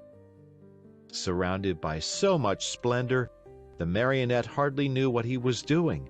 He rubbed his eyes 2 or 3 times, wondering if he were still asleep or awake, and decided he must be awake. And where is father? He cried suddenly. He ran into the next room, and there stood Geppetto, grown years younger overnight, spick and span in his new clothes and gay as a lark in the morning. He was once more Mastro Geppetto, the woodcarver, hard at work on a lovely picture frame, decorating it with flowers and leaves and heads of animals. Father, father, what has happened? Tell me if you can, cried Pinocchio as he ran and jumped on his father's neck. This sudden change in our house is all your doing, my dear Pinocchio, answered Geppetto. What have I to do with it? Just this. When bad boys become good and kind, they have the power of making their homes gay and new with happiness. I wonder where the old Pinocchio of wood has hidden himself.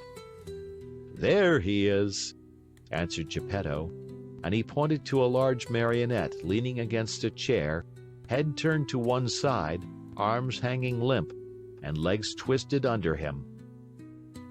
After a long, long look, Pinocchio said to himself with great content, How ridiculous I was as a marionette, and how happy I am now that I have become a real boy.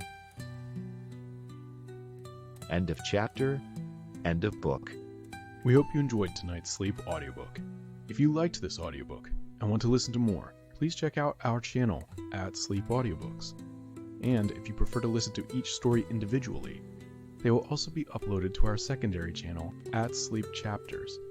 You can access our entire catalog of bedtime story audiobooks through our web app, which can be found at sleepaudiobooks.com.